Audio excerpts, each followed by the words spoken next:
Okay, so yeah, 1 minute till start. So I'm going to hand this over to Lara and Bill. Hey, good morning, everybody. Good morning.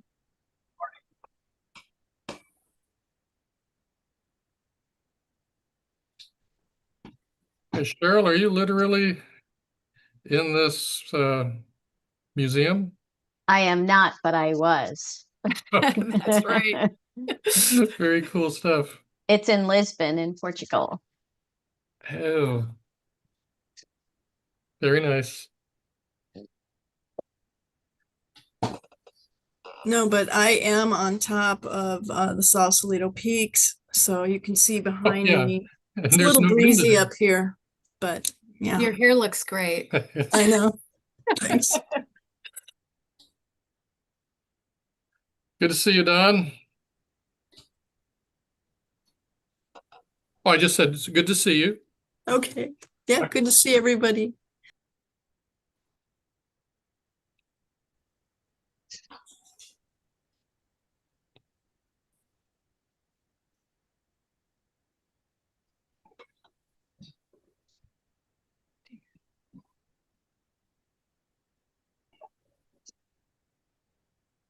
All right, everybody remember to mute until you're speaking.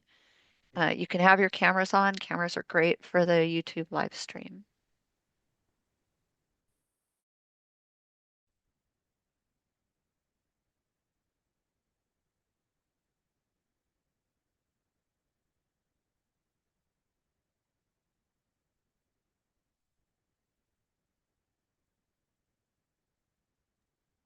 Here we go. I think everyone's here. So we're just waiting a moment or two before we start the meeting to make sure we've got all of our members here.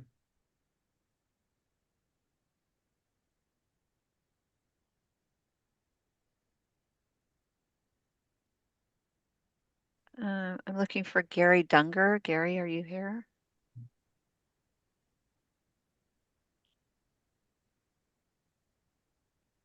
Let me look at attendees and see if he needs to be moved over. All right.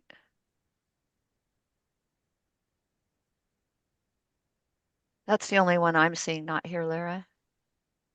Okay, well, I think we can go ahead and get started. I would imagine there's a good chance Gary will join us soon. So I'd like to welcome you all and thank you all for coming today. I'm Bill Zellmer, Chair of the Health Facilities Code Advisory Committee. I'm calling this meeting to order. It is 9:02 on January 28th, 2026. Ms. Laura Paskins, would you please call the roll? Yes. Bill Zellmer, Here. Belinda Young, Here. Dawn Anderson, Here.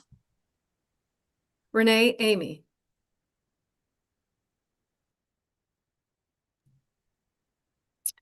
Renee, I saw you earlier. Are you muted?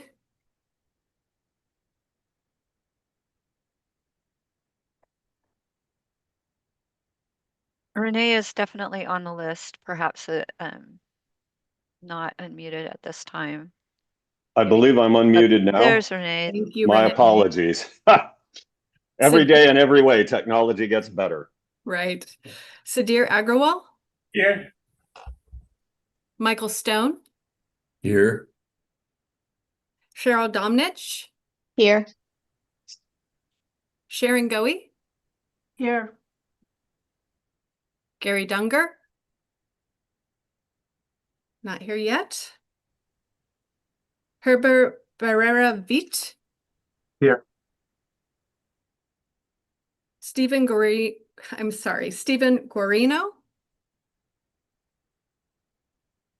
Absent. Connie Christensen. Absent. We have quorum. We do have a quorum. Thank you, Laura.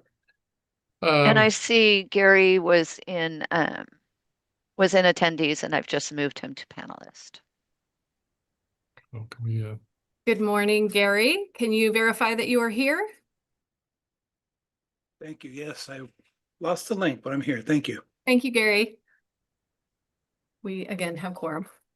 Thank you. Laura, will you please read the meeting information and instructions? Yes. Good morning, everyone. I am Lara Paskins, Staff Services Manager 1 Specialist with the California Building Standards Commission. I will be assisting Chair Zelmer throughout the meeting. I would like to introduce the other CBSC staff in attendance. Laura Mills will help us with public comments received during the meeting, and Executive Director Stoyan Bumbalov, Deputy Executive Director Kevin Day, and Supervising Architect Irina Brosman are also participating on Zoom. This is an open public meeting of the CBSC Health Facilities, or HF, Code Advisory Committee. The purpose of this meeting is to ensure public participation in the development of the proposed building standards and to ensure adequate technical review of the proposed building standards submitted for this committee's review prior to being evaluated by the CBSC commissioners for adoption. The proposed building standards are required to comply with the specific criteria listed in Health and Safety Code section 18930, commonly known as the 9-point criteria. In addition to the 9-point criteria, the review and recommendations may include whether a proposal complies with the criteria set forth in AB 130. Budget Trailer Bill AB 130, Chapter 22, Statutes of 2025, Sections 29 through 31 and 37 through 42, became effective June 30th, 2025, and enacted a moratorium on state and local building standards affecting residential units beginning October 1st, 2025, and ending June 1st, 2031. The bill also enacted a restriction on the types of Title 24 proposals a state agency may propose or adopt during intervening code cycle adoption cycles for all occupancies in perpetuity. 9-point criteria and intervening cycle restrictions are posted on the HF Code Advisory Committee meeting webpage, linked on the meeting agenda. Recommendations are restricted to approve, approve as amended, disapprove, or return for further study. For positions to approve as amended, approve as amend, disapprove, or return for further study, the commenter must identify AB 130 compliance issues, if any, or one or more of the required 9-point criteria the proposed code change has failed to satisfy, and provide the rationale. Comments must be restricted to AB 130 compliance and one or more of the required 9-point criteria. Pursuant to Senate Bill 470, effective January 1st, 2026, this advisory committee may be held via Zoom teleconference with members participating remotely. The meeting has a physical location where the public can be present in person and also allows for participation via Zoom. As a reminder, committee members participating remotely must always remain on camera. If at any time a committee member needs to turn their camera off for bandwidth or other issues, please notify the chair. The public is invited to attend and provide public comment at the physical meeting location or virtual meeting or teleconference options provided in the agenda. All Code Advisory Committee meetings are being conducted as hybrid meetings. CBSC has a physical meeting location with limited seating for any members of the public. Today's meeting can be viewed on the CBSC YouTube channel linked on the meeting agenda. I would like to remind the YouTube viewers of an approximate 45-second delay. CBSC meetings operate under the requirements of the Bagley-Keene Open Meeting Act, set forth in Government Code sections 11120 through 11133. This Code Advisory Committee meeting has been scheduled for one day. In the event the committee completes the agenda items prior to 5 p.m., the committee will adjourn the meeting early. We will likely break for lunch around 12:30 p.m. as needed. The public may provide comments by calling in on the Zoom teleconference number provided on the meeting agenda or by using the raised hand feature in Zoom. For members of the public attending in person, please complete a request to address the Code Advisory Committee form if you wish to comment on a specific agenda item. The form is buff in color and is available at the table located near the meeting room entrance. Please turn the completed form into a CBSC staff member. The instructions are provided on CBSC's webpage. If you have difficulty with the technology, please call CBSC's office at 916-263-0916. I will now read the public comment and Zoom instructions. If you wish to make a comment on a specific agenda item, please listen for the chair to ask for any comments from the public. The chair will first go to members of the public attending in person that have submitted speaker cards. The chair will then call on members of the public participating on Zoom that have raised their hands. For those calling on a phone, please press *9 to raise or lower your hand and *6 to unmute and mute. In Zoom, we recognize raised hands and turn on the ability to speak. If you like, you may announce your name and who you are representing before making a comment. Please mute yourself when done commenting, and keep in mind the 4-minute limit for each individual speaker. The chair will continue through the queue until there are no comments remaining. The chair will then proceed to the next agenda item. If possible, please call from a telephone, not using a speakerphone, and log in with one device only. This enhances the committee's ability to hear your comments clearly. Staff will summarize any written comments received by 5 p.m. on Tuesday, January 20th, 2026. That's it, Bill. Thank you, Laura. Agenda item 2 is overview, meeting schedule, and housekeeping. Item A, staying on schedule is everyone's responsibility. Please honor time limits when they are identified. Item B, I will call for the state proposing agency to address the committee and explain the proposed building standard.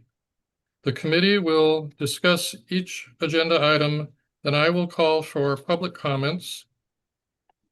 Please avoid duplicating comments in their entirety.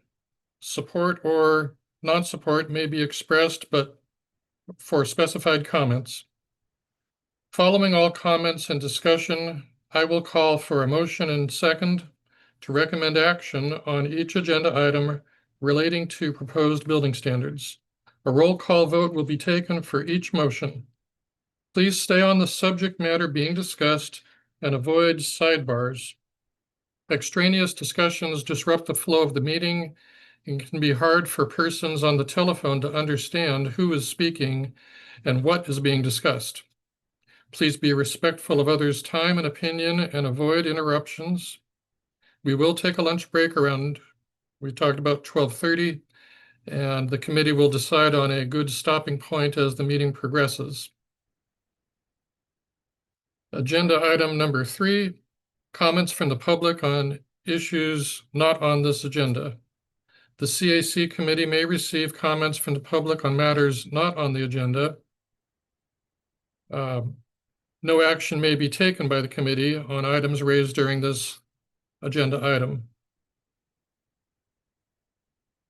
At this time, I would like to remind the public who wish to speak to item number 3 to put yourself in the queue now by using the raised hand feature in Zoom. For those calling in on a phone, use *9 to raise or lower your hand and *6 to unmute and mute.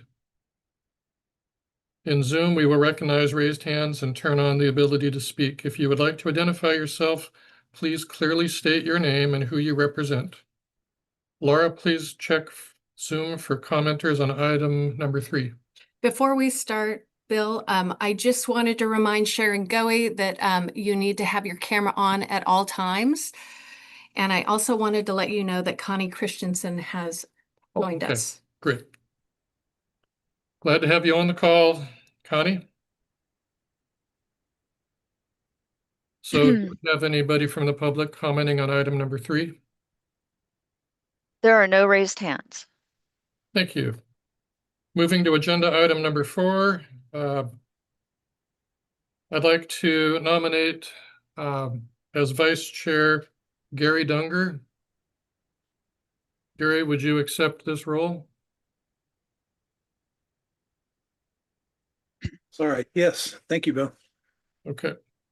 Moving to agenda item number 5.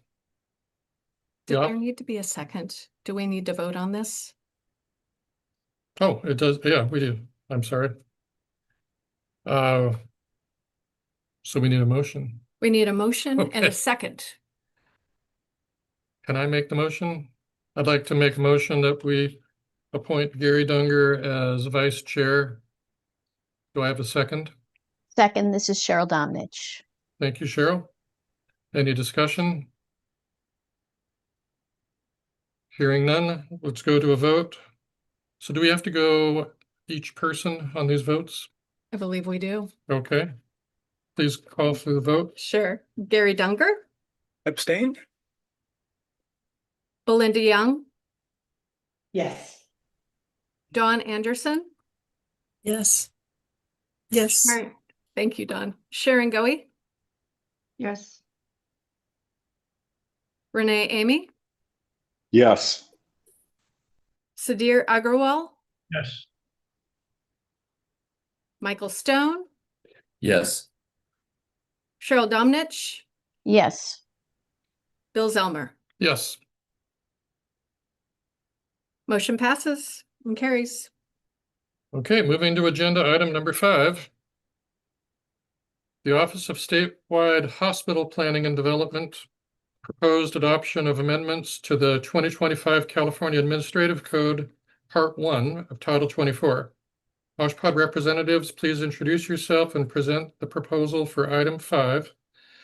Please indicate the Commission Action Matrix table number, section number, and section name of the item presented or discussed to make it easier to follow the discussion. May be helpful to also indicate the initial express terms, page number, where relevant section is located. The CAM, the IET, and the initial statement of reasons can be found posted on the Health Facilities CAC meeting webpage, linked on the OSHPD, linked on the meeting agenda. So at this point, I'd like to turn it over. So we're reading Good from the morning. script here. We have to do things a certain way. I'd like to turn it over to my friends and colleagues over at OSHPD. I don't know if you want to go one item at a time on this or group them. Okay. Yeah. How would you prefer to proceed? I think with the first agenda item, part 1, we could just do item by item because there's only about 7 or 8 individual they're all independent. And then when we get to part 2, maybe we'll approach it a little bit differently. But yeah. Let me do a quick introduction. Okay, that's all right. Yeah. Absolutely. So I'm Mia Marvelli. I'm the supervisor of the Building Standard Unit for 2 more days. I have in the room with me, I'll just, make it quick and easy for us. I have Eric Jacobson. He's a supervisor of a region, but he will be taking over for the Building Standards Unit on Friday. I have Clara Wu. Clara Wu is our compliance officer. I have Samantha Miller. She's a senior architect in the Building Standards Unit. I have to my right, Larry Enright. He's a senior mechanical engineer. And then on the line, I have Richard Tannehill. He's our deputy division chief. And then I believe Jamie Schnick is also on the line. He's our senior senior electrical engineer, and he's out of the LA office. I don't think there's anybody else on the line from the BSU unit. I know Connie's on the line. She's an ex officio member of their code advisory committee. So with that, I can get rolling on agenda item 5, which is part 1. It's OSHPD number, just for everyone. It's OSHPD number, or I should call it rulemaking number, OSHPD 0125. And we're proposing to adopt and amend amendments to the 2025 California Administrative Code. And we have just a few items to go over with you. Also want to, of course, thank the Code Advisory Committee members. I know there's a lot of familiar faces. I've known many of you for many years. And I do appreciate you taking the time to review the amendments for their technical merit and in compliance with the 9-point criteria. So I'll just go through it's agenda item 5. We're starting on CAM item number 1-1, which is section 7-118. This is in chapter 7 of the administrative code. And we're proposing, and I'm going to go to my script now so I don't miss anything. We're proposing to clarify requirements when energy code submittals are submitted to HCI. So just for the committee's benefit, HCI is essentially the HCI/OSHPD is essentially the building department for hospitals, skilled nursing facilities, and a few other things. And so just like a local jurisdiction, all of the documents come to us for review, approval, and then we have an inspection division and everything like that. So think of us as the building department. And so we have requirements in the administrative code for these types of projects, and that's what I'll be going through. And what we have is our plan and review policy requires that the certificate of compliance and documentation be included in the project plan submitted to us. The testing, inspection, and observation instruction. This section will not create a new requirement for HCI. The language will coordinate documents requirements in, and I will call out chapter 10 of the administrative code, because those are the energy code requirements. And if you're a local building department, those are the requirements that go to the building department. So chapter 10 actually points back to our chapter and says, go look at our chapter. Well, our chapter just had a couple of sentences. So what we're doing is adding the information that's required and who can sign those documents. And I can provide further detail if you'd like, or I can move on to 1-2. I don't have any questions, but I'd like to open it up to the committee. Does anybody on the committee have questions, clarifications? This is Cheryl Domnich. Mia, I only have 1-1, and then I go to 2-1, and you said 1-2. I want to make I'm sure sorry. I'm not missing. Yep, you're not missing anything. Okay, Yeah. thank you very much. You bet. I have no comments regarding this item. Anybody else from the committee? Questions for OSHPD? Just a quick question, Bill. Are we going through section 5 ISOR, or are we going through the other one? I'm sorry, say again? Are we going through chapter part 1, chapter 5, or are we going through ISOR or CAM or what? Just be on the same page, that's all. Right, we're just covering item 1. We're not reading the text of it word for word. You should have that. We may group some of these together for our voting purposes, but we're not quite there yet. Oh, okay, thank you. Any further comments for OSHPD? I'd like to ask anybody from the public that has questions, please put yourself in the queue. So I'm sorry. I assume there's nobody in the queue, but there may be. I like to give them a second to get their hands raised after you say that. So at this time, there are no hands raised. Okay, thank you. So I wanted to go back to Mia. For purposes of controlling time and being efficient, we could go through and have you explain all 7 of these items and then open it up for voting, which might be a little quicker. Yep, I'm up for that. Now, if the committee members want to drill down on a particular issue, speak up when we get to that issue, and we'll deal with that. So, yeah, please continue if you would to item number 2. Okay. All right, sounds good. I'll just do a little pause after each one just in case, okay? Okay. So maybe to help everybody, so we're on agenda item 5, that helps, but we're looking at CAM number 2-1. And that is item 2 in the express terms and item 2 in the eyesore. And the section is section 7-119, and this is functional program is the name of the section. So what we're doing here is we're adding some information that says accept those projects for imaging, dietary, and pharmacy sterile compounding. And this section's a little tricky because it talks about the owner or legal entities responsible for the outcome, and they need to submit a functional program for most projects. And that's where we're at, is most projects, but not all. What we're finding is that we needed to, the last sentence says projects that only involve equipment replacement, fire safety upgrades, or renovations that will not change the occupancy, function, or use of existing space don't require a functional program. And then what we're adding is accept those projects for imaging, dietary, and pharmacy sterile compounding. The reason for that is when a project comes in and they're required to submit, for the most part, a functional program. That functional program also goes to the California Department of Public Health because they are ultimately responsible for licensing these facilities, and they need to see the flow of the project, the flow of infection control, and safety risk assessments, and so on. So it's not just a requirement of OSHPD, it's a requirement of CDPH as well.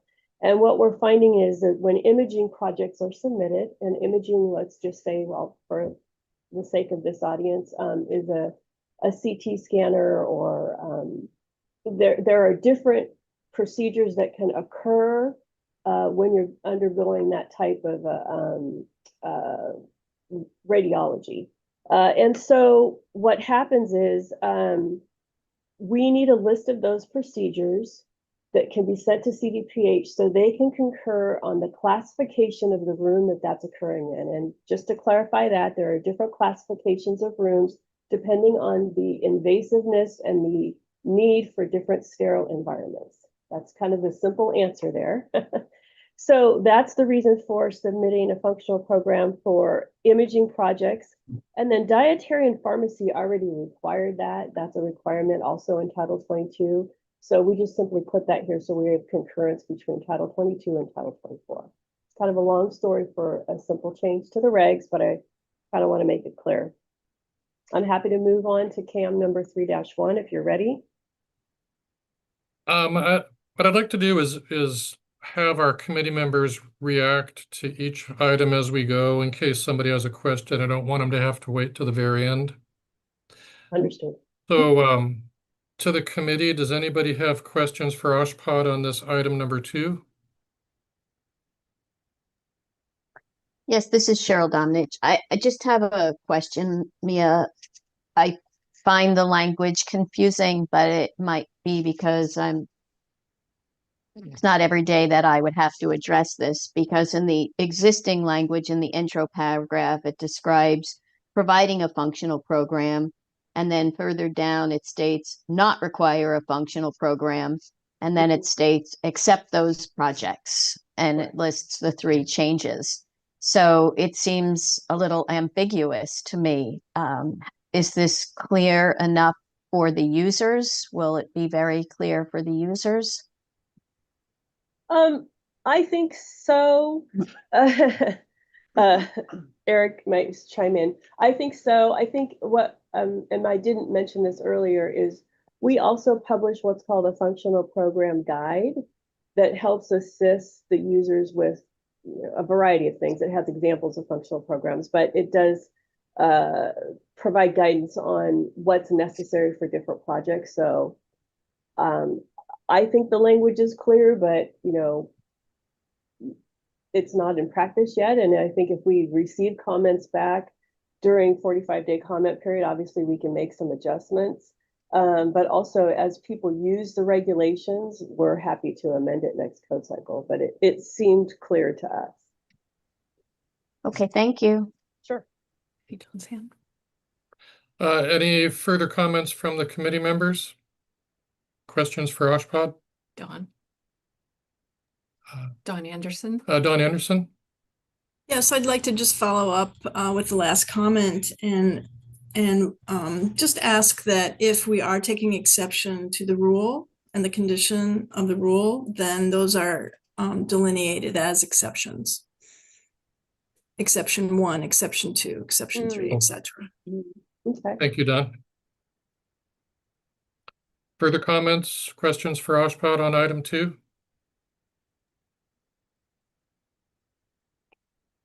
Hey, Bill, this is Gary Dunker. I think the way it's worded now is actually clearer than listing them as exceptions, because listing them as a separate exception would apply to the entire paragraph, not just the last sentence. And to reiterate what Mia already said, Oshpod provides advisory guides for pharmacy projects, code application notices for imaging, and all of this is clear elsewhere in the Oshpod regulations and documents that they provide for users. Thank you, Gary. This is Cheryl. I concur with Gary's comment. Thank you, Cheryl. Further comments from the committee? No comments, Sudhir Agarwal. Thank you. Any comments from the public? Can they please raise their hand on Zoom?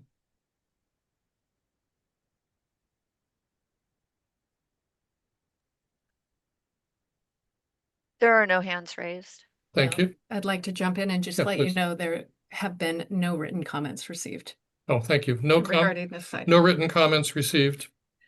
On that count, can you guys hear us well enough? Should we speak up?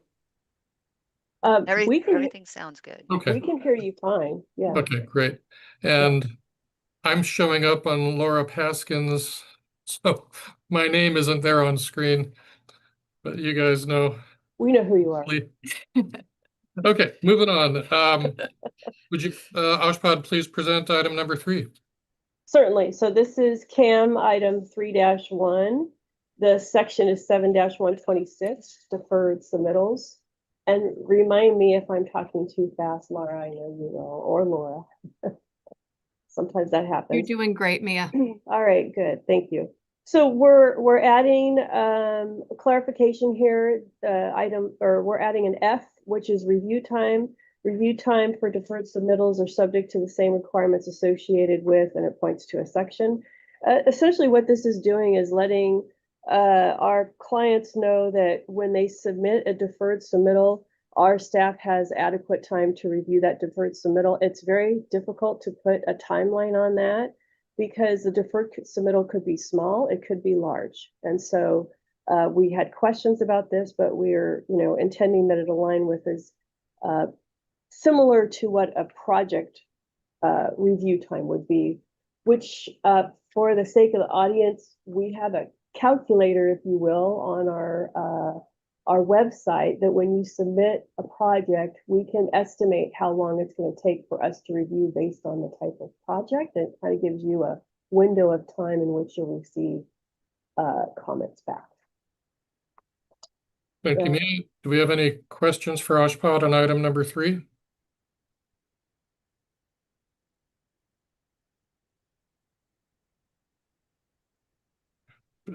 Hearing none, would like to ask if there's any comments from the public on item number 3. There are no hands raised. Thank you. Mia, would you like to continue to item number 4? Yes, thank you. So this is CAM 4-1. This is section 7-129, time limitations. So on page 3 of the initial statement of reasons, on page 3 of the express terms, you'll see a change to little b, but that change is needed because we're removing number 3 on the next page. We're removing a set of stamped construction documents are not submitted to the if the stamped construction documents are not submitted to the office within 45 days. This is old information. This is when the design professional had to submit copies physical copies to our office, and that no longer is the case because we have an electronic process. So little b is being modified just to correct the grammar. Thank you, Mia. Do we have any questions from the committee on item 4?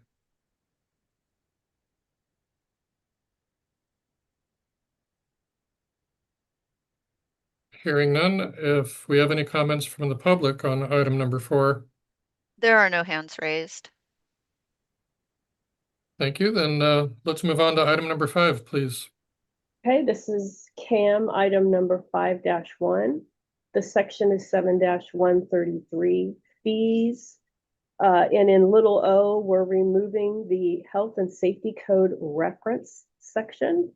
The reason for that is there are, over time, the types of seismic compliance projects has grown significantly. And so there's a large range within that health and safety code major section. And so we're removing the section altogether. Thank you, Mia. Any questions from the committee on this item number 5?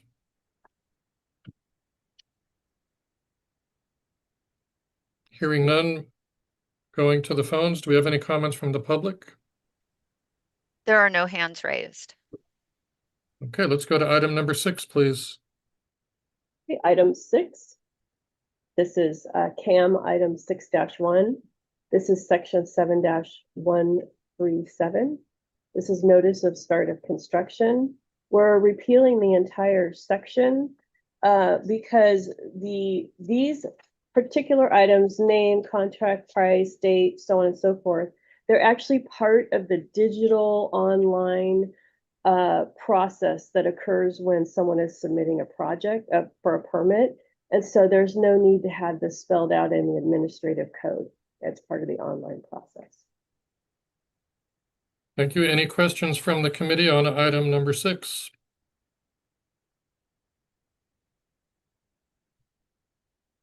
Hearing none, going to the phones. Do we have any comments from the public on item 6? No hands raised. Okay, let's go to item number 7. Okay, this is CAM item 7-1. This is section 7-153, changes to the approved work. So we're proposing to repeal the words 2 rooms. This amendment will allow any dimension change that does not affect minimum code requirements.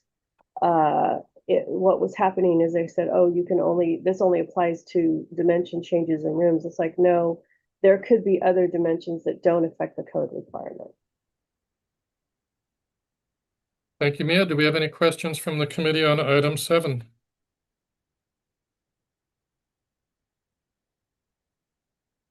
Hearing none, do we have any comments from the public on item 7? No hands raised. Okay, so at this time, we'd like to entertain any motions. I would encourage grouping. Sadir is raising Sadir. his hand on Yeah, go ahead, video. Sadir. Just a general comment to the chair.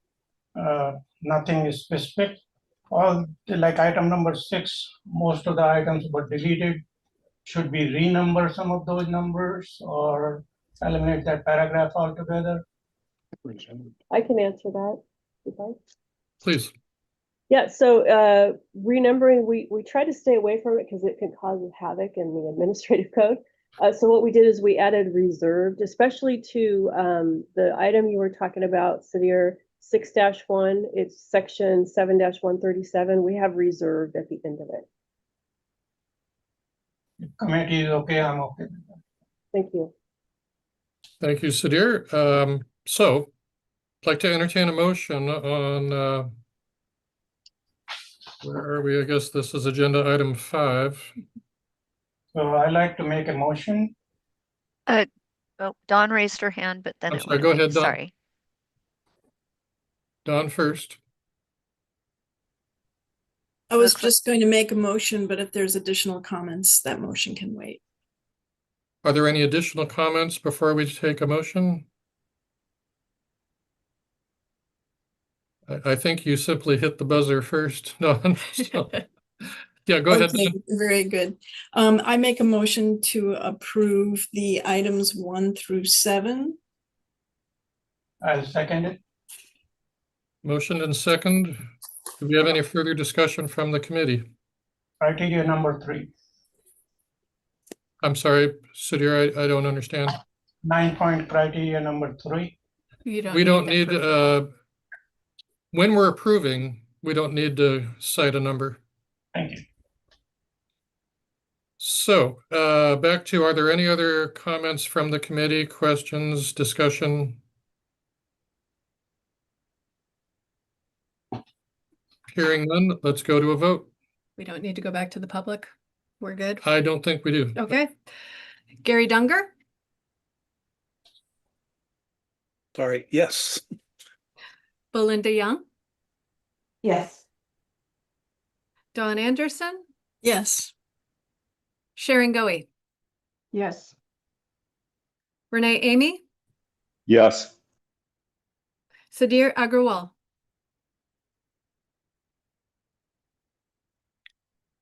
We missed that, Sudhir. I think you're muted. Oh, Oh, thumbs up. Thumbs up. Michael Stone, Yes. Cheryl Domnich, Yes.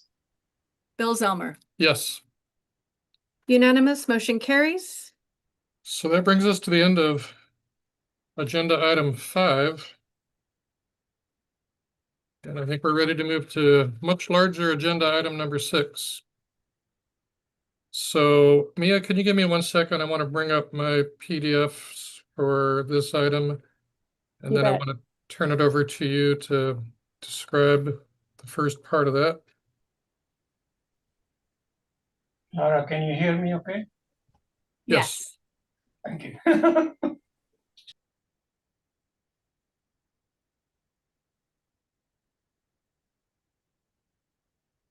Okay, I think I've got my PDFs together. So we have over 100 items on agenda item 6. So this may take a while. Mhm. We probably want to break it down into groupings. I'm assuming, so under agenda item 6, item 1, I'm looking to see what kind of logical stopping point, if, well, If I may. yes, please. Okay, so under on the CAM, we have different item numbers, and so what we've done is the amendments to 1224, section 1224, which is basically hospitals, OSHPD 1s. Those are all item 1, if that helps. And there's 25 different individual items in item 1, so we could just go through that. And take questions where we have questions, and then pause and then look at item 2 separately. I like that, and I just want to keep tabs as we go. If we run into an item that raises a lot of questions, Mhm. we may, when it comes time to make motions, break it out separately. We can, yeah. Yeah, so if we Yeah. have just whatever comments we have from the committee and from the public as we go through 25 items, take your time to make the comments when that particular item comes up. And then we'll see what makes sense when it comes time to make motions. So is that clear to everybody? We're going to go through 25 items one at a time. And the intent is to stop there and then take motions. Before we So start, Bill, before we start, Dawn Anderson had her Oh, hand sorry. up, but it's down now. Dawn, did you need to say something? I was just going to concur with the suggestion. Perfect. Thank you. Thank you. So take a deep breath. We've got a lot of material to cover. So Mia, let me turn it over to you to start with item 1-1. Okay, great. Thank you so much. So this is agenda item 6, as you mentioned. We're looking at both the ET and the eyesore and the CAM at the same time. The first CAM item And the first item in the ET and the ISAR is 1-1, item 1. And it is, well, let me back up. What we're presenting is OSHPD, or rulemaking number OSHPD 02//25, which is to adopt and amend amendments to the 2025 California Building Code. And this all happens to be in volume 1. Of course, the structural folks will hear Roy's package, volume 2, later on at the different code advisory committee. I'm just seeing it in my notes here if I need it. So we were the amendments before you today, and I did forget to say this on the other package, but I want to let you know that the amendments before you today, they were presented to our Hospital Safety Board Codes and Processes Committee. We have a board here as well. And they endorsed, they don't approve, they endorsed these amendments earlier in 2025. And then as I go through the whole package, and I'll speak to that individually, we did have some public meetings that we conducted for clinics, and I'll talk about that later on the other agendas. But for the amendments in section 1224, which again is primarily for hospitals, the OSHPD ones, we have about 25 little code changes, and I'll go through those right now. So first off is table, and this is for station outlets for oxygen and vacuum suction and medical air systems. This is table 1224.4.6.1.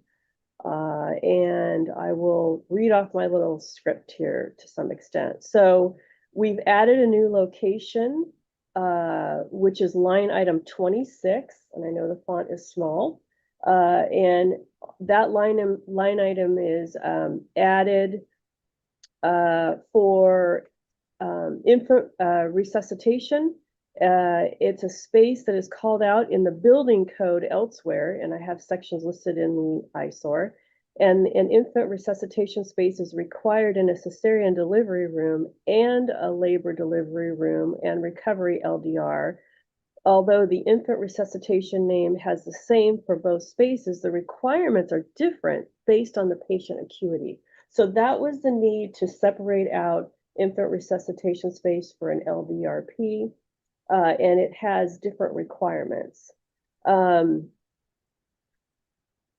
Due to the new row, of course, we had to renumber. And then in item 28, OB recovery, we're correcting that to be from the vacuum of 3 per bed to 1 per bed. And that aligns with the Federal Guidelines Institute. I'll use an acronym later, FGI. But so there is a national standard for three different national standards. The one we're looking at right now is for hospitals, and many states adopt those standards outright. California uses it as a basis for our amendments, but we're not required to adopt that outright. So we try to align with that as much as possible. And just so you know, that FGI standard is a national process, just like the other code writing bodies and reference standard bodies. It goes through an arduous amendment process, if you will, at the national level. Line item 37 in the table, cardiac catheterization, is revised to remove a minimum of 1 med-air inlet to match the class 2 imaging med gas requirements that are also in an FGI table. And then we are revising footnote 3 of the table, which is on the second page of the ET. Just looking over here. And we're revising Mia, footnote. Yes, Mia, this is Cheryl Domnich. Yes, Can Cheryl. you, I think that you have just gone through items 1-4. As you change items, can you state the item number from the CAM so that?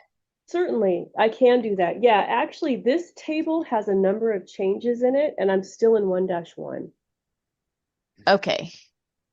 So on the first page of the express terms, on the first page of the express terms, we've added line item 26.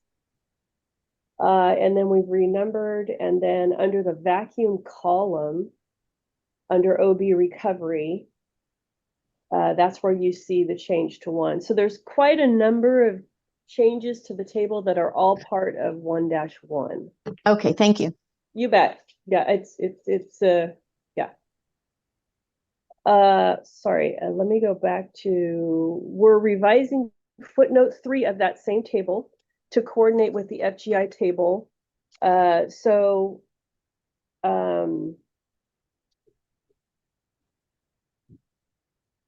Waste anesthesia gas disposal, I was trying to remember what the WAGD stood for. We're aligning with that language as opposed to just saying what it means. Where inhalation anesthesia is used, a waste anesthesia gas disposal system shall be provided.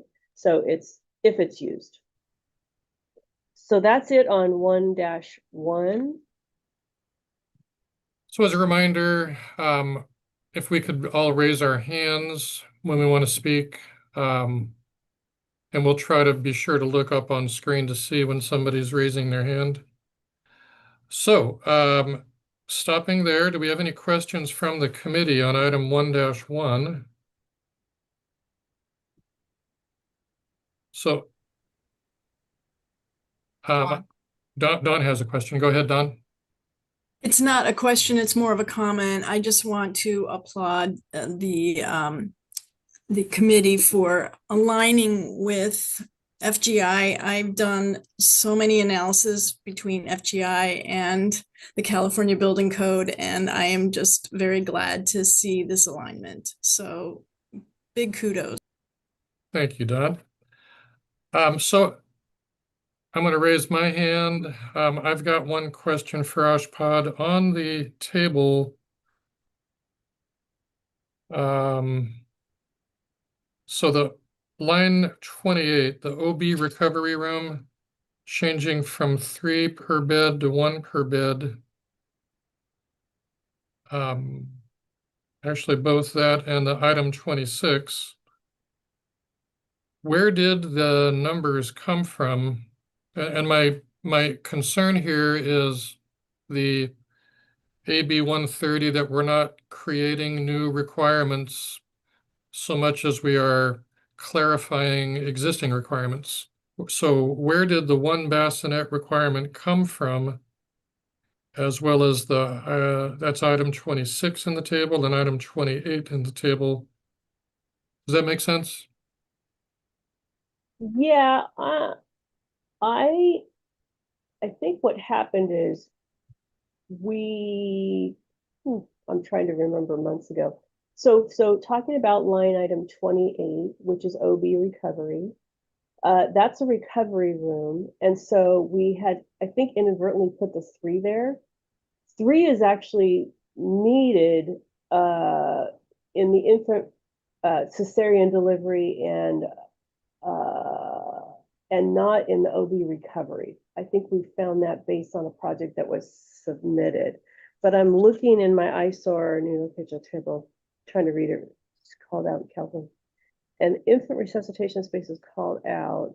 An infant resuscitation space is required in a cesarean, although the infant, because of the difference of patient acuity. And I'm looking at specifically the med gas requirements listed in FGI table 2.1-3 are different for an infant resuscitation located in a cesarean delivery. Okay, that answers my first question. Okay, thank you.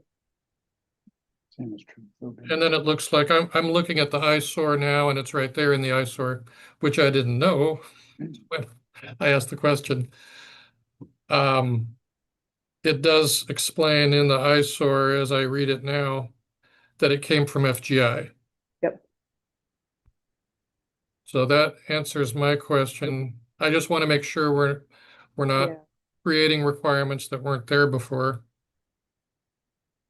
Yeah, and then go ahead, sorry. I'm sorry. So any other questions from the committee? We have Cheryl Dominich. Yes, thanks. Actually, Bill, my question is regarding your introduction to your question. My understanding on AB 130 is that it's a residential 6-year moratorium. Does it even apply to healthcare facilities? Yeah, there's a second piece of that legislation that says more or less in the interim code cycle, you shall not change stuff. You can only, or add stuff to the codes. You can only clarify things in the codes. So all of what we're doing today needs to be clarifications and things of that nature. And Cheryl, just to refer you to a health and safety code section, you could look at 18942A2 that provides the information about the changes during the intervening cycle. Related to AB 130 or in general? Related to AB 130. Okay, thank you. So that was, my opinion, a bit of a zinger. I understood AB 130 as all residential, and it came as a bit of a surprise to me that it includes this interim code cycle limitation. All right, Stoyan Bombolov, your hand is up. Go ahead, Stoyan. Oh, you're on mute.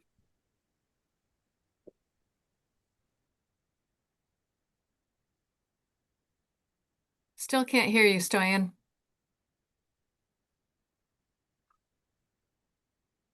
Pam's going in there.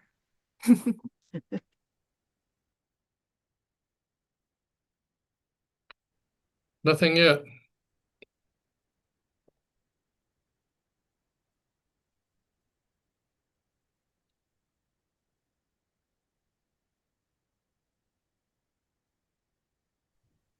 What about now? Yeah, Hey, there we go. sounds All right. right. All right, go ahead, Stoyan. Sorry for the waste of time. I just wanted to clarify. So the 6-year moratorium is for residential, and Bill is right. You know, the intervening cycle was added little later in the game, but this is for all occupancies, and it's not for 6 years. It's forever. Lara had a short paragraph about that, but you know, we wanna. I want to state one more time that you folks, please, you know, take this into account and try to evaluate not only the 9-point criteria, but whether or not this particular sections meet the AB 130. So the very basic explanation would be, if it changes the regulatory effect, then it doesn't meet AB 130. So we understand that it's a new law, but anything you can do to evaluate that will help us a lot, because we're not technical experts on these proposals. We need more set of eyes to evaluate that. Thank you, Stoyan. Connie, you've got your hand up. Hi, I'm Connie Christensen. I'm an ex officio member of the committee. I work at OSHPD, and I just wanted to point out that with regards to AB 130, if you look at the eyesores that have been prepared for this, they all refer to clarifications or organization. So if you have a question about AB 130, whether it complies, you might refer back to the eyesores just as a reference, because I think everything in here is pretty much clarification or reorganization. Thank Just you. wanted to point that out. And I want to add my own, I raised my own hand. My perspective on this, and it's up to our committee to make these calls. My opinion is, when OSHPD is changing the code language to make it more clear, to align with FGI or to align with the CDPH requirements, that is in the spirit of this, that it's in nobody's interest to get an OSHPD approval and then have CDPH not approve it because it doesn't meet their requirements. So I think it's fair to say, when we clarify to align with CDPH requirements or FGI, that it is consistent with the AB 130 requirements. Now that will be up for discussion for this committee. Thank you for bringing that up, Connie. Appreciate that. So back to our specific item 1-1. Any other comments from the committee on that line item? Sudhir, you've got your hand up. Yeah, just a quick comment. Maybe it can go back into the 45-day cycle and they can revisit and clarify that needs to be done, or can it be eliminated to comply with AB 130?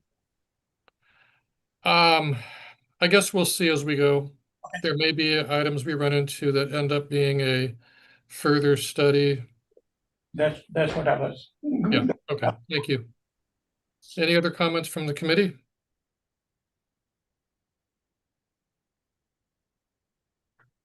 Hearing none, any comments from the public on item 1-1?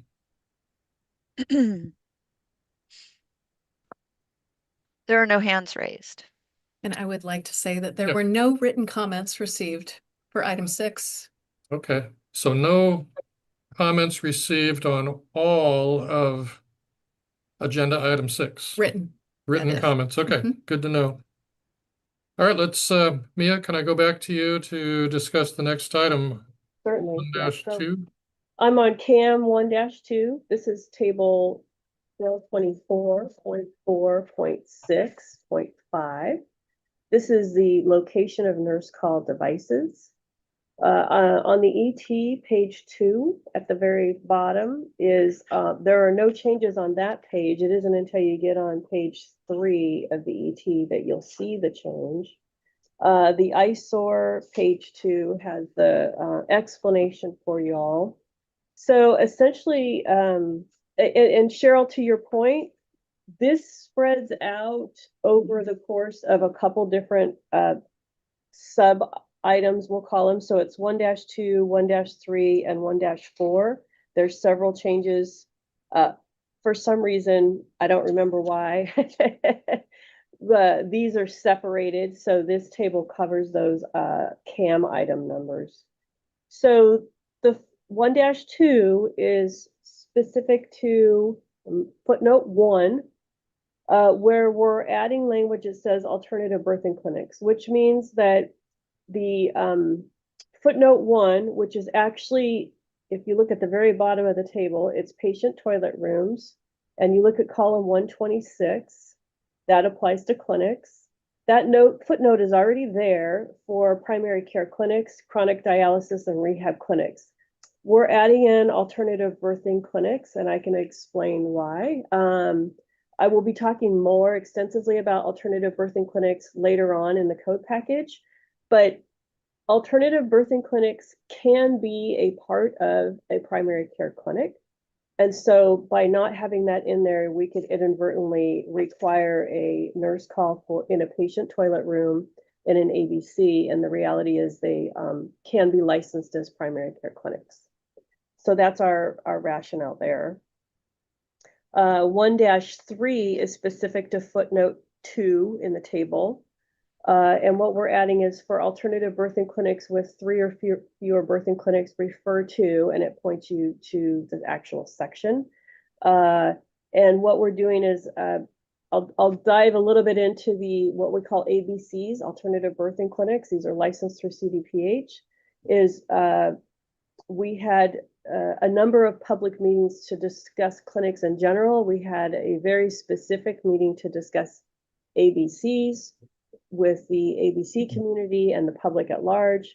And a survey that we conducted in-house, we found out that ABCs are quite small. They range from 1 birthing room to possibly 3. There are some outliers that have more than that. And so it was very onerous to have this requirement for these smaller birthing clinics.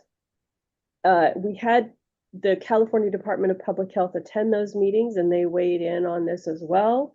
And so that was the reason for the information here. And then the last change to the table is footnote 3. And this is a clarification that came up because there's an issue when you put a nurse call in the actual MRI room itself.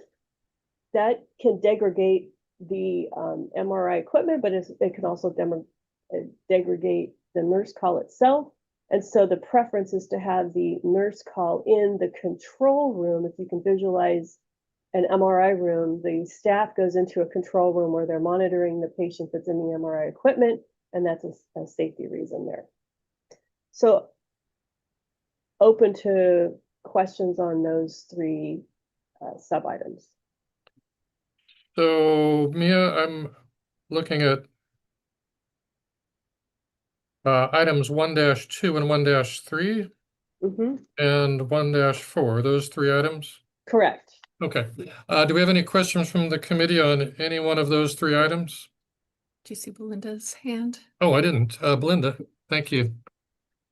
Hi, it's Belinda. Mia, this is a really picky point, but I think you probably want to capitalize the C in alternative birthing clinics just to be consistent.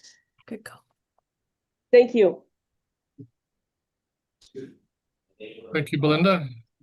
Other comments from the committee?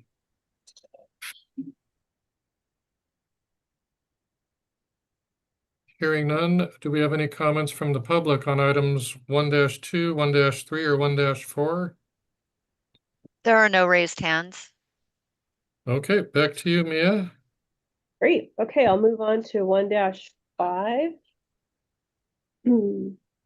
The section is 1224.4.11.22. This is wet cleaning.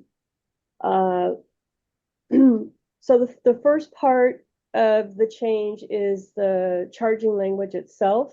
We've had a number of questions asked. The section is very clear that you have to have a cove base of 6 inches in wet cleaning. What wet cleaning is it's those types of rooms where it's a sterile environment and it has to be cleaned a certain way after each procedure.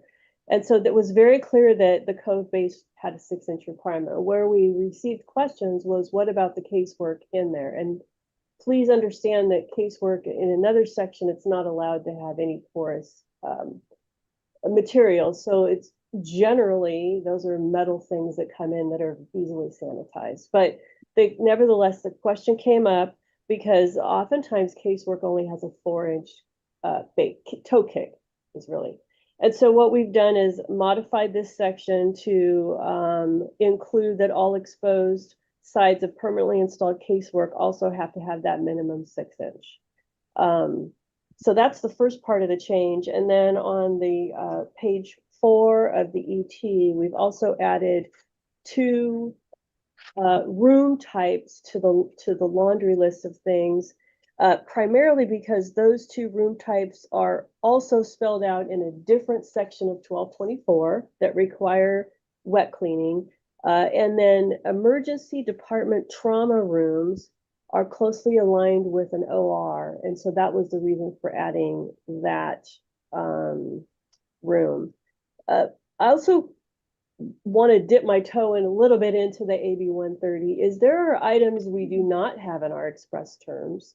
And this is an example of one of them, that we had a 3rd room included here, and we kind of, through our review, felt like that kind of, teetered on the line of not complying with 130. And so we did pull back on a number of our regulations that we had originally obviously gone through many months of work on. So not everything is included in this package for that reason. And so we'll work on that in the triennial code cycle. So any questions on CAM item 1-5, which is wet cleaning? Any questions from the committee? We have a question from Belinda. Mia, just looking at you added number 13 for trauma room. Is there any difference with resuscitation room? I know there's another category in the EV for that. I'm sorry, you're echoing. I didn't quite understand you. Oh, sorry. I was asking, since you added the trauma room as item 13 and the ED, we also have recess rooms. Was there consideration for that room type? Different. Okay, Eric is here. He's saying they're different. Yeah. I can't elaborate on that, but Eric might be able to. Well, then it has. This is Eric Jacobson. It has specifically respond to the trauma rooms as listed in 122433. Okay. And they are akin to operating rooms, whereas an resuscitation room is more along the lines of a treatment room. And so Okay. different criteria. We're not expanding anything. Okay. Great. Thank you. Any other questions for Oshpod on item 1-5?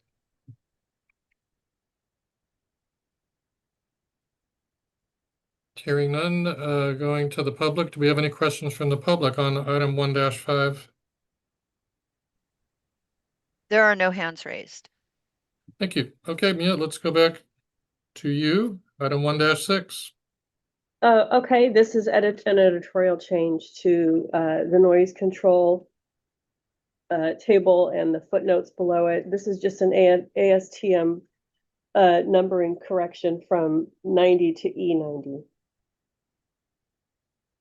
So any questions from the committee or the public on item 1-6? I suspect that's kind of an easy one. Seeing no hands raised. Okay, let's go on to item 1-7. Okay, so 1-7 is section 1224.16.2.3 hand washing stations. These are hand washing stations within the anesthesia recovery service space. And what we're doing is just clarifying for patient, we're adding the room patient stations. And then we're also adding language that says hand washing stations shall be uniformly distributed. And the reason for that is we're aligning with hand washing requirements in the pre-op area. We're aligning these with the post-op area as well.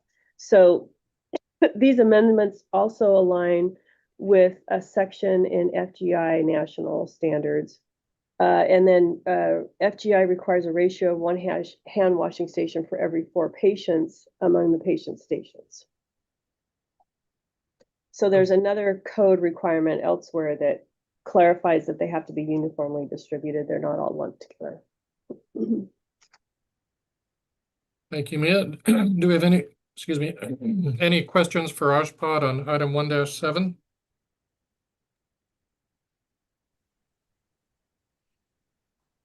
Any questions from the public on item 1-7?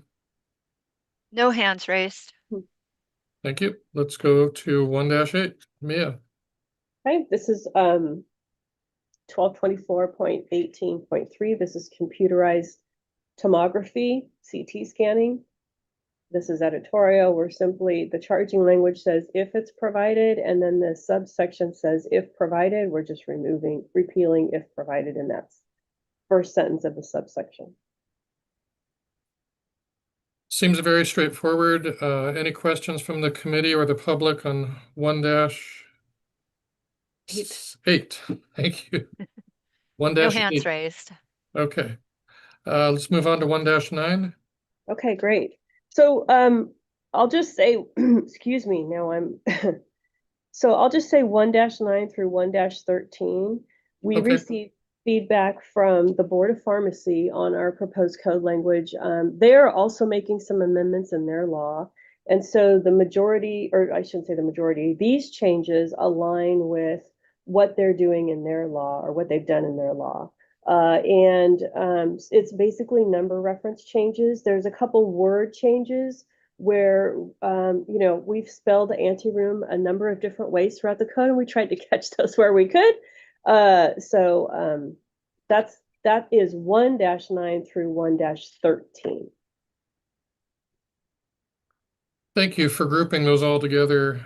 So for the committee, do we have any questions for Oshpod on 1-9 through 1-13? Cheryl has her hand up. I'm sorry, thank you. Cheryl. Yes, my question is on 1-9, and it's, again, I will rely on you, but my question is regarding the proposed language where you delete Division 17, Title 16, and you insert the term California Pharmacy Law. is that an official document, or is the official document the California Pharmacy Law book? I just want to make sure that it gets, because it's in all caps, and I don't know what the official document, not all caps, but title caps. Sure, And title so cap. is that the name of a document, or is it the California Pharmacy Law book, or is there some other official document that requires this to be capitalized? No, I don't know off the top of my head. I'll have to go back and double check that. But we can easily take a look at that. I don't think it's a book. I think it's actually a law, like we call building standards law or health or housing law. But I will double check. Because the other part of the laws are there's subsections within titles, if you will, or not titles, within they call them codes. And so what we repealed was we repealed a specific section within a title, just like Title 24. This is Title 16, and I think Board of Pharmacy made the recommendation of California Pharmacy Law, which is like you said, a broad term. So I'd have to look and see if there's a better way to cite that. Thank you. I'd appreciate it. Okay, we also have Renee has his hand up, and then Don after that. And then Sadir. Yes, thank you. And it had to come up at some point, but from an editorial and grammatical standpoint, the mention of anteroom and the various spellings and two words or one word or however, changing that up throughout this section has left some very strange reading phrases that don't necessarily make sense. And as part of the charge here is to ensure that this is written clearly and in readable English, I can understand fully staff's challenges and just making any form of clarity in this. And I believe we are at, for example, and I hate reading off all these numbers, 1224.19.3.2.3.2 air quality as an example. It now reads as suggested, non-hazardous anteroom shall be under negative pressure relative to the buffer. Non-hazardous anteroom isn't the beginning of a sentence in the English language. It might be the beginning of a phrase, but it does not read clearly as a result of this change. Non-hazardous anterooms does read clearly the original, and it's highly, out in the weeds. But if the charge is to make sure that anyone picking up this code can read it and understand it, there are several instances of I don't know what you might call it, the anteroom challenge or something like that throughout here. There's probably at least half a dozen of those where changes were made for an attempt at clarity. So I don't have the solution. I just wanted to point that out because a lot of time went into this, and I think the net result was to make it less clear overall. Thank you, Renee. Don Anderson. Yes, my only comment was, are we citing these references in chapter 34, or are they being cited in the text of the code? Are we citing these references in chapter 34, the reference standards code? Yeah. So they're all just referenced in the body of the text, right? Just in the body of the text, that's correct. Yeah, because what we're doing is pointing to another state agency or law or what have you that has authority for this. So it wouldn't be in the reference standards chapter, if you will.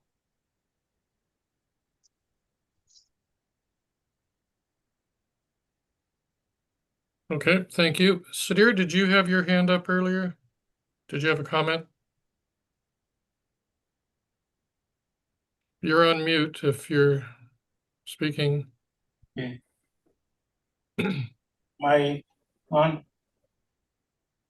Can you hear me? Yes. Okay. So what I'm understanding from Mia's comments and the discussion that California pharmacy law and the code is still in the works. It has not been finalized.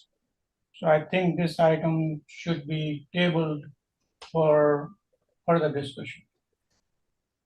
Yeah, 'cause there are I'd like items. to have Oshpod respond to that, please. Give me 1 second.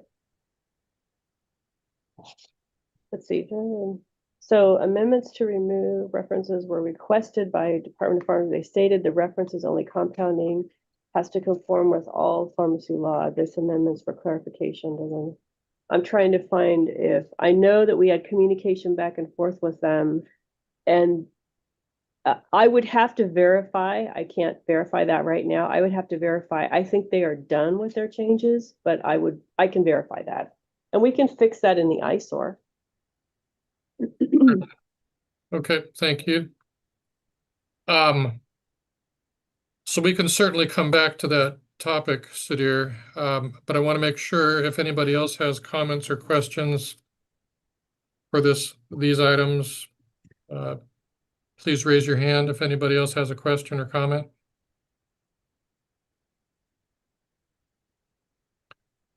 Seeing none, do we have any comments from the public? Items 1-9 through 1-13. No hands raised. I'd just like to remind committee members, if you're done speaking, to please remute. So, Mia, if I understand, you guys are going to look kind of offline in the meantime, and we'll just continue. Yeah, I've got quite a team here taking notes. Okay. Because I'm trying to find myself on the page here. So yeah, that's something we can very easily find out from Board of Pharmacy. And I like to kind of go back to Amy or Renee's comment. Sorry, is I see what you're saying there is, you know, it's funny, we focus on fixing the word, but we don't focus sometimes on the entire sentence. So we can go back and take a look at those as well. And I think those are just friendly amendments, if you will, from the committee. Sure. Okay. Thank you, Mia. So let's go on to item 1-14. Okay, great, thank you. So 1-14, sorry, I flipped too far here. 1-14 is specific to the dietetic service space, and this is the dining area. It's section 1224.20.2.8. I put the way that's an easy change because the staff was not spelled properly, so we fixed that. So I can go on to 15 if you'd like. Yes, Okay. please. All right, so central sterile supply, we've got minimum requirements in section 1224.22.1.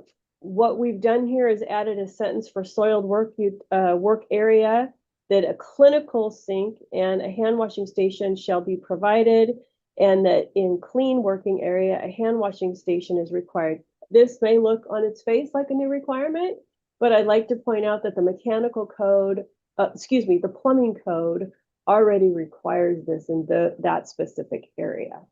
So we're coordinating amongst the codes. Thank you. That actually answers my central question on that one. So maybe we stop there. Do we have any questions from the committee on these two items? 1-14 and 1-15. Seeing no raised hands, do we have any questions from the public on 1-14 or 1-15? There are no hands raised. All right, back to you, Mia.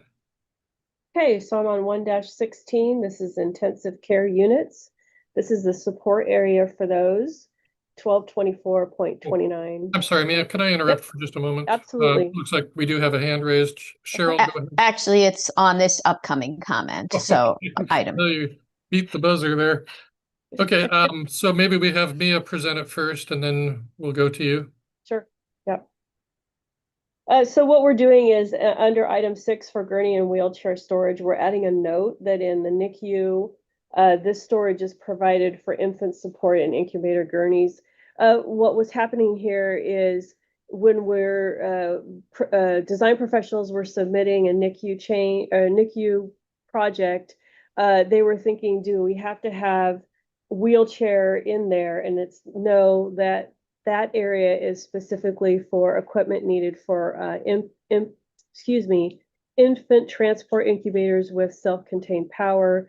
And the gurney is commonly used to transport the infant with an incubator, but a wheelchair is more for the regular ICU folks. Did I get that right, Eric? Yes. Hey, Cheryl, you've got a question. I do. The word note, this should not be a note. It should simply state when the minimum 15 square foot is required or when it's not required. Note is citing 9-point criteria. It would be item number 8 for format. To me, this putting it in here as a note just seems like, just do this for infant transport incubators and gurneys, but nothing else applies. Yeah, so it's the format. Okay, Ashpa, do you want to respond at this point to Cheryl's comment? We can relook at that. I know that generally notes are non-regulatory, so this was kind of informational, if you will, but we can relook at rewording that item. Okay, thank you. Dawn, you've got your hand up. Yeah, just general comments. I know that the titles of these sections are not considered to be code, so I noticed that to abbreviate, those items are not included in the text of the code. And that's pretty much throughout most of OshPod's stuff, but in this one, at least it could be commented in a friendly amendment that provide a minimum of 15 square feet of what type of storage you're looking for, gurney and wheelchair storage for each nursing unit. So that's my comment. Good, thank you, Dawn.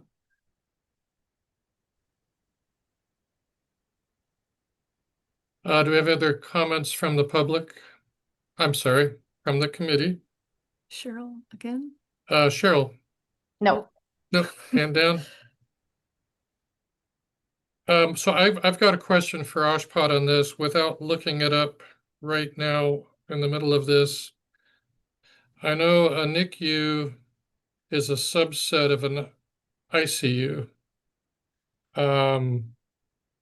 So I understand the note to be clarifying that this subset of an ICU, which is required to have 15 square feet, it's clarifying that, no, that's not for wheelchairs, that will be for, and explaining it. Is this section that we're looking at part of the NICU, or is it part of the ICU section of code? Part of ICU. It's part of ICU, and correct me if I'm wrong, Eric, and NICU sometimes points back to this section. Below. Right. Go to ICU. Yeah. I don't have the printed code in front of me, but that's why I'm So thinking. this could theoretically move to the NICU as its own item. It could, yes. Or just modify it here. So to be clear, to make sure I'm clear, you are required in a NICU to have 15 square feet for, quote, gurney and wheelchair storage under that item number 6. And this underlined addition is to clarify that it's actually not gurneys and wheelchairs. Am I understanding it correctly? That is correct. Yes, Okay. that is correct. Okay. No further comments from me. Anything else from our committee on this item?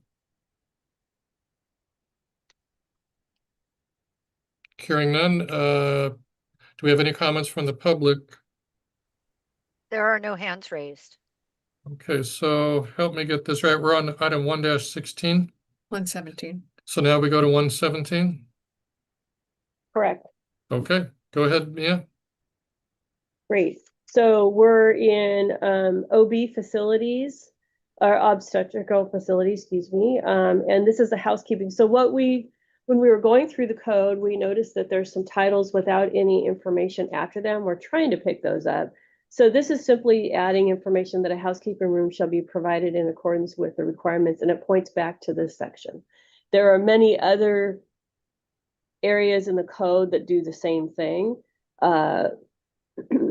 So that's the reason for this change. Okay, any comments or questions from the committee on 1-17? Seeing none, do we have any comments from the public on 1-17? There are no hands raised. Thank you. Let's go on, Mia, to 118. Okay, great. So Don's hand has Yep. I'm just gone sorry. up. Go ahead, Don. And don't ever hesitate to raise your hands. I'm moving us along quickly, but if we need to go backwards, we're more than happy to do that. Go ahead, Don. It's on the next item. I'm jumping the gun, sorry. Okay, yeah, let's let Mia present it and then we'll go to you. Okay, sounds good. So this is simply clarifying that the exterior entrance, the emergency medical service area, which there's several different required entrances at a hospital. And so we're clarifying in the first part of this sentence that it's the emergency medical service area shall provide a well-marked, illuminated, so on and so forth. And in the body of the text, we are also saying that this exterior entrance shouldn't be substituted for the accessible entrance that's required. And we go on to point to this specific section in 11B of where that occurs. Okay, thank you. So Don, you had your hand up, and then after Don, we'll go to Renee. Yeah, these are just friendly amendments. Do you want to put the word standby before emergency medical service? Is there a difference between the two? I would think there is. And then again, friendly editorial amendment, I would put the word as required. That is more editorial. Thank you. Appreciate the amendment, by the way. Thank you, Don. Go ahead, Renee. Yeah, and along the same lines, I appreciate the additional language at the beginning to clarify and taking what is apparently a standalone phrase that isn't a sentence. But I must say, in that light, I took a look a little bit more closely, but there appears to be an artifact left over at the end of the word entrance, as it reads, well-marked, illuminated, and covered entrance. There's a combination dash and comma, at least as it printed out on my end of the PDF. So a minor issue. Okay, thank you, Renee. Any other comments from the committee? Comments from the public on this item? No hands raised. Thank you. Okay, let's move on to the next item. It looks like that would be 119. So we're in the rehabilitation therapy department section. This is 1224.35.1 rehabilitation center space. And so what we're adding in here are a couple of amendments to align with Title 22. So let me go through this a little bit. This one I have to kind of read. We're proposing to amend and add the requirement for panic hardware to the entry and exit doors in a group dining and group recreation area or areas. The section 303.1.2 of Title 24 indicates that if the space is under 750 square feet, it doesn't require panic bars. However, and this is where we need to align with Title 22. Title 22, and I have the section in the eyesore, requires that at least 2 doors of entry and exit from the group activity area shall have those panic bars. And then also, it also requires, so what's happening is we are receiving projects, we're reviewing them to Title 24.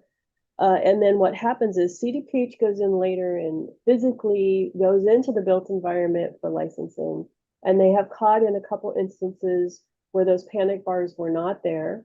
And of course, the medical provider cannot start providing services until it's licensed. And so those repairs needed to be done after the construction was complete.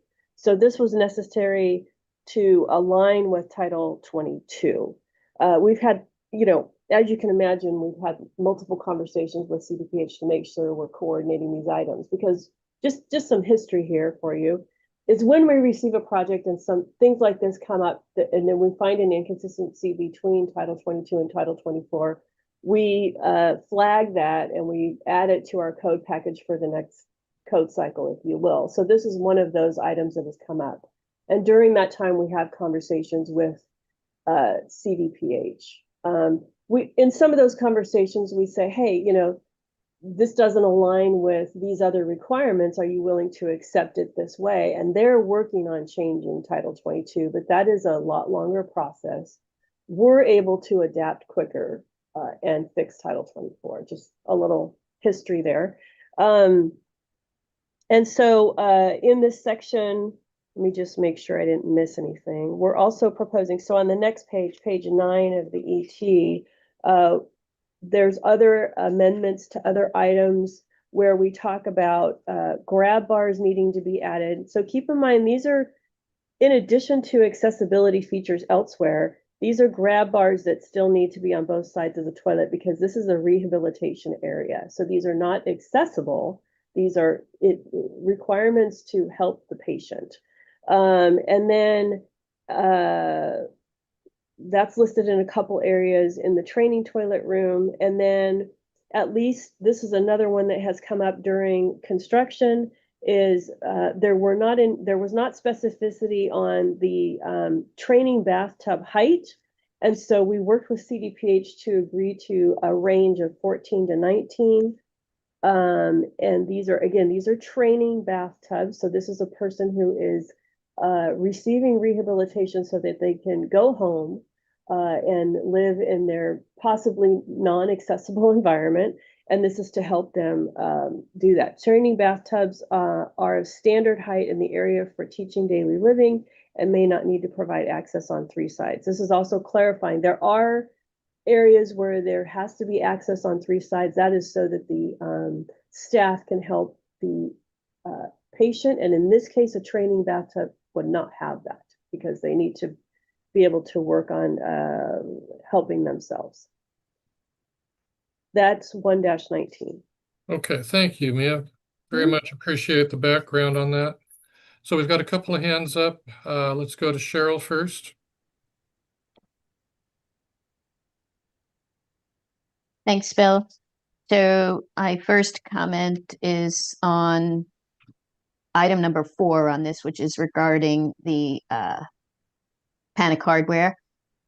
So the way you described this, Mia, you said activity areas shall be provided, and you stated that this is specifically for group dining and recreation areas. But there's an IE in front of that. And that IE makes me question, are there other spaces? Is group activity area defined? Does it need a definition? I'm not really sure when I won't need to have the panic hardware. What is a group activity space, or is this intended only for group dining and recreation areas? I think, go ahead, Eric. Yeah, part of the requirements to provide rehabilitation therapy, there you need to provide activity areas. And some of them are active activity areas, some of them are passive activity areas, some of them are outdoor activity areas. So activity areas is discussed earlier in the section. So this is trying to be consistent with that. when we've got ones that,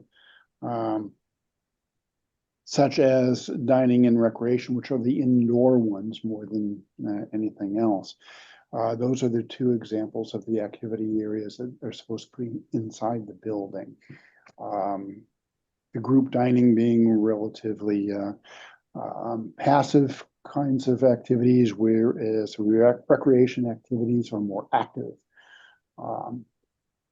So I still have the exact same question. Yeah. Is this, if this is only dining and recreation, can we delete the IE?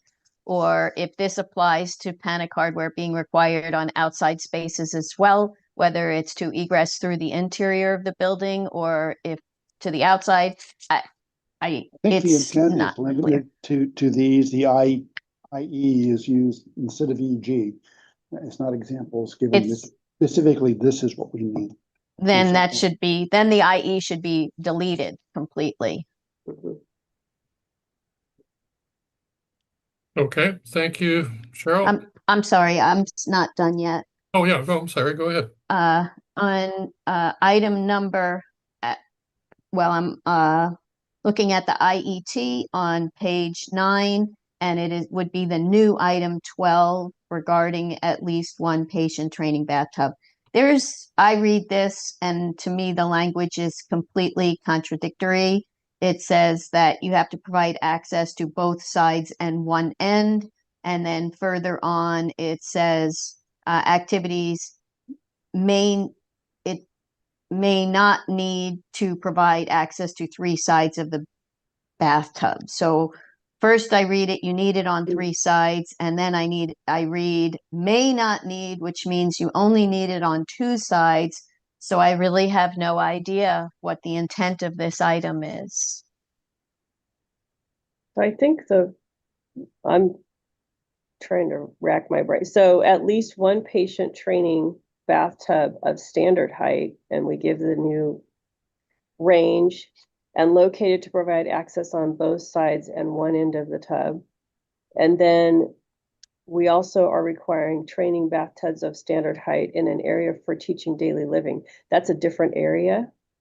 So the training bathtub and teaching daily living activities may not need to provide access on 3 sides. Okay. So there's 2 different things happening there. So I'm suggesting 2 different bullet items, and I'm also suggesting to not use the word may because it's ambiguous. Okay, gotcha.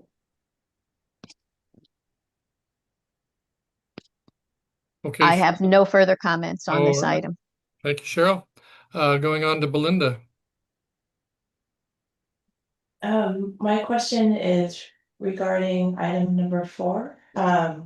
So do we need to clarify that it's regardless of occupant load? Or is the intent that no matter what size that space is, as long as there's that activity, you need to have 2 exits?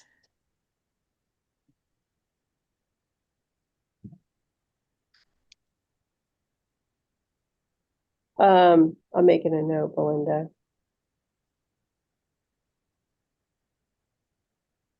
I think just by having the requirement here, it defaults to regardless of the occupant load.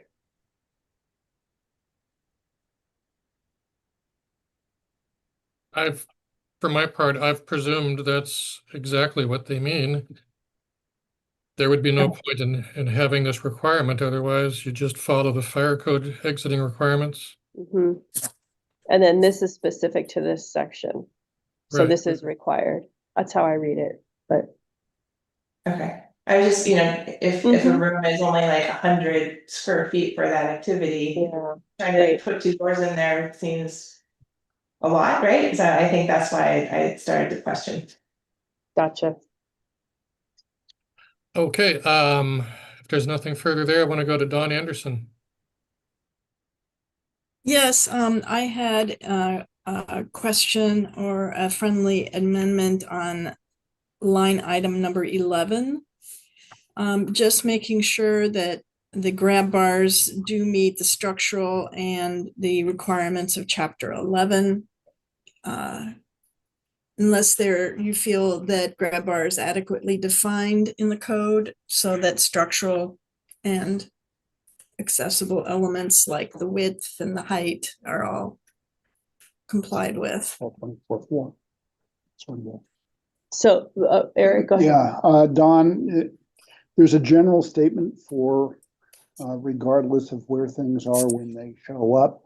In 1224.4, there's a reference to these grab bars for convenience, and it does cite back to 11B as to the diameter, the space between the bar and the wall and its structural strength. So that's covered already in 1224.4. It would then apply to every place it shows up, including this. Okay, so then you could say grab bars complying with this section shall. I'll comply with 1224.4. Yeah, 20. It's already Chapter there. 12. So, okay, I just want to make sure. Oftentimes grab bars are installed without our lovely backers. Okay, thank you. I want to move on to the next comment. Herbert. Hi, yes, this is on item 19, number 4 on the panic hardware. I would comment or suggestion to add or fire exit hardware. If the doors in question are in a fire rate assembly, then fire exit hardware would be required, which is similar to panic hardware, only that it's rated. I'm sorry, would you, just for my benefit, say that again? You're on item 4.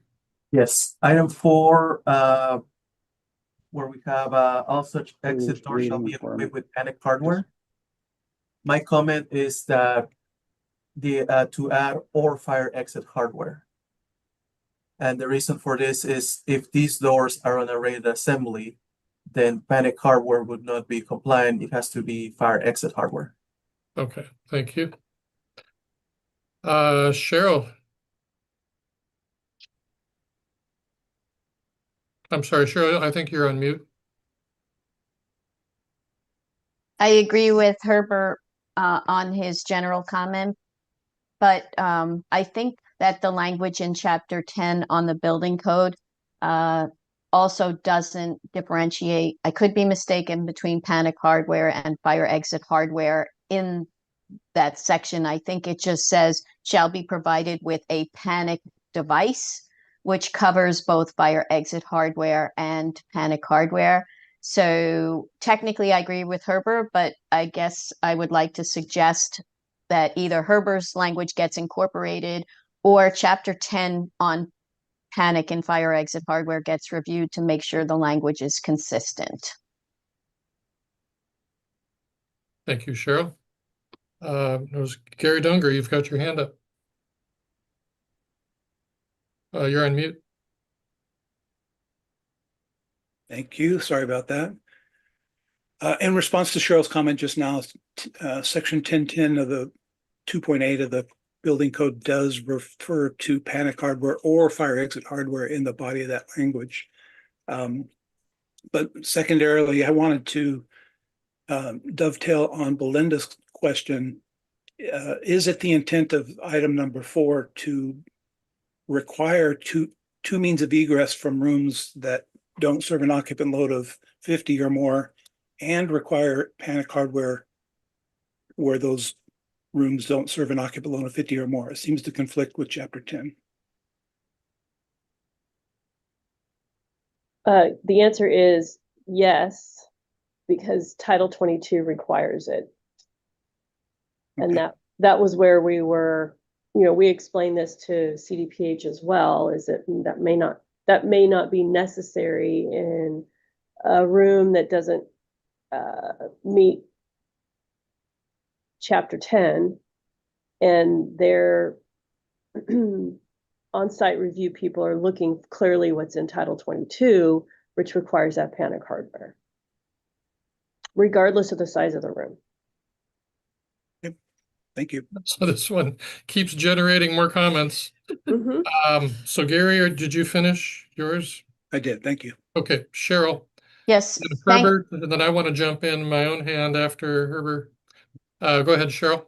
Yeah, thanks, Gary, for looking that up. And I just want to revise my comment that I concur with Herbert, and this should say panic hardware or fire exit hardware. Thank you, Cheryl. Herbert. Hi. Yes, You- sorry, I misspelled my own name on the Zoom. It's Heber. Don't worry. Just one comment, since we're talking about requiring 2 exits out of a space or room. When 2 exits are required, and also exit signage is required. So my comment is, should that also be added as part of this, in addition to 4? Thank you. So that I get it right, it's Heber. How do you Yeah, pronounce Heber, yes. How do you pronounce it? Heber. Heber. Okay. Yeah. I'll try to get that right. No Okay. worries, it's not an easy one. So I raised my hand for item number 5. I realize I looked up myself Title 22. The Title 22 language that we're trying to match says exactly these words. So I'm just lodging my complaint of sorts. The sentence, doors used by wheelchair patients or for the movement of bed and gurney patients shall provide minimum clear opening width of 44 inches. That results in a pretty big door. It's not common. So which doors would be used by a wheelchair user is likely to be all of them. The only ones that would not qualify would likely be a storage room or something.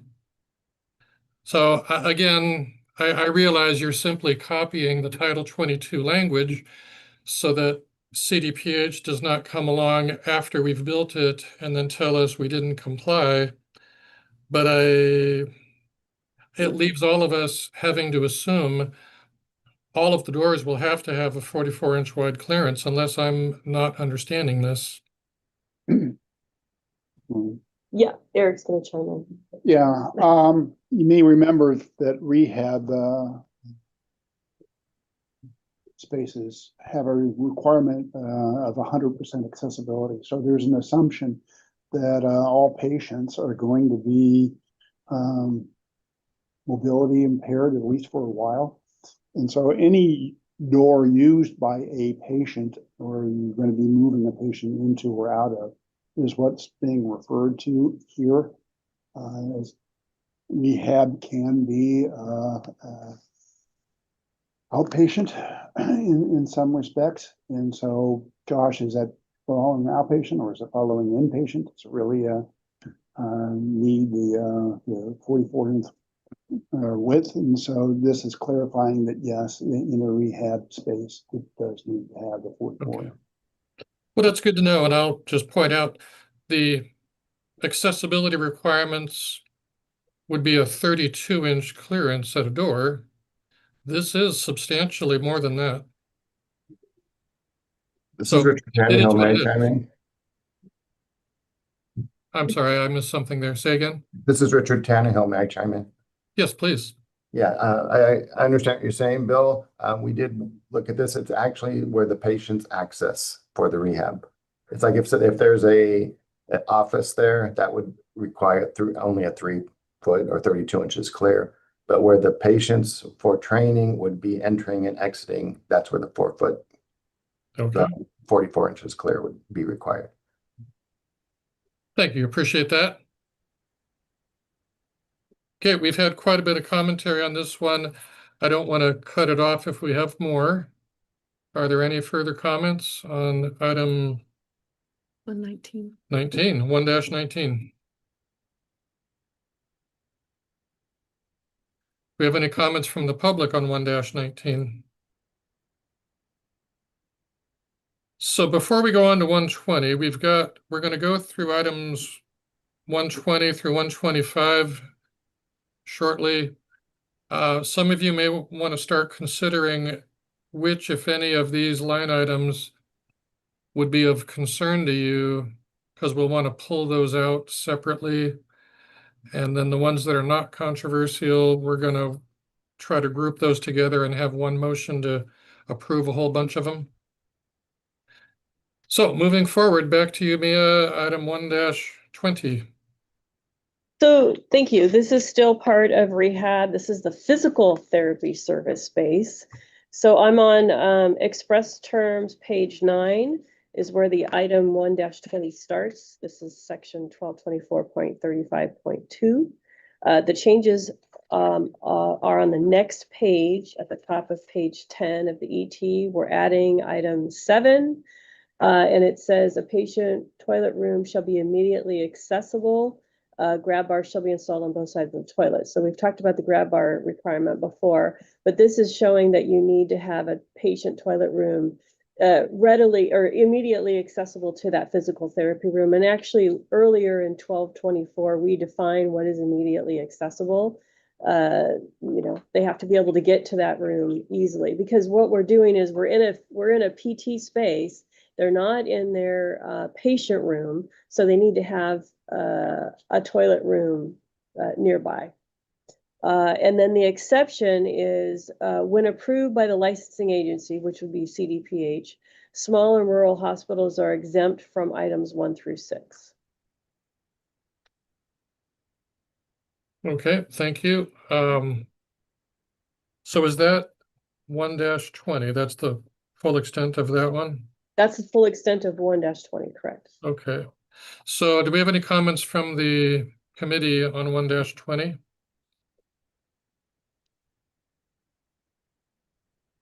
So, Melinda, go ahead. Sorry, are we specifically saying that 7 is not accepted? If you're letting them not do 1 through 6, are you still needing them to do 7? That's correct, yes. Okay. Mhm. So I have a comment / question on that item 7. If it's a patient toilet room, and it's almost always going to be, I think always, a single user toilet room, it's going to need to be an accessible toilet room. The grab bars installed on both sides of the toilet will probably result in 3 grab bars, one on the back, one on the wall side, and then one that's going to be 5 feet away, right? You understand what I'm getting at, right? I see. I'm visualizing a large toilet room. I hear what you're saying is you wouldn't be able to reach that one on the side. Eric, you were going to chime in? Yeah, frequently what happens, Bill, is they have something that swings down. We've chatted with DSA about conflicts between rules in ADA versus when they actually compete against the delivery of patient care in the case of a rehab space. Yes, we do require it to be 100% accessible. However, the delivery of care cannot be impeded by the application of the ADA that has not incorporated what they are looking at as additional requirements that are recommended at this point. They're not part of the law for such things as rehabilitation and other kinds of patient care spaces. So I think in this case, we would be looking at frequently there's a second side bar that swings down so that they can actually use it to get on and off of the toilet appropriately. But this is for rehab kinds of spaces in particular. Okay, thank you, Eric. And I'll try to identify going forward when I'm making a comment. My name is Bill Zellmer. So. Oh, sorry. Don, you've got a comment. Yes, thank you. Should we be using the word readily accessible instead of immediately accessible? And then again, just my comment again about making sure a fold down grab bar would definitely have structural issues. So we just want to make sure that that's assumed. So Ashma, do you want to respond to the readily accessible piece of that? They're readily accessible means that you can go through other spaces to get to it, whereas immediately accessible, it needs to be accessible from that space. And I believe that was the intent of this, is that you don't have to go through an intervening space in order to get to the toilet. You have access directly from the physical therapy space. Thank you. So I think we're ready to, unless there's any other comments, we'll move on to the next line item, which is 121. Great. So this is for occupational therapy service space, section 1224.35.3. We're adding a paragraph here that requires a 300 square foot with no dimension less than 12 feet. In the therapy space, each individual patient care station shall have a minimum clear of 60. And I won't read it all there. And then, of course, we're adding the grab bars shall be installed on both sides. The reason for this requirement is, again, we're aligning with what's required in Title 22. Okay, looks like we have a hand up. Renee. Yeah, and I guess this would be another friendly amendment. I cannot understand, and it's just me, why the grab bar requirement is item number 6 in line as perhaps 5.A, for example, because as I read this 6 goes to just the description of the occupational therapy space. And somehow or another in reading this, I assume that there must be a toilet in the middle of this occupational therapy space, as opposed to in the bathroom that is mentioned in line number 5, what would be line number 5. Again, if we're looking at making sure people can read this and understand, I understand the need to have that line there somewhere. But standing out on its own, it lessens the comprehensibility of it, if you will. So from a friendly standpoint, I think it could be more clear. Thank you, Renee. Do we have any other comments from the committee?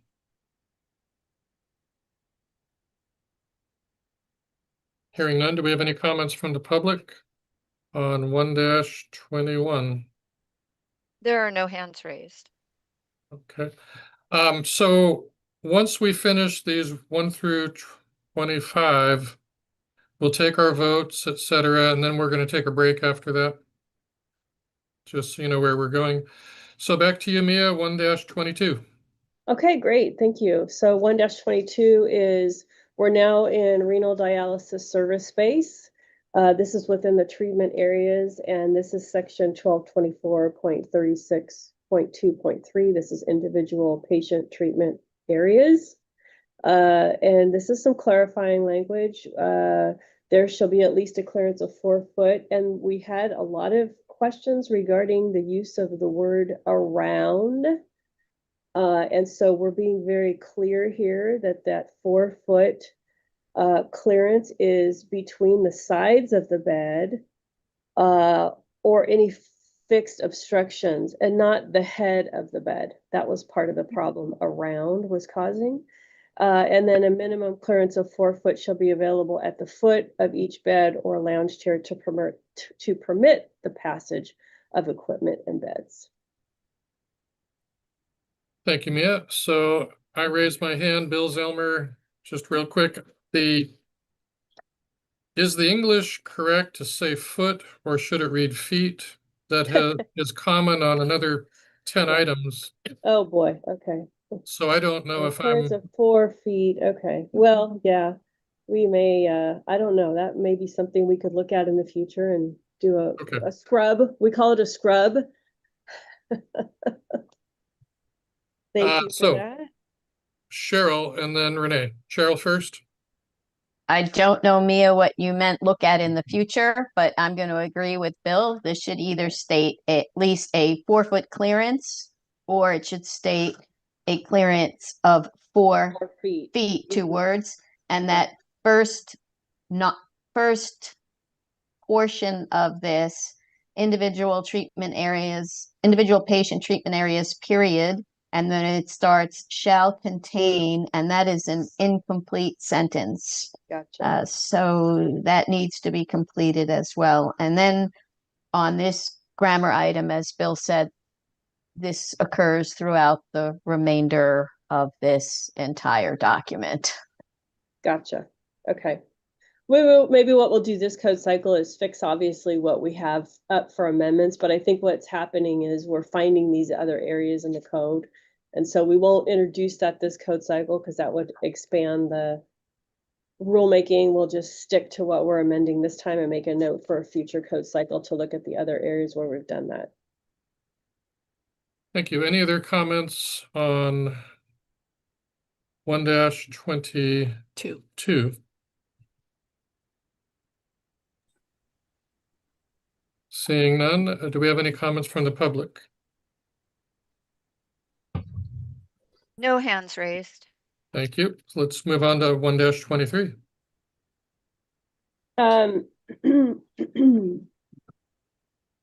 So this is clarifying when outpatient dialysis service is provided because it's not necessarily a requirement. Storage for patients' belongings shall be provided. The storage is required when outpatient dialysis services are provided. Since inpatients already have storage, it's only necessary for the outpatient folks. Okay, thank you. Pretty straightforward. Do we have any comments from the committee on this one?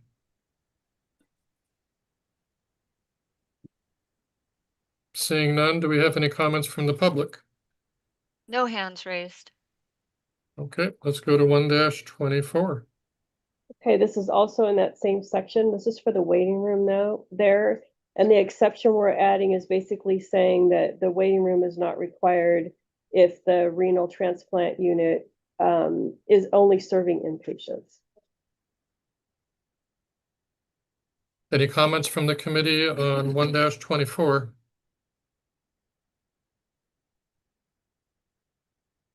Seeing none, any comments from the public on 1-24? No hands raised. Okay, go on to 125. So 125 is very similar to the prior code section where we're clarifying around, and we'll also take into consideration the foot fee issue. Okay, thank you, Mia. Comments from the committee on 1-25?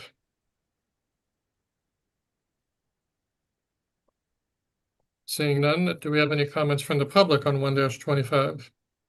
No hands raised. Okay, so now we want to do our voting, and this is, it may get tricky. I'd like to suggest we think about how, I see your hand, Siddhir, give me just one moment. Issues of wordsmithing and suggesting grammatical changes are certainly fair enough, but we're not to tell OSHPD or any other agency, you need to write it this way.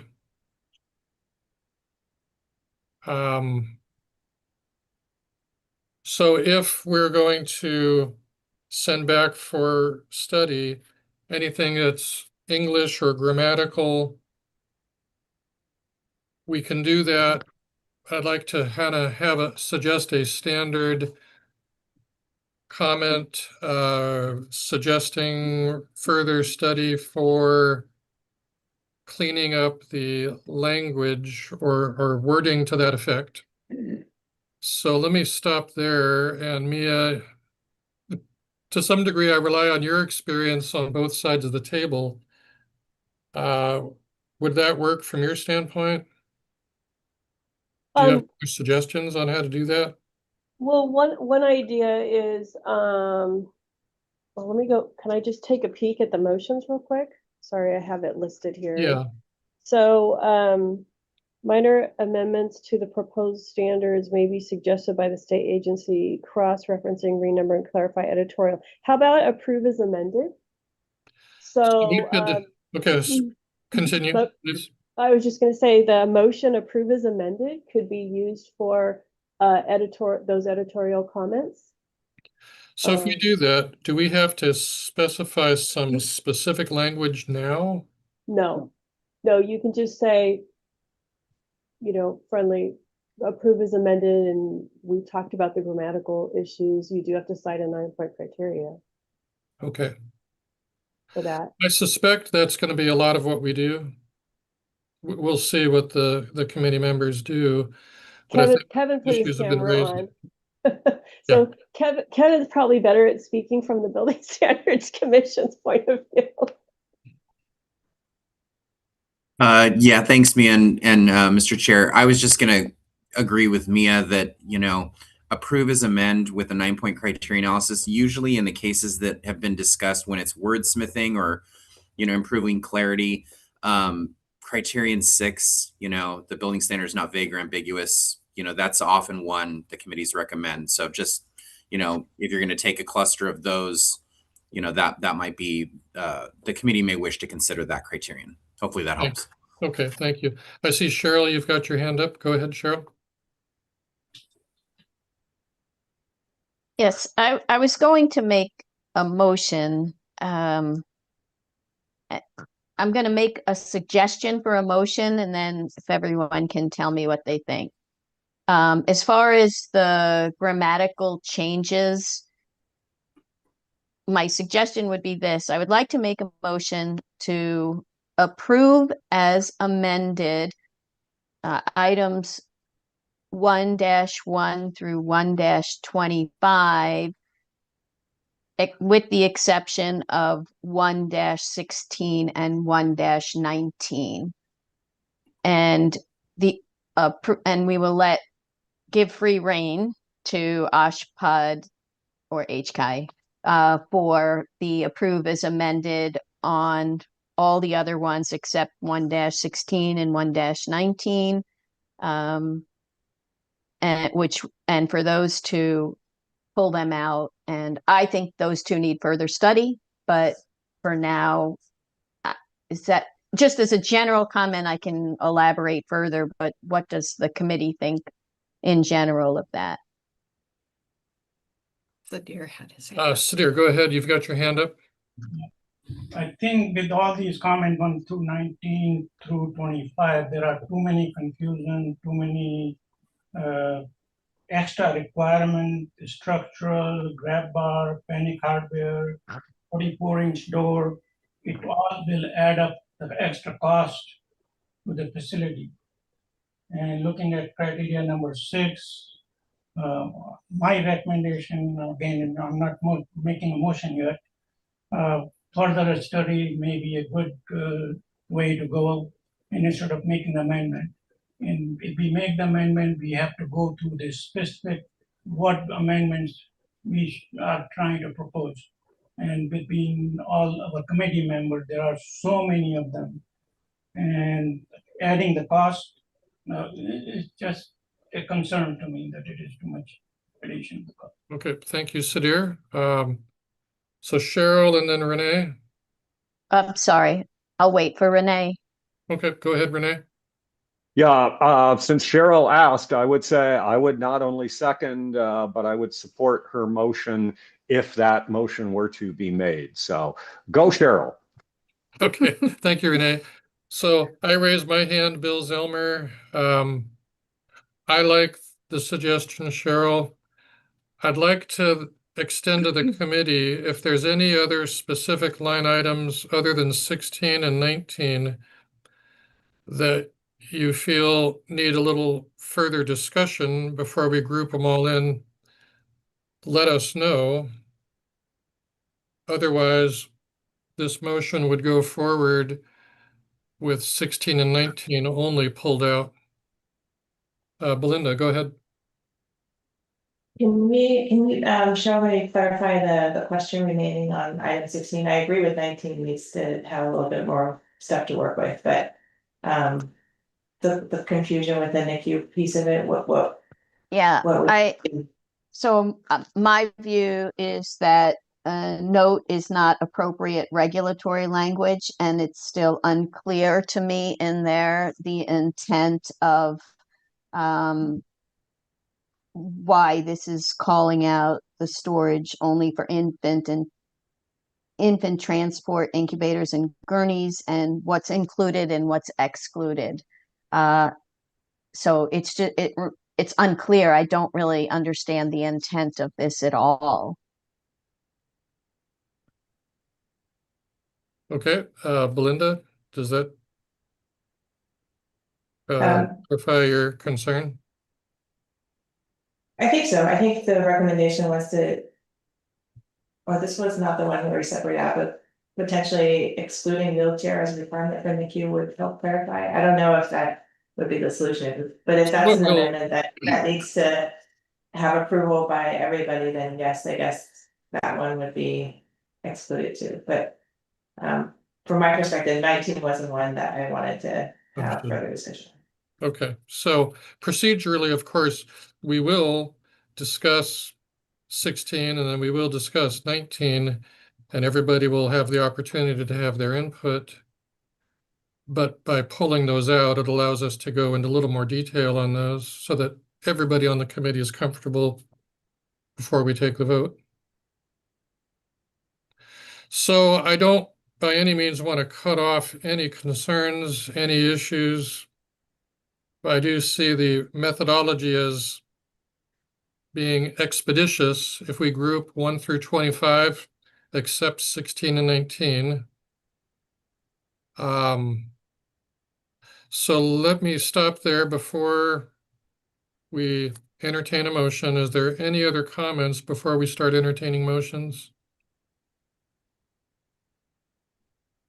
I think. All right, go ahead, Sudhir. Yeah, if we can add to it the friendly amendment to exclude all the grammatical part of it. That there are so many grammatical errors to be corrected as a part of the motion. That's so Sudhir, my I'm going to make a motion and then you'll hear. Okay, I am making a motion that we approve as amended item number 1, items 1 through 25, with the exception of 1-16 and 1-19. And the approve as amended portion is based on, I'm going to go 9-point criteria.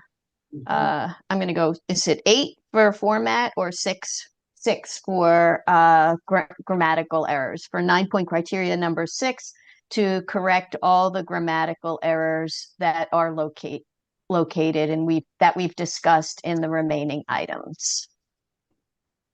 We have a second. I will second it. Okay, thank you, Sudhir. So, discussion per the committee. We have covered all of these items already. I don't know that we need to go back to anything in particular unless any of you feel we do. Do we have any? Looks like Mia's got a comment. Go ahead, Mia. Yeah, I was just going to say, if there's a motion, you have to vote on that motion before we talk about the other ones. Sorry, I didn't want to. Yeah. Okay. Yep. So what I'm trying to avoid is going through 22 items all over again. Understood. Thank you. So are there any particular issues that were in all of these 23 items that anybody wants to go back and point out a particular grammatical or other issue? Go ahead, Sudhir. Just a quick comment for Cheryl. We cannot include number 6 as 9-point criteria because it kind of negates it. It says it is unnecessary. So number 8 is good to go with. Maybe number 3 can add to it, but number 6 will negate the approval process. Item 1-6. Item 1-6, Sudhir, just changes an ASTM reference to make it correct. That will be number 8, criteria number 8. I think he's talking about the 9-point criteria, Cheryl. And I do believe that number 6 would be a valid number. That one doesn't require. So for item 1-6, there's not going to be any amendments at all. No, Okay, it's just an approval, but I just bulked them together, giving Oshpod the opportunity to amend based on our discussions on the items that we discussed and where they took notes. That was the intent of my approved as amended. Some would have amendments, Sadir, but some may not. And item 1-6 is an example of one that will not have amendments. okay. Cheryl, my comment is on the 9-point criteria, not to include number 6 as a criteria. Number 8, which you mentioned earlier, is a good criteria. You can add number 3 as one of the criteria as well. But So, We only need to have one, I think. So, Yeah. and we only need to have one criteria, and criteria number 6 is broad enough that it catches what we need to have covered. so I agree, and I think the folks on the Building Standards Commission agree. Criteria 6 would be appropriate.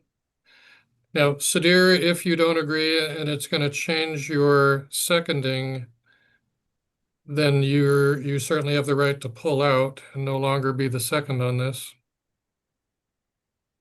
yeah, I'll pull out from being a second. But Okay, do we have somebody else that's going to second this motion? and I will. Nay? I'm sorry, I'll make sure we get Kevin Day in here.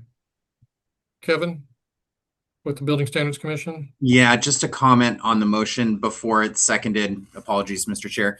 Just want to clarify that this motion, kind of like Cheryl just said, contains 23 of the 25, sub items in item 1. The motion is approve as amend, based on criteria 6, vague and ambiguous.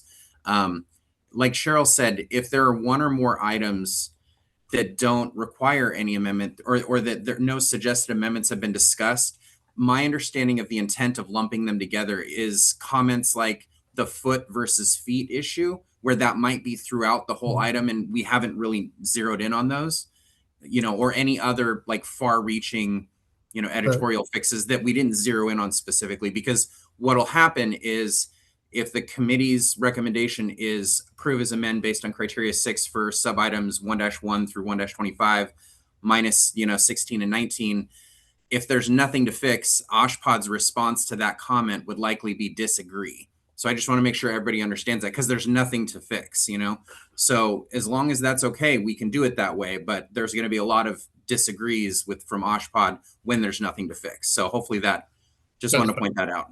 Thank you. Anything to require only one criteria or more than one criteria? Because number 8 was a good one. Number 8 for formatting would probably be, if it's something formatting, like if they've jumped over a whole chapter or something. I think vague and ambiguous is sufficient for most of these, Sadir, because they're clarifying something that is otherwise, vague or ambiguous in the code, like some of the wordsmithing or the verbiage that is used. Like you can also lump in 8 if appropriate, but that's usually if there's like a kind of a gross, formatting error, with like if it's not formatted in the typical format of Title 24, if it's something's out of sequence or things like that. So hopefully that helps. Okay, so I'll just stay with my motion. Second. So Sadir, you are seconding it? Okay, and I assume that means Renee, your hand is down now. Was there anything you wanted to speak to there, Renee?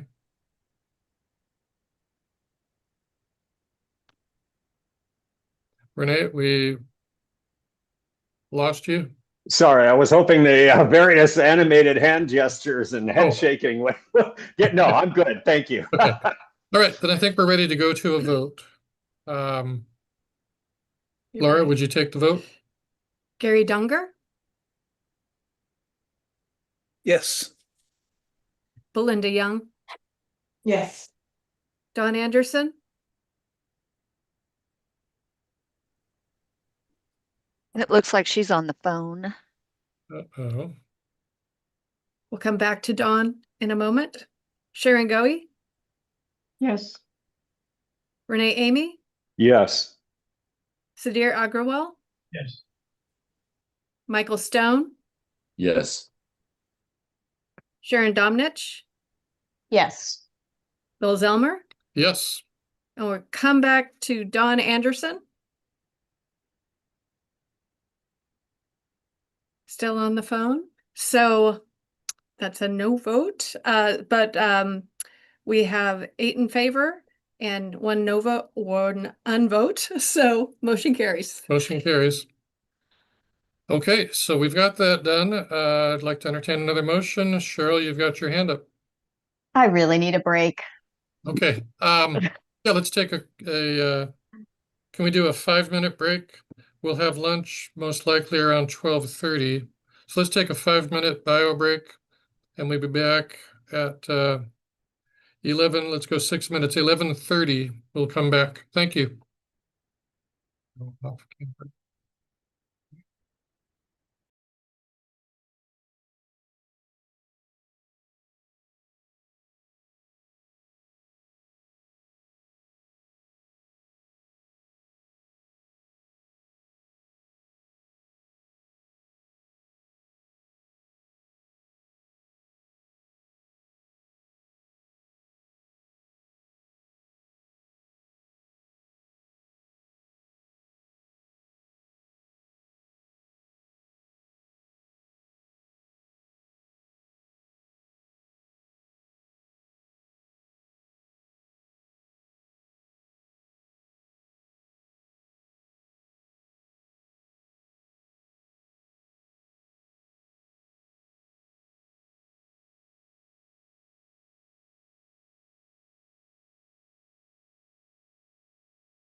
Okay, folks, we're back.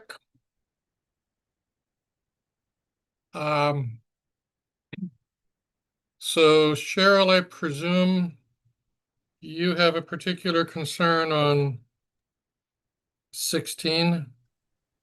I'd like to give you the first opportunity to make a motion. Okay. For item number 16, I will make a motion for further study based on 9-point criteria number 8 regarding format, because a note does not, this is the code, and the note does not provide any clear regulatory guidance or direction. Thank you. Do we have a second?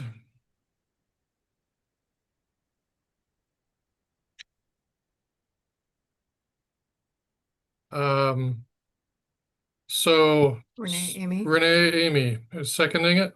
I'll second that motion. Okay, thank you, Renee. So further discussion, Cheryl, do you need to explain any further, or does anybody have comments? I do want to note that Sharon was not back when Cheryl provided her motion. I'm sorry. Thanks, Laura. I will repeat the motion.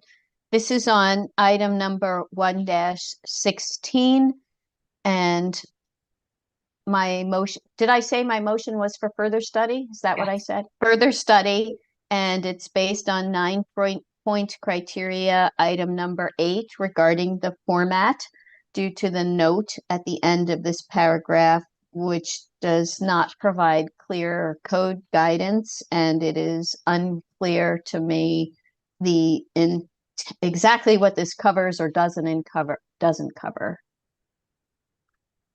Okay, thank you, Cheryl. It's been seconded. Oshpa, do you wish to respond or not? We're good. We have clear direction, and we'll make some changes before the 45-day. Thank you. Any further comments from the committee? Okay, let's please take a vote. Gary Dunger, Yes. Belinda Young, Yes. Dawn Anderson, Yes. Sharon Goey, Yes. Renee Amy, Yes. Sudhir Agrawal, Yes. Michael Stone, Yes. Cheryl Domnich, Yes. Bill Zellmer. Yes. Unanimous and motion carries. Okay, I'd like to entertain a motion regarding item 1-19. So this is the rehabilitation center space. Item.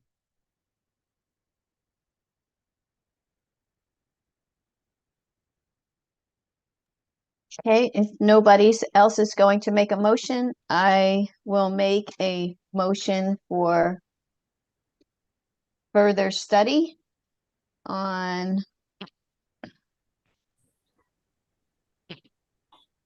item 1-19. There were a lot of comments on this that were relating to the grammar and clarity of this item,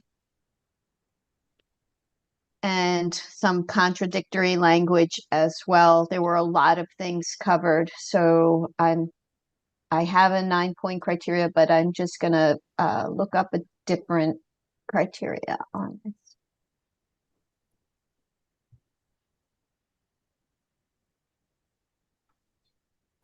I think I'm gonna go with 9-point criteria 8, because most of it has to do with the formatting, but there also is some contradictory language in here. So actually, I'm going to go with 6 and 8 on the 9-point criteria. Okay, thank you, Cheryl. I seconded. Sudhir seconds. Any members of the committee, comments, questions? Oshpod, do you have any response or reaction? Nope, I think we understand what we need to do. Okay, then let's take it to a vote, please. Gary Dunger, Yes. Belinda Young, Yes. Don Anderson, Yes. Sharon Goey, Yes. Renee Amy, Yes. Sudhir Agarwal, Yes. Michael Stone, Yes. Cheryl Domnich, Yes. Bill Zelmer. Yes. Unanimous, motion carries. So we'll move on to agenda item the Item 2 on twos. CAM. Okay, 2 is a fairly short one then. There's 4 sub items. Okay, let's go ahead and dive into it. Oshpod, you want to present item 2? Yes, so we're in express terms and ISOR item 2 on the CAM. At your pleasure, I can go through all 4 of the item 2-1 through 2-4. So just for context, these are specifically focused on section 1225, and 1225 speaks to skilled nursing facilities, which are our OSHPD 2s. And in many cases, this points back to 1224, but we'll just go through the changes real quick here. So the first change is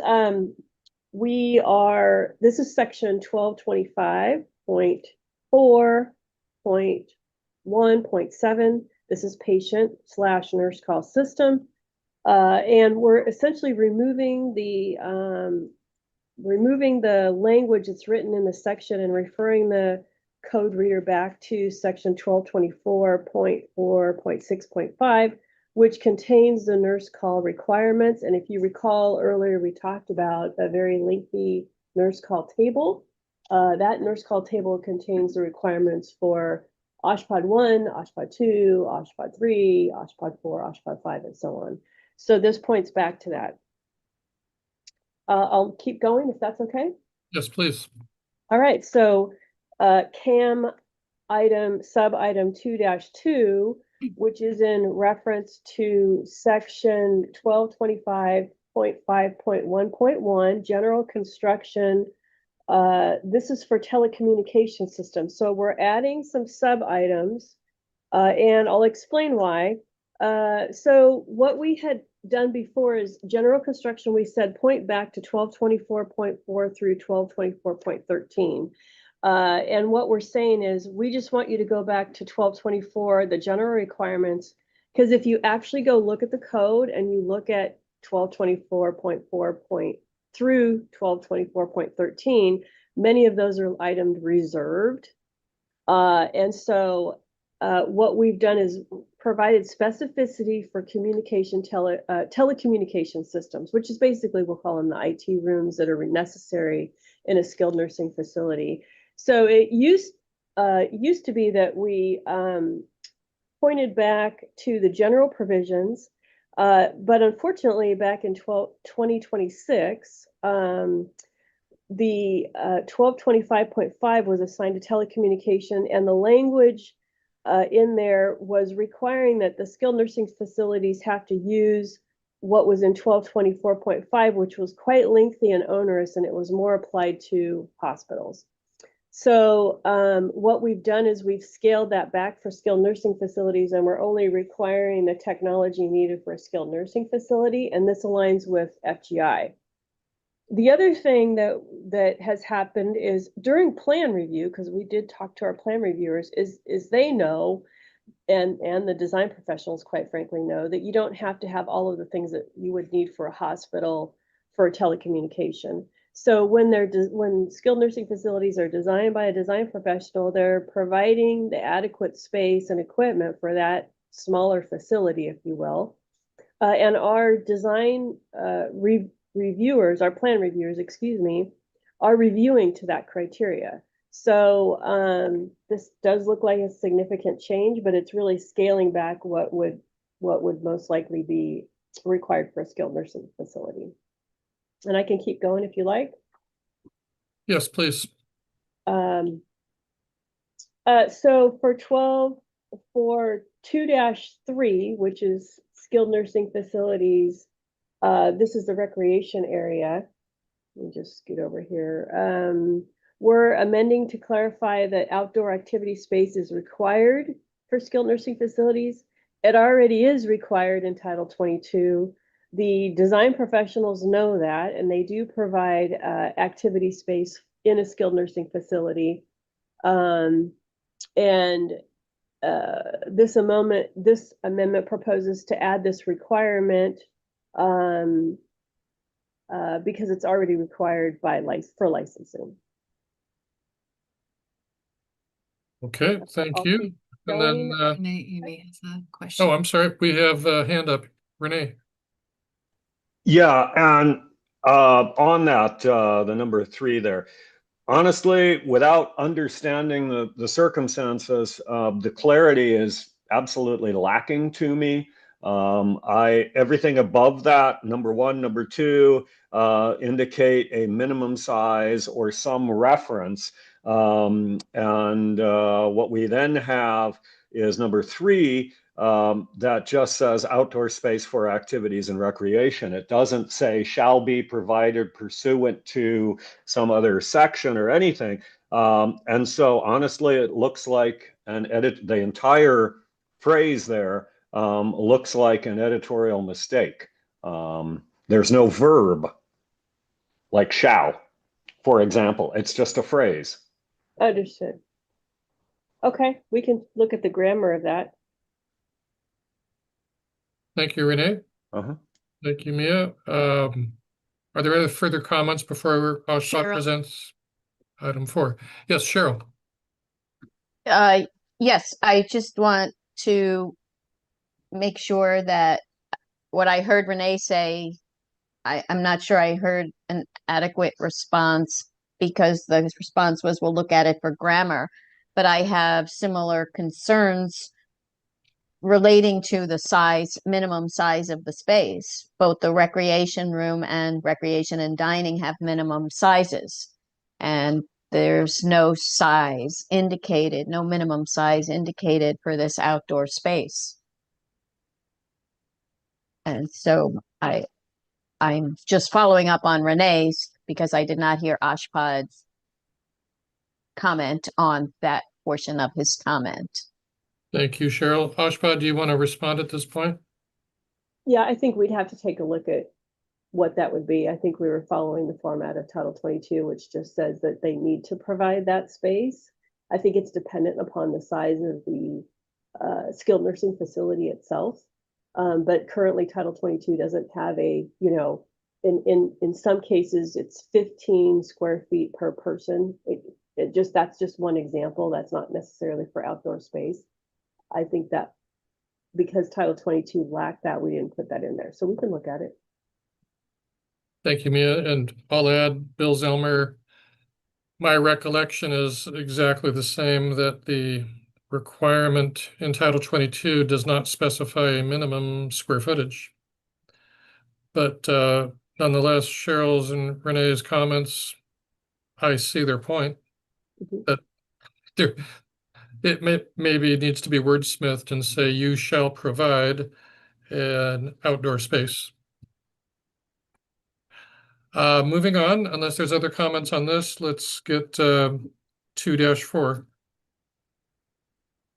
Okay, 2-4 is amending, special treatment program services.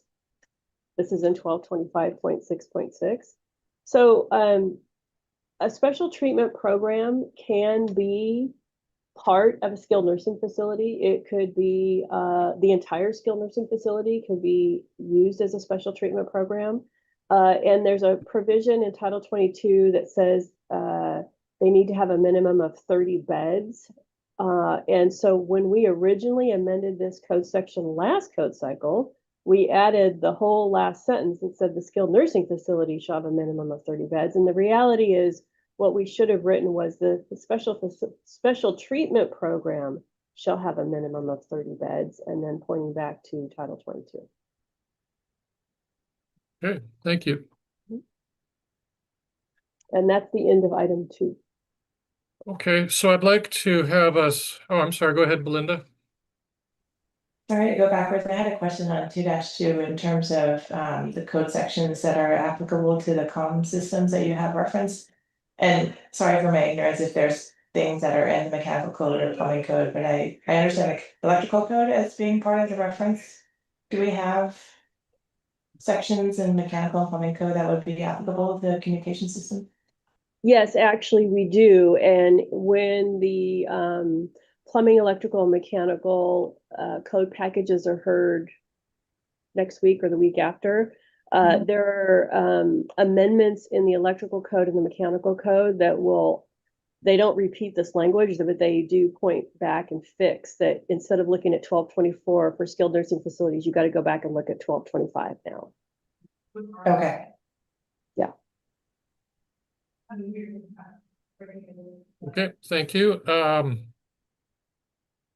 So I'd like to very similarly have us group either all 4 of these together or 3 out of 4. If there's any wordsmithing concerns, we can probably handle those in the same way. Pardon me, do we need to go to the public?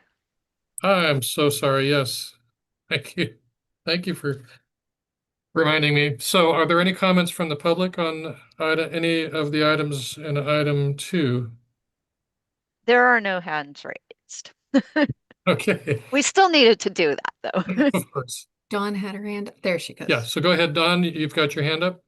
Can I propose a motion? Yes, please. I propose that we accept items in item number 2 for approval as amended. Thank you, Don. Do we have a second for Don's motion?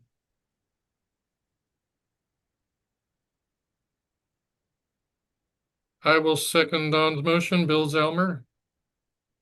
Do we have any comments or questions before we go to a vote? Renee, go ahead. Yeah, my only concern is that 2-3 might rise to the level of further study to try and figure out what should be in there. I don't think it's just wordsmithing, like changing a comma to a period or adding an S. I think that needs really further study. And I'm sorry, Renee, I missed one important point about what you said. Sure. Which of the sub numbers were you? That would be 2-3, where it talks about the outdoor space for activities and recreation with no pointer, no indicator, no nothing. Okay. You have Mia and Cheryl. Okay, thanks for your comments, Renee. I want to go to Mia and then Cheryl. Yeah, I maybe I misunderstood Don's motion. Is it approve as amended for all of these items? Yes. Okay, so my question would be, what needs to be amended for 2.1 and 2.2? Because what's going to happen, this was kind of brought up earlier, is if you agree and we're moving forward with them, the motion would be approved. But if we truly need to amend something, we need to know what that is. Otherwise, our response to the Code Advisory Committee's approve as amended, if we do nothing, then we're disagreeing with the Code Advisory Committee. So there's two items here. Sorry, go ahead, Dawn. Yeah, my intention was just the friendly amendments we've offered. But is that just for 2-3? Yes, I believe those were that was the only one that was commented on. So, yeah, I see what your point, Mia. It might be better to have a motion to flat out approve 3 out of 4 of these items. And then the one that needs some wordsmithing would be approve as amended.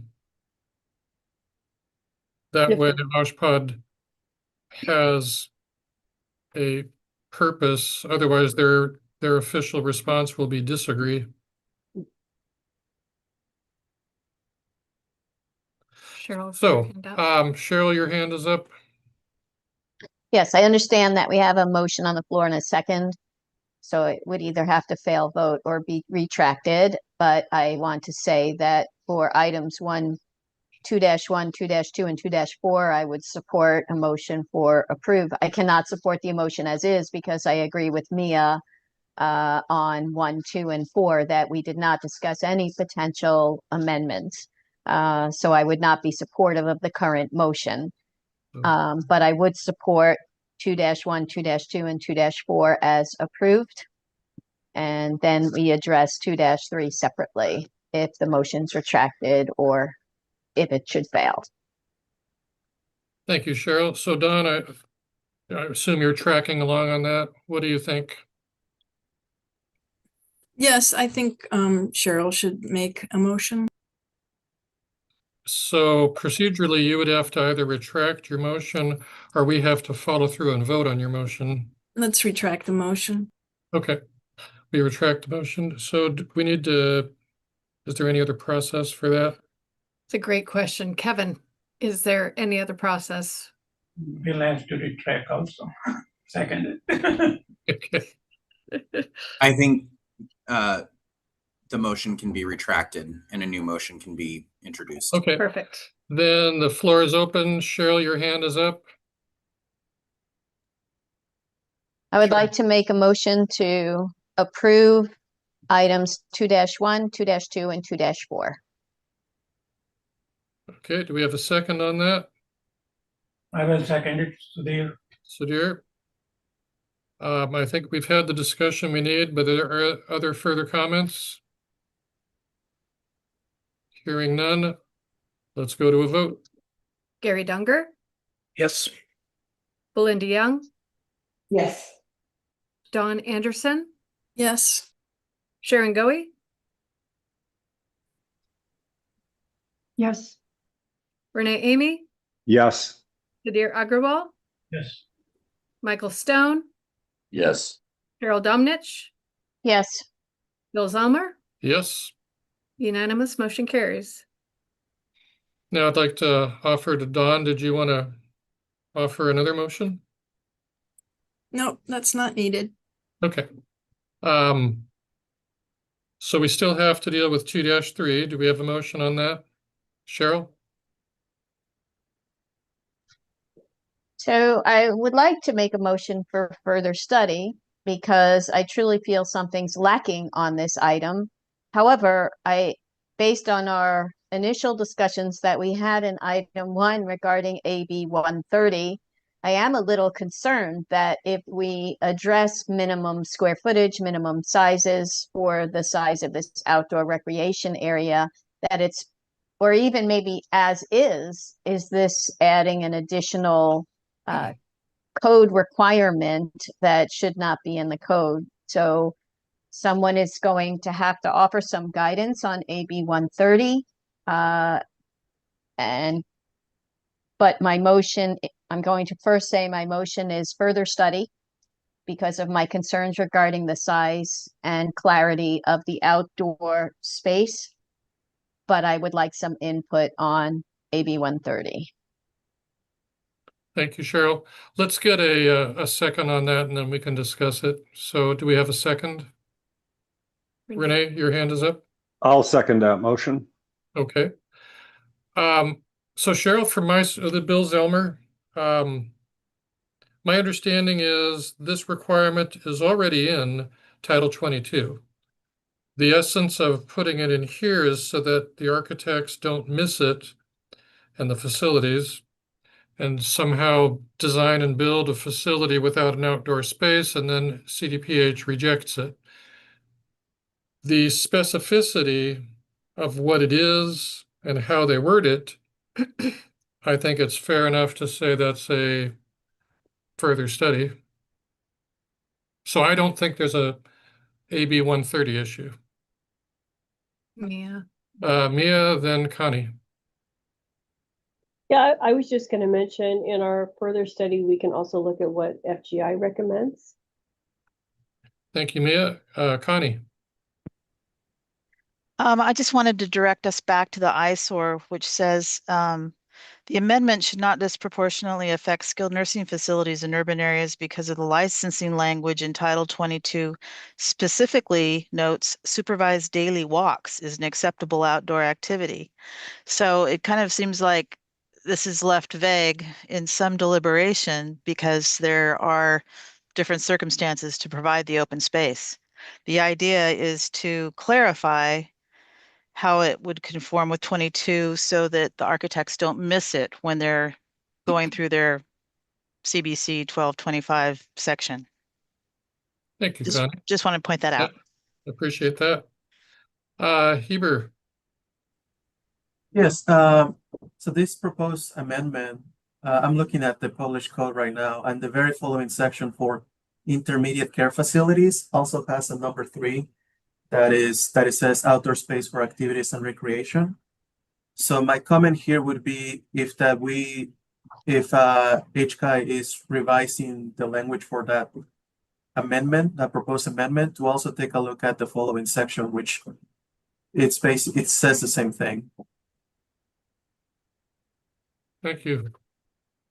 So we're gonna need a 9-point criteria. Oh, yes. So we have a motion on the table. We didn't get a 9-point criteria for that. That was 2-3. Cheryl Yes. Dominich. Yes, this is Cheryl. The 9-point criteria that I've documented is number 6 for vague. 6 for vague. Okay. Any further discussion? Does Oshpod, do you want to respond to the comments? I'm sorry, before we do that, I really appreciate Connie's input on this item. Is there a way that we can simply reference Title 22 for guidance on Title 22 should be referenced for guidance and sizing? Okay. I think that also is Renee would be okay as well with that. Cheryl, could you please clarify, are you saying as part of your motion? I'm just we can leave it as further study, and that's fine with me, but based on Connie's input, I would be okay if we change to approve as amended to include, but I would have to retract my motion and say approve as amended and reference Title 22 for additional criteria. And maybe there's a specific section in Title 22 that gets referenced, and that would be acceptable to me. So Bill Zillmer, my 2 cents worth, I agree. Approve as amended is probably closer to the mark. I don't think it's that complicated, as you know, if we do reference the Title 22 requirement. And again, I think the Title 22 requirement is kind of vague. They don't give you a per square foot per person thing. So it reads in a very broad way. So I think there's probably just a matter of wordsmithing that needs to be done. So I would encourage a retraction and then Mia's got her. Okay, Mia's got her hand up. Well, obviously, I'll go to the pleasure of the committee. I was just going to say, for ease of it, whether you provide a motion of further study or approve as amend, we still are going to do the work. And so it's still changing it. So the end result is the same. So, okay. I'm going to leave my motion in place, but I think we're in agreement in the direction that we're going. Okay. Any further comments? Hearing none, let's go to a vote. Gary Dunger, Yes. Belinda Young, Yes. Don Anderson, Yes. Sharon Goey, Yes. Renee Amy, Yes. Sudhir Agrawal, Yes. Michael Stone, Yes. Cheryl Domnich, Yes. Bill Zellmer. Yes. It's unanimous. Motion carries. So it's 12 o'clock. I wanted to take the pulse of the group. We could keep going up until close to 12:30-ish, or we could break for lunch now. Our next section is the biggest one. It has 55 sub-numbers to it.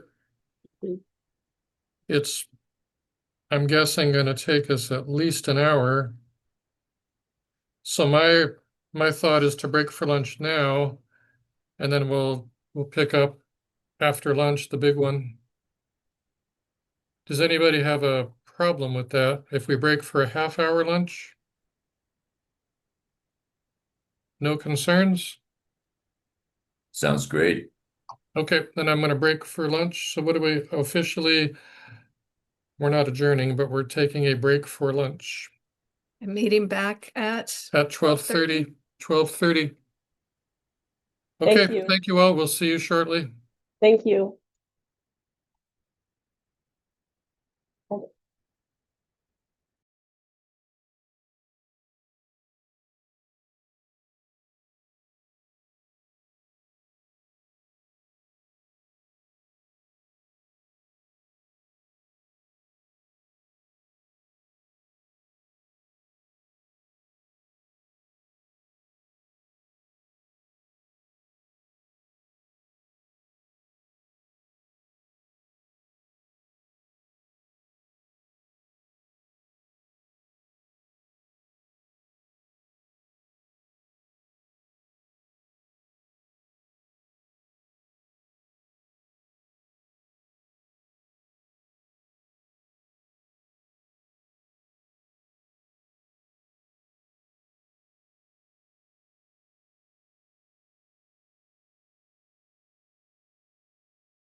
You guys hear me okay?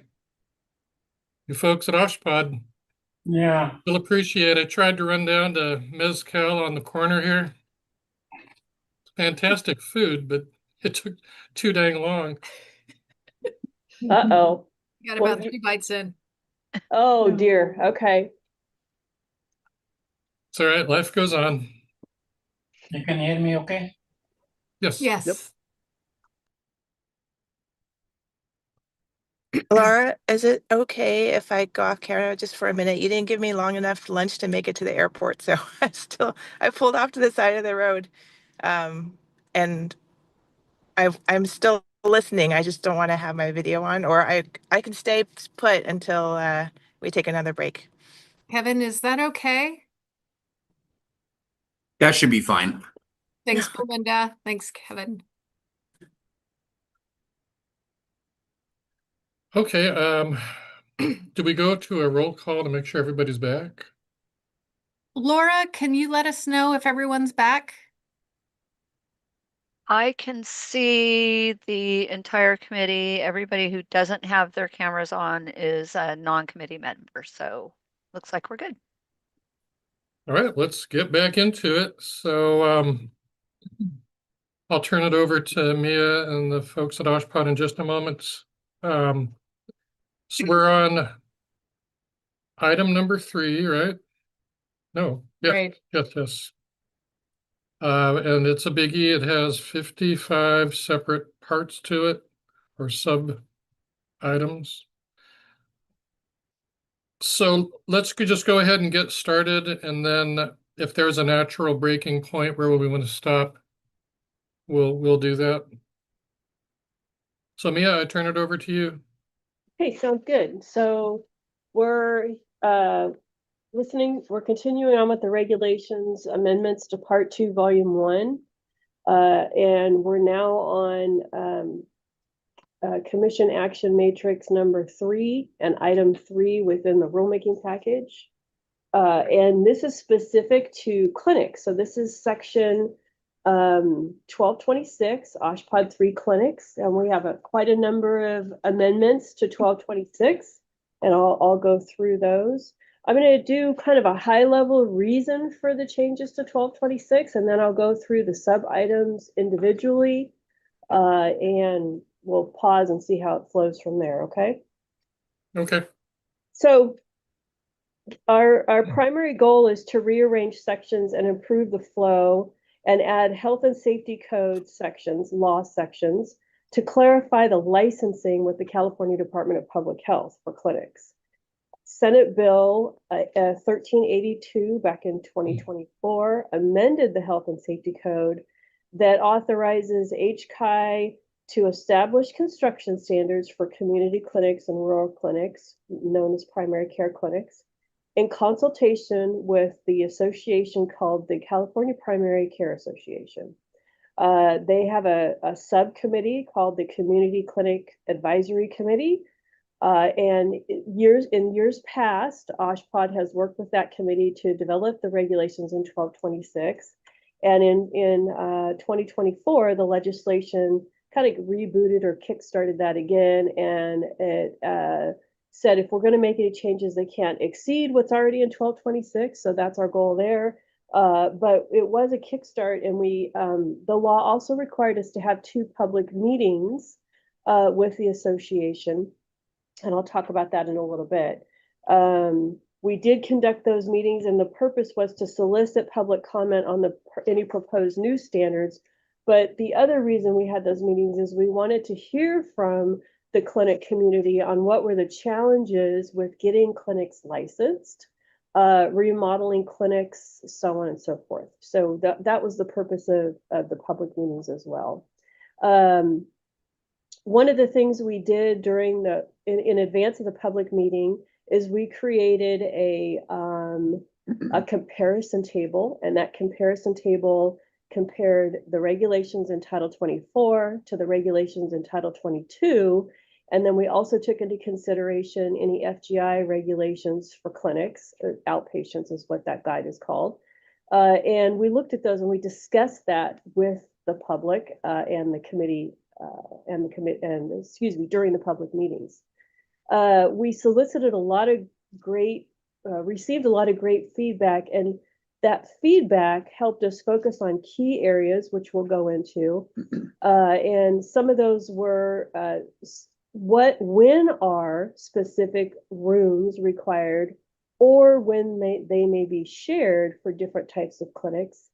We needed clarity, clarify the regulations and licensing between the different types of clinics, primary care and outpatient clinical services of a hospital, and then simplify the toilet room requirements for smaller clinics and clarify the corridor width requirements.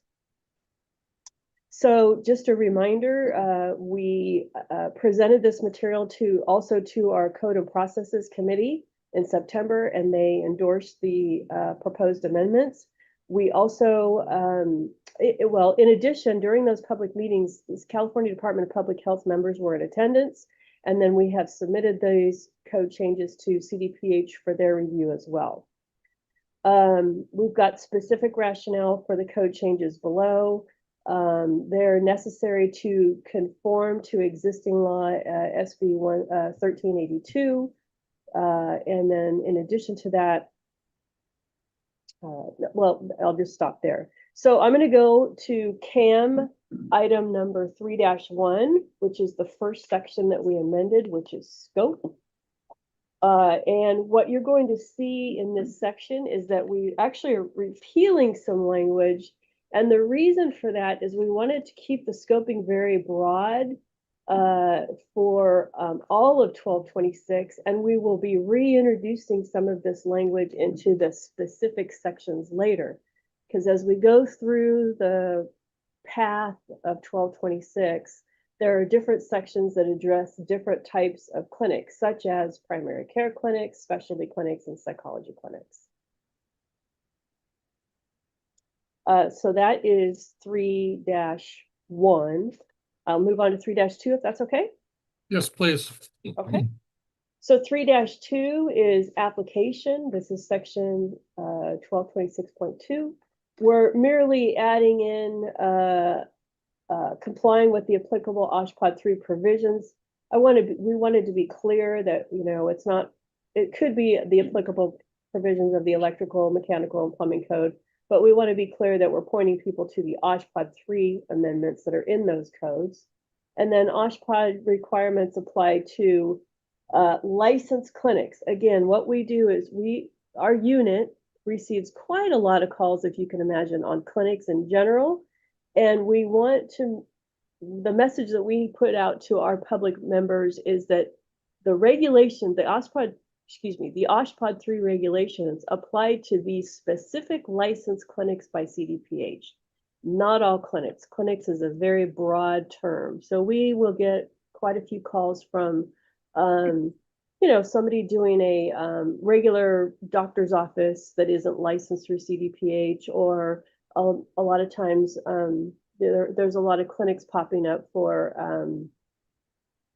cosmetic surgery and cosmetic work and things like that. Those generally are not licensed by CDPH. I say the word generally very carefully there. In addition to this section application, we are also reminding folks to go back and look at Chapter 1, 1.10.3. And the reason I'll stop there because that is the end of 3.2. I can go into 3.3, which explains why we're removing the exception. Yeah, if you could do one more, that would be helpful. Okay, I'll finish out this section. So it appears that we're repealing the exception. Excuse me, it appears that we're repealing, not the exception, 1226.2.1 outpatient clinical services, but actually we're moving that to a section below, and I can explain that further as we get down to that section. Do we want to pause there? Yeah, maybe that would be good. So 3-1, 3-2, and 3-3. Do we have any questions from the committee on any of those items so far?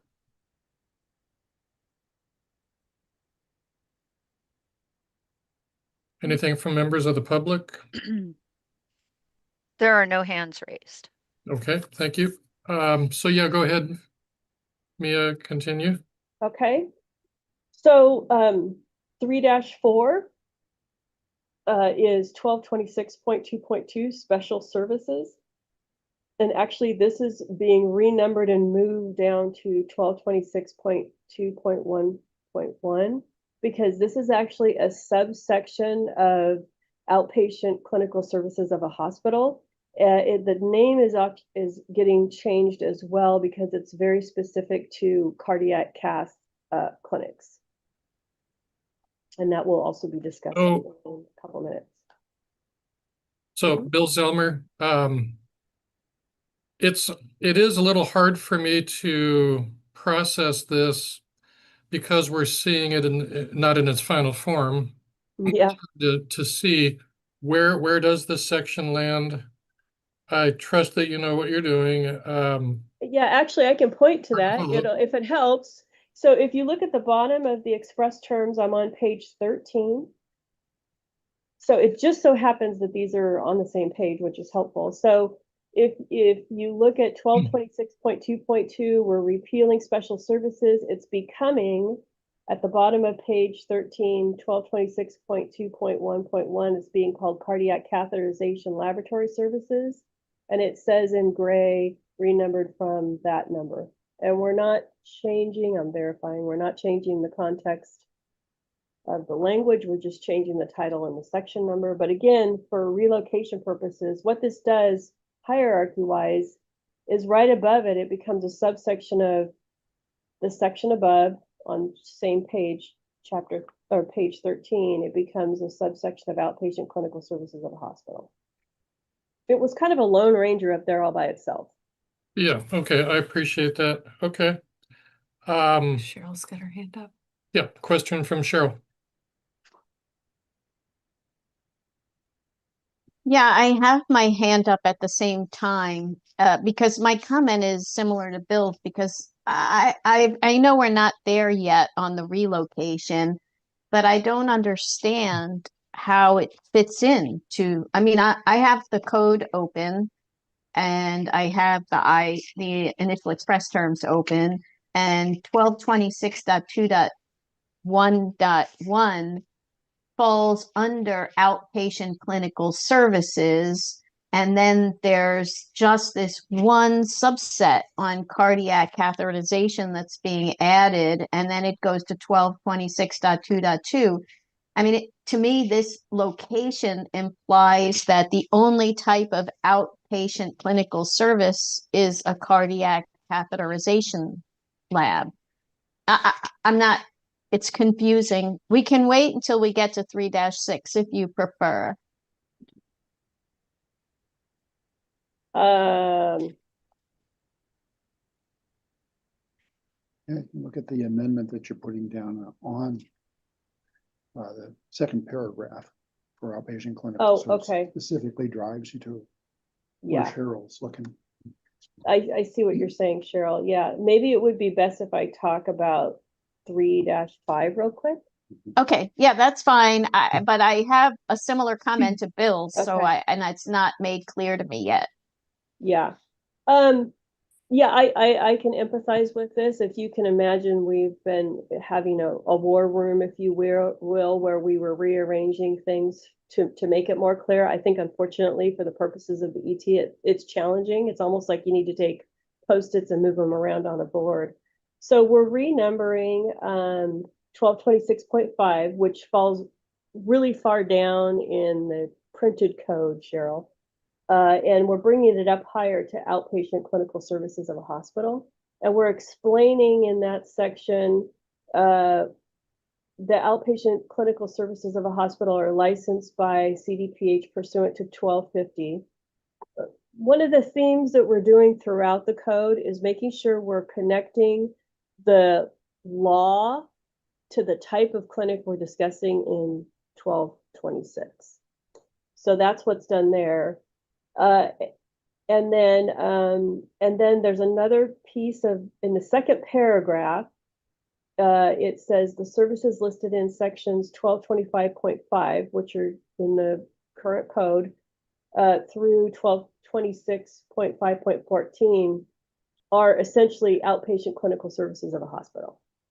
So that's where we're pulling that in. And it just so happens that cardiac cath is one of those. It is a Lone Ranger. And so we made it a subsection of what is now newly numbered 1226.2.1.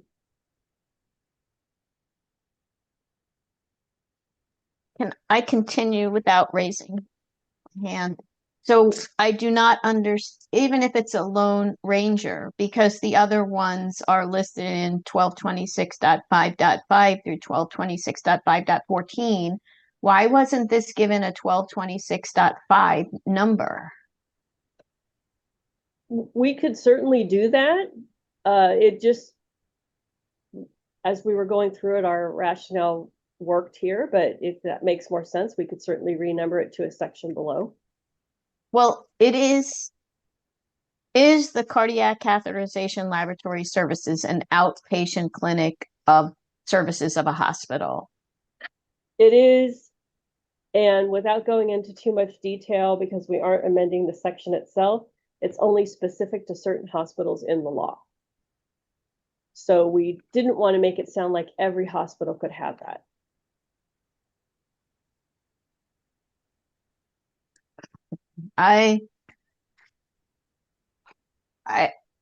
My take, I cannot, there's too much depth here, just logically for me.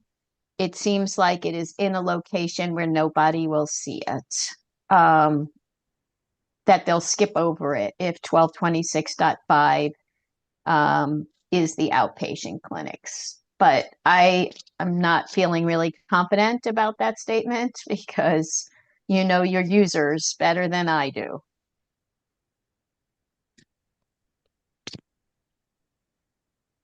Should we continue on to the chair? Yes. Yeah, Okay. please. Okay. All right. So we've covered 3-4, 3-5, 3-6 at this point. I'll move on to 3-7, which is the general construction requirements for clinics. So I'm on page 14 of the express terms, at the bottom of page 13 on the eyesore. So 1226.4 discusses the general provisions for clinics, and we've expanded this to make sure we're requiring that this section apply to all clinics that are licensed by CDPH, except when they're except as where they're modified within their specific section. So keep in mind, as we get down further into 1226, there's going to be a section for primary care clinics, outpatient services of a hospital, alternative birthing centers, so on and so forth.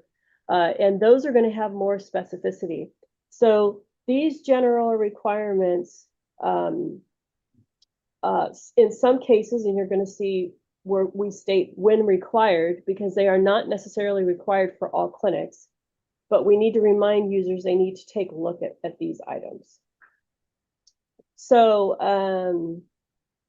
I'll move on to 3-8, and the 3-8 covers the next two sections, which is adding the when required, because that may not be necessary for all types of clinics.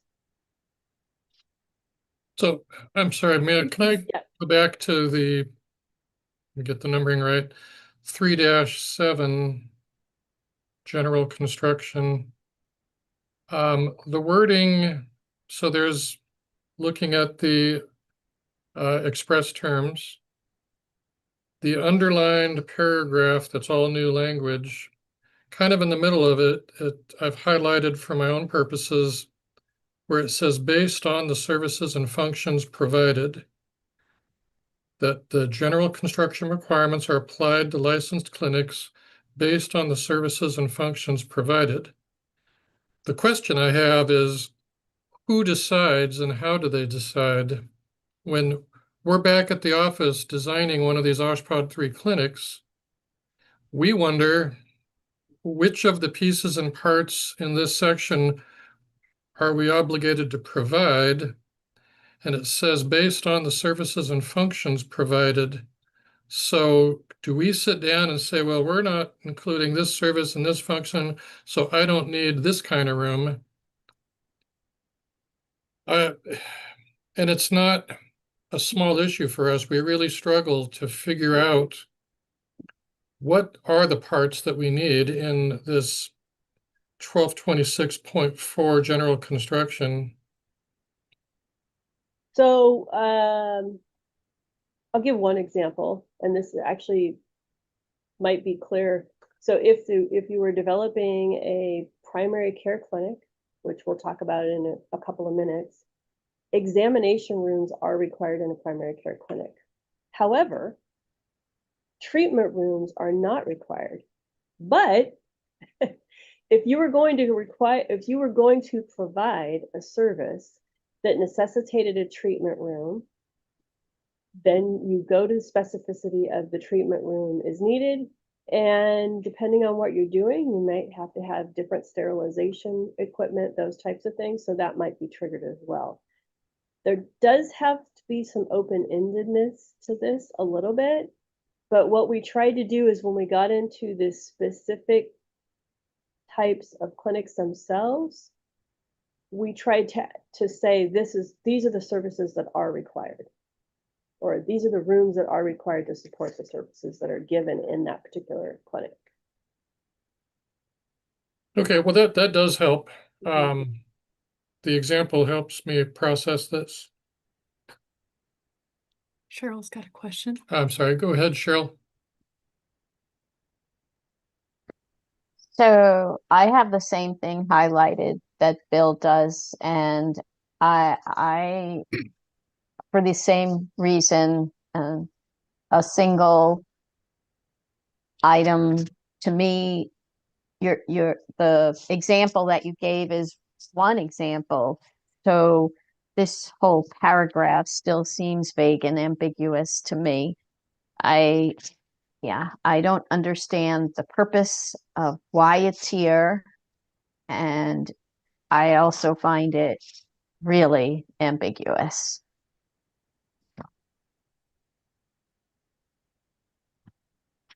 So could I add to that? So we'll have to ask, of course, Oshpod, your reaction to it. What I struggle with is the cases where we have an Oshpod 3 clinic that's not covered. So further down in the section, it's easy enough to say, oh, this is infusion or this is radiology, and they specify exactly what pieces and parts I need in it. The problem is when I'm working with a type of clinic that isn't covered, then that based on the services and functions provided sentence leaves me wondering, well, I don't know if I need clean and soiled utility in this kind. I could talk to our medical staff. They may tell me, no, we don't need a soiled utility in this kind of clinic. And I'm left wondering, well, how is the AHJ going to view that? Because they may go to the big long list of all of the things required in this code section. Does that make sense? It does. I think one of the things one sentence we left in, this is from, I think, a previous code section where we were getting rid of some of the stuff from one of the other sections, is if you look at the last sentence of the paragraph, it says hospitals providing outpatient clinical services and clinics licensed under Health and Safety Code 1200, providing services that are not covered by this section, so not covered in 1226, shall meet the applicable requirements of 1224. So what happens is it would be very challenging for us to list we would be rewriting 1224 basically to some extent if we were trying to lump every service into 1226. And so I think over the years, 1226 has evolved to include some of those services. But we're trying not to duplicate that in 1226. Good point, and I appreciate that. Yeah. I want to call on Cheryl's got her hand up. Go ahead, Cheryl. Oh, sorry, I did not put it down. Oh, okay. So it's clearly a little confusing. Nonetheless, unless we have further questions from the committee, let's press on. Oh, I'm sorry, Dawn. Dawn, you've got your hand up. Well, I appreciate your comments from the group. And I know that OshPod doesn't have a lot of figures in their text and code, but it may be helpful to have a flow diagram of a yes/no kind of tree to figure out where these clinics go in the hierarchy of review. Just a suggestion. Yeah, actually, I'm glad you brought that up, Dawn. Because one of the things that came out of the public meeting, so we currently have a CAN. It's a code application notice. It's like an IB from the Building Standards Commission. And it does talk about clinics, OshPod 3 clinics, and it does have a flow chart. It's still active on our website. What we've done is taken that CAN and we are rewriting it and we're creating a guide. And we are breaking this out kind of in the same order as how 1226 is written. So that if you were very interested in dialysis clinics, you could look at that section and go, oh, this is what's happening in a dialysis clinic. Okay, thank you. Glad you brought that up because I forgot to mention it earlier. Okay, so where are we? So we've 3-9. gone through 3-9, 3-9. Okay, 3-9. Did we finish 3-8 then? We did. Okay. All right, continue. Thank you. So CAM item number 3-9, I'm at the bottom of express terms, page 14. And if it's taking too much time for me to give the page numbers, I can quit doing that. I know from the other end of it, sometimes that's helpful. Do you want me to continue to do that? Okay, all right. So I'm we're sorry, on corridors. more time. Pardon me? We have a hand up, Renee. Oh. Go ahead, Renee. There we go. Thank you. Sorry, you got past 3.8 or 3-8 faster than I thought. I wanted to point out and say thank you to everyone for the when required aspect, that new language, when required. And then there's a second version of that is used further on, when provided. Those are super handy for, I think, clarifying all of this. So kudos to whoever came up with that general concept. It really does help to clarify all of this, I think, for the lay reader. The other thought in that, of course, is if staff can make sure that commas are present where they should be, and that there aren't any additional artifacts like I find in my own PDF version when I print it out, just for clarity's sake. So that's sort of a kudos and a friendly amendment at the same time on that particular aspect. Thank you.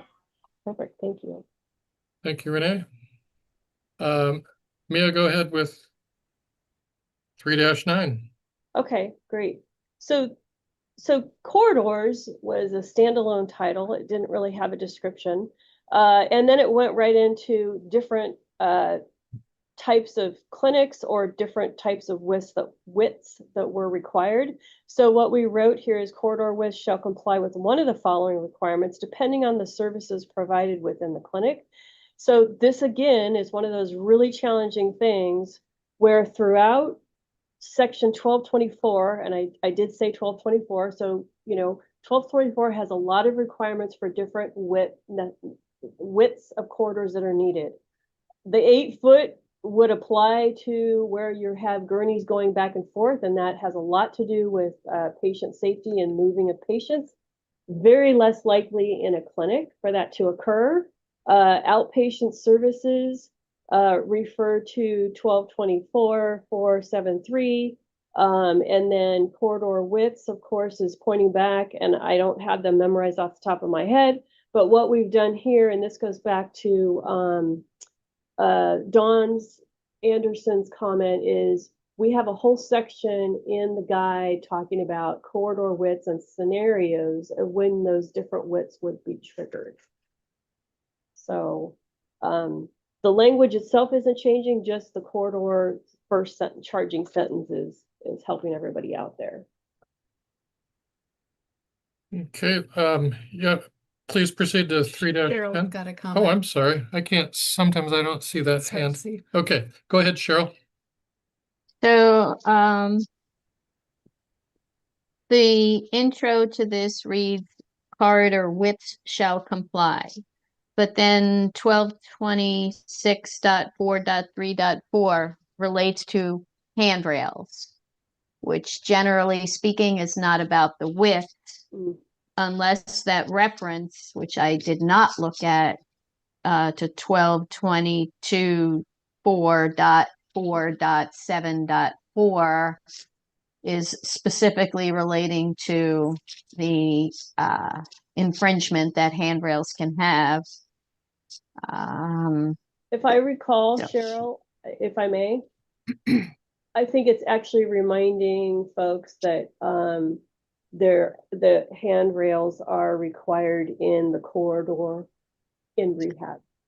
Okay, so that intro though, where it states 1226.4.3 corridors, instead of stating corridor widths shall comply with one of the following,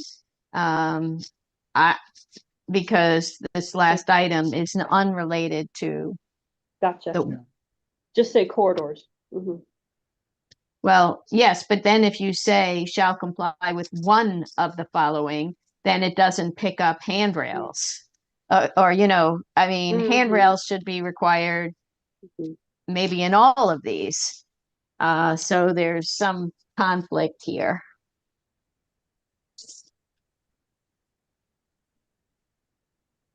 Okay. Thank you, Cheryl. Mia, do you want to continue with 3-10? Sure. This is another topic that was discussed at length with the public and the Clinic Association. So the way the paragraph was originally written, the reason we're repealing the first sentence is, the section itself is contiguous functions. And so the first sentence says basic services of a single licensed clinic may be located in separate suites, kind of contradicted the contiguous functions, if you will. So we thought it would be best to reword that and put it at the end of the paragraph. And so the paragraph would just be each clinic suite shall be contiguous and include internal circulation to access, so on and so forth. And then we're removing the word basic service. And the reason for that is the term basic services is a frequently used term in 1224, talking about the basic services of a hospital. There are 8 basic services of a hospital that are required. And when we get into the clinic section, this created some confusion for the clinic folks. So that's the reason for removing basic service. And the last sentence is a different way of wording the first sentence. It says general support spaces listed of a single licensed clinic may be located in separate suites. And what that means is you may have a leased office building, we'll call it, and you're putting a clinic in one suite of that office, and then you may be able to use the common public restrooms in the main corridor, if you can visualize that. It also might be that you have a large area that is providing different services within that clinic, but they can share the waiting room or the administrative check-in desk, and then they go their separate ways for the different services that they're being provided. This is also something we're touching on in the guide. Okay, thank you. Mhm. Move on to 311. Yeah, so let me just suggest, I'm thinking maybe we go all the way through 3-21 before we pick up the 1226.5. It seems like a natural break, Yeah. so that we don't try to capture 55 comments or subpoints all in one motion. Yeah, that's a great idea, because 1221 is the last section for general requirements, so that's a good Yeah. point. Okay. So let's go I'll just one keep by rolling. one until we Okay. get to that point, and then we'll stop. So 3-11. Yes, please. So rather than saying toilet rooms, we're wanted to be clear here that this is specific to patient toilet rooms. The section points back to 1224.4.8.1, and it includes the opening of 32 inches and that the doors swing outward. And the reason for the, for the door swinging outward is to prevent a person from being trapped in the restroom if they were to collapse.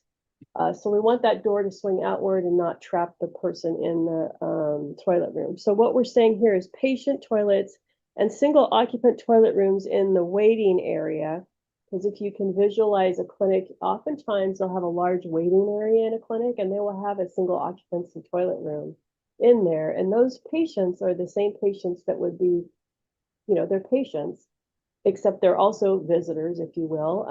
And so we want that safety in that waiting room if it's a single occupancy toilet room. And that's just merely pointing back to the 1224 requirement. So I've got my hand up. Yes. So Bill Zellmer. So defining who's a patient and when they're a patient, in my viewpoint, has been when you're in the waiting room, you're not a patient yet. You're a member of the public.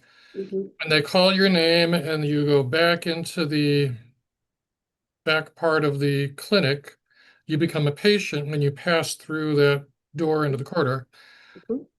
I see that it says and, so it's patient toilets, and single occupant toilet rooms in the waiting area. So I don't think there's a conflict, but I'm wondering if this is a change of code that's not a clarification anymore. It's now adding stuff, adding a requirement that wasn't a requirement before. So I'd like to hear your response to that. What do you think? Sure. Well, what I'd like to point out is that originally this section did not say patient toilet room, it just said toilet rooms. And so we were running into a little difficulty with public toilet rooms, which again, if we envision an office building and there are common toilet rooms in the corridor that are, there may be other suites of that building that are using the common toilet rooms, that would require those to swing out. So that's a problem in itself. So we wanted to create specificity for patient toilet rooms. And then originally we had written this as patient toilets shall comply with section blah, blah, blah. And what that meant was exactly what you said, is once the individual goes beyond the waiting area and they become a patient, we know that door has to swing out. So that's not changing. And so when we were having this discussion at our hospital safety board meeting, one of the individuals on the board brought up the fact that there are quite frequently people waiting to be treated, patients waiting to be treated in a waiting room.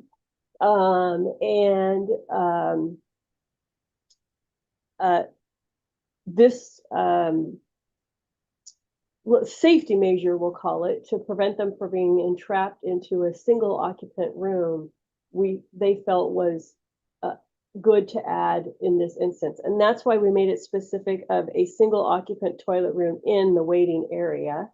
So that really gets rid of putting this onus on that common toilet, multi-toilet room that might be out in a corridor, we'll call. I hope I said that. And Eric, please add. Yeah, actually, it's also a clarification of existing language. If you look at the plumbing code in particular, when you get into smaller primary care clinics that may only have 3 exam rooms, there isn't a requirement for a separate patient toilet room behind that magic door, and that the patient toilet room and the patient or the toilet room available to the waiting room, in fact, is the same toilet. And so consequently, this recognizes that we could easily have patients in that toilet room that is off the waiting room, specifically when you have the smaller clinics. And so that's already part of the plumbing code, and we're just recognizing it here. Okay, thank you, Eric. So we got two hands up. I want to go to them. Renee, go ahead. Yes, thank you. I will say I had this one flagged from just trying to understand it without, and I really appreciate the presentation and the explanation, because now I think I have some grasp. But the idea of going from toilet room doors, specifically doors, because this is under doors, and then simply the statement patient toilets and single occupant toilet rooms in the waiting room area or waiting area shall comply with this section. I have a hard time, and thank you for the explanation, that it's all about the actual doors. I haven't gone back to check the specific section there referenced and what it has to say.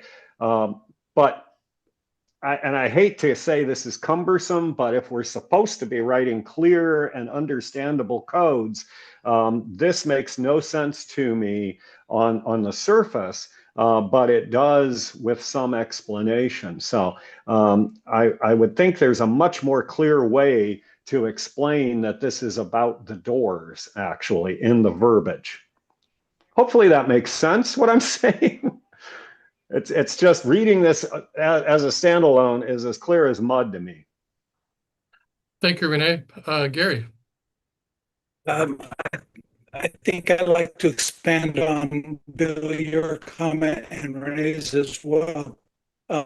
Regarding the fact that whether this room that's in the waiting room, patient toilet room or not, and whether it's a change to the code by specifying the requirement, I've had experience where the designer interpreted this to not apply, and the OSHPD field staff said, no, this room in the waiting room is actually a patient toilet room, and required us to change the door so that it swung out.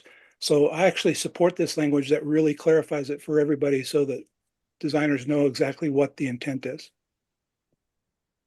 Thank you, Gary. So I'm going to raise my hand because my comment dovetails with yours, Gary. I'm looking for consistency, that if we're going to call it a patient toilet room, then we want to be consistent. Every time there's a waiting room and there's a toilet room in it, it will be labeled as a patient toilet room, not a public toilet room. And I think probably the only impact there is whether the door swings out or not. I don't know if there's any other impact, but I'm going to want to look for consistency as we go through the remainder of the codes. Every time there's a waiting room, either we're going to call it a patient toilet room, or we're going to say, and I think the language here, frankly, doesn't call it a patient toilet. It says patient toilets and single occupant toilet rooms in the waiting room area. So you still may call it a public toilet room, but require the door to swing out. So anyway, my comment is we'll have to keep an eye on consistency, because these toilet rooms, they're everywhere in all of these waiting rooms. And I've said my piece. I'm going to move on.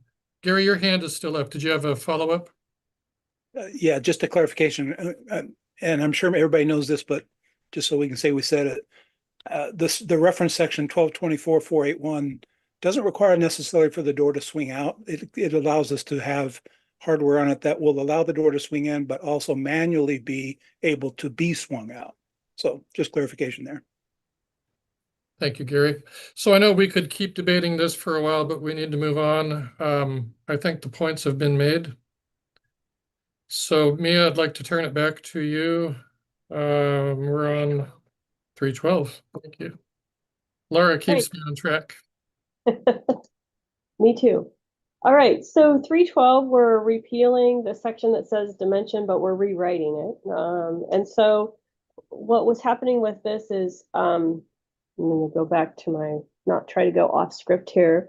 This is revised in response to the interested party input. And there is no determination. So the way the existing language reads is there's no determination on when or how elevators are used for the routine transport of patients. So what the existing language says is used for the routine transport of wheeled stretchers. And the question by our public members was, who determines that? And I think it's a really great question. So we rewrote it to say, and of course, we're trying to get back to when a licensed clinic provides services that require patients to be transported in wheeled stretchers. So again, this goes back to what type of services are provided. And at least one elevator shall have a minimum inside platform dimension, and the dimensions are the same as they were in the section above. This is so that they can transport the stretchers. Thank you, Mia. Yep. Is there more on that? Nope. I was just going to keep going. Raise my hand. Oh, Gary's got, so Gary, you go first, and then I'm going to go after you. Sorry, that was left over from last time. I have nothing. Okay. I was wondering about that. So let me just talk about this a little. We've had this happen. Two quick things. One, we've had it happen where a patient came from skilled nursing into one of our OSHPD 3 clinics, which was on an upper floor in a building, and the elevator wasn't big enough, and the patient couldn't get treated. They figured out a workaround and ultimately treated the patient. It was an infusion patient. But it brought to head this code requirement that an OSHPD 3 clinic must have an elevator of the required size so that a patient, and it's, the wording here, when a licensed clinic provides services that require patients to be transported in a wheeled stretcher, I still struggle with this, and it's not that I'm criticizing the way you wrote it. It's still subjective. How do I know when we're going to receive a patient that's going to come in on a stretcher? I'm more inclined to say it's going to happen in these specific kinds of clinics. It's likely to happen in infusion. It's likely to happen in, I don't know, not a whole lot more, but cancer treatment is fairly common. It still leaves in my mind this question, and we've, quite seriously, we go out to lease property to use as an OSHPD 3 clinic in somebody else's building. And one of the things we have to check is the elevator big enough. And it's obviously very hard to change out an elevator. So we need to definitively know we can move forward with particular property or we can't. So that's my perspective on it. Renee, you've got your hand up. Yeah, and I'll tell you again, from a layperson's reading here, what this says is when a licensed clinic provides services that require patients, having an odd patient come in that situation isn't necessarily a requirement. Certainly, there are going to be situations, someone with a broken back, for example, and I'm pushing it way out there. But if this is what OSHPD staff is looking for, that there's a limit to the range, then it's worded correctly. If it's, any opportunity that someone might come in by some strange chance, then arguably OSHPD has done a bad job of wording it. So you raise a legitimate question that I support. I just wanted to point that aspect out. Thank you, Renee. Any other comments on this before we move on? Okay, hearing none. Let's move on to 3-13. Okay, this is just a grammatical change. there's no these facilities. We're just saying facilities shall comply with the appropriate. This is for garbage, soil, and medical waste. Keep going. Yes, please. Compactors, this is when provided. These aren't always required, so when provided, we're just saying, providing that information. Keep going. Please keep going. All right, we've got a few more under 3-14 when provided. And then we get into 3-15, medical station. We're cleaning up the language a little bit. Provisions with an S shall be made for the distribution of medications. This shall be done from a medicine preparation room or area, and we're using that term because that's also used in 1224 elsewhere. 3-16 is medication prep room. We're repealing the requirement for a sink. And if you bear with me, I need to put my pages here to get to the correct ISOR language. So this aligns with the requirement in, I'm just double checking here. Okay, so the sink is repealed to clarify the number of kinds of sinks that are required in a medication prep room. Title 22 only requires a convenient water source, and FGI requires a hand washing station only. In clinics, nursing stations are required to have a hand washing station, so there is already one nearby. This amendment will make this section consistent with the 1224 complementary section in 1224. So up in hospitals, no sink is required in the medication prep room or area. So this is also for consistency. Thank you, Mia. So we've got a hand up. Renee, I'm not sure which. Yeah, it's on 3-15. Okay. And this is one I had to look up, but it turns out that the singular word, if you will, provision, is actually grammatically correct here. And adding an S changes the meaning of that word inappropriately. So this is a friendly amendment to take it back to where it was to be grammatically correct. Sounds good. Okay, thank you. So we have gone through 3-16, right? Mm-hmm. Yes. Yep. So yeah, go ahead and continue, Mia. 3-17 is fixing the term clinic sink to clinical sink, which is the correct term used throughout the rest of the code sections and also consistent with the plumbing code section. Okay, thank you. Continue. All right. 3-18 are several sections where we're also, the charging language says what the requirement is, and these are when provided.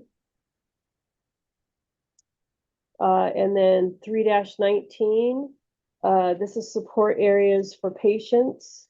And this is patient toilet rooms with a lab.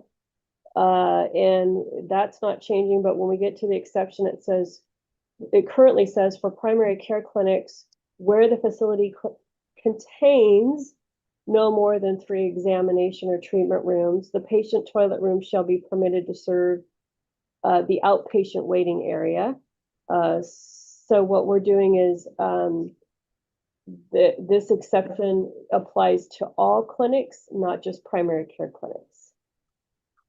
Thank you. And my hand raised, Bill Zelmer. Huge thank you.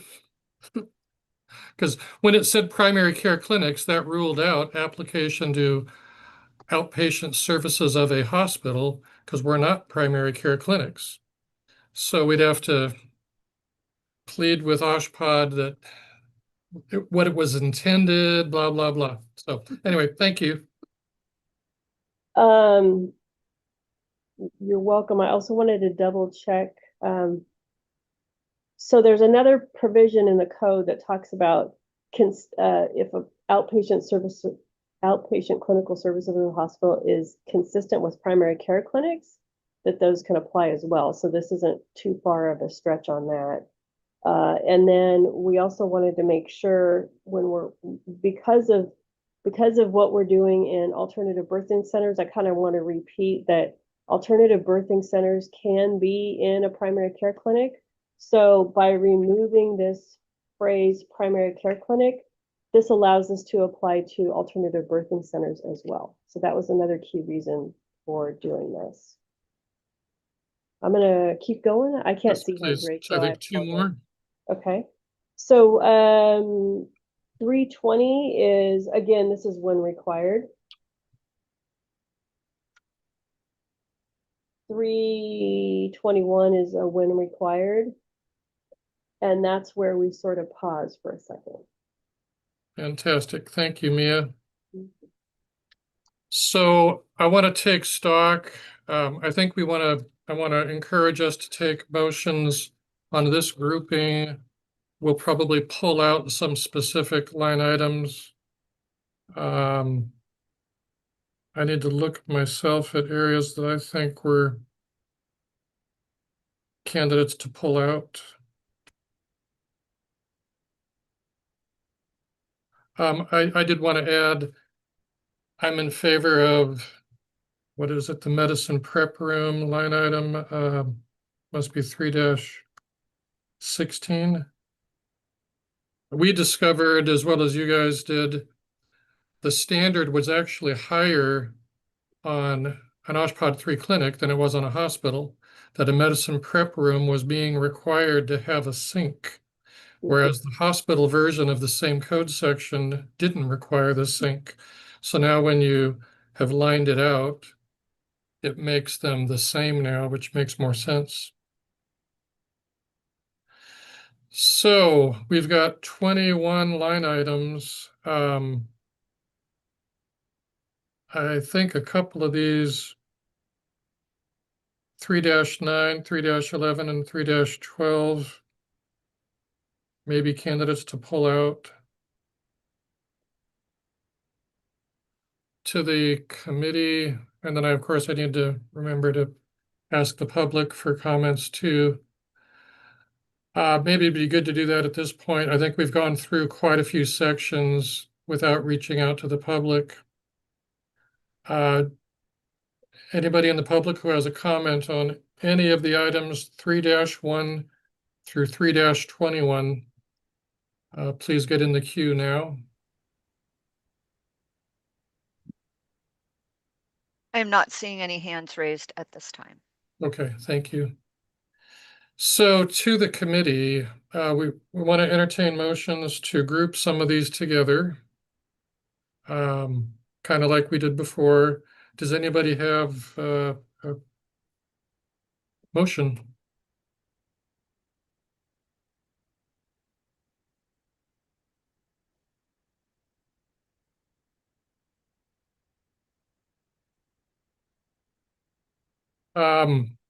So let me kick off a little bit.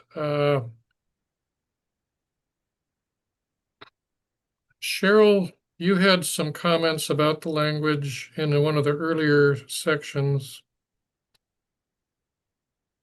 that you would. In addition to the ones that you mentioned, I have concerns regarding 3-6 and 3-7. Yeah, 6, 3-7. Okay. So I think it makes sense to then make a motion on all of the remainder and pull out 6, 7, 9, 11, and 12. And then we'll take motions on those separately and we can discuss those. So. Okay, I can make that motion. And I did not hear, other than provisions to provision, which I concur with, I did not hear any other approve as amended. So I'm going to make my motion as an approval. I'm just going to list each one independently, and this is a motion to approve 3-1, 3-2, 3-3, 3-4, 3-5, 3-8, 3-10, and 3-13 through 3-21. Fantastic. Do we have a second? I'll second that. Dawn Anderson. Thank you, Don. Does the committee have any comments, discussion, questions? Hearing none, let's go to a vote. Gary Dunger, Yes. Belinda Young, Yes. Don Anderson, Yes. Sharon Goey, Yes. Renee Amy, Yes. Sudhir Agrawal, Yes. Michael Stone, Yes. Cheryl Domnich, Yes. Bill Zelmer, Yes, unanimous, motion carries. thank you. So the floor is open for motions. So it sounds like I might be an outsider on 3-6 and 3-7. So I'm just stating if somebody else would like to make a motion before I suggest further study on 3-6, and I'm denying. I would not recommend approval on 3-7 at all for these first two that I had comments on. Okay, if no one's making a motion, then I'm going to make a motion on 3-6 for further study based on 9-point criteria. Number 8 on format, because I do not understand the placement of this in the code numbering. I don't know how the user is going to get to this location. So that is my motion, to find a different place for this that's more appropriate. Thank you, Cheryl. So do we have a second for Cheryl's motion?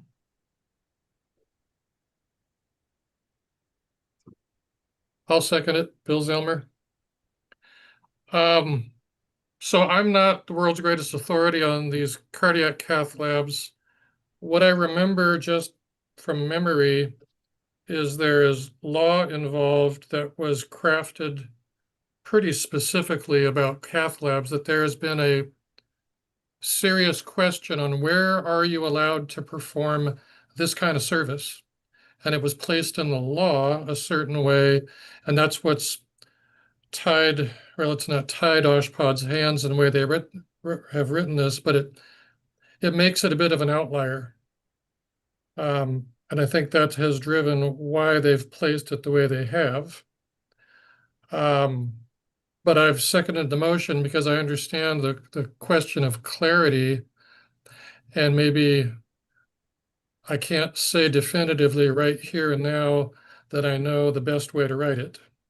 So I'd like to send it back for further study. Gary's got his hand up. I'm sorry, Gary, your hand is up. I was just going to comment that this provision applies to 2 hospitals in the whole state of California. As luck would have it, ours is one of them. So to me, this is just a renumbering requirement. It doesn't change any other aspect of the code. It's just renumbering. So I think it's probably fine where it's being proposed. So Gary, question for you. Are you in support of the further study? Personally, I think just the renumbering of the requirement without any basis of change to the requirement is probably fine. I mean, just moving it under a provision for outpatient clinics and has very little application to these cardiac cath labs that are not in a hospital building in the entire state. So what I'm hearing is you're actually okay with the language the way it's been presented to us. That's correct. This renumbering, okay.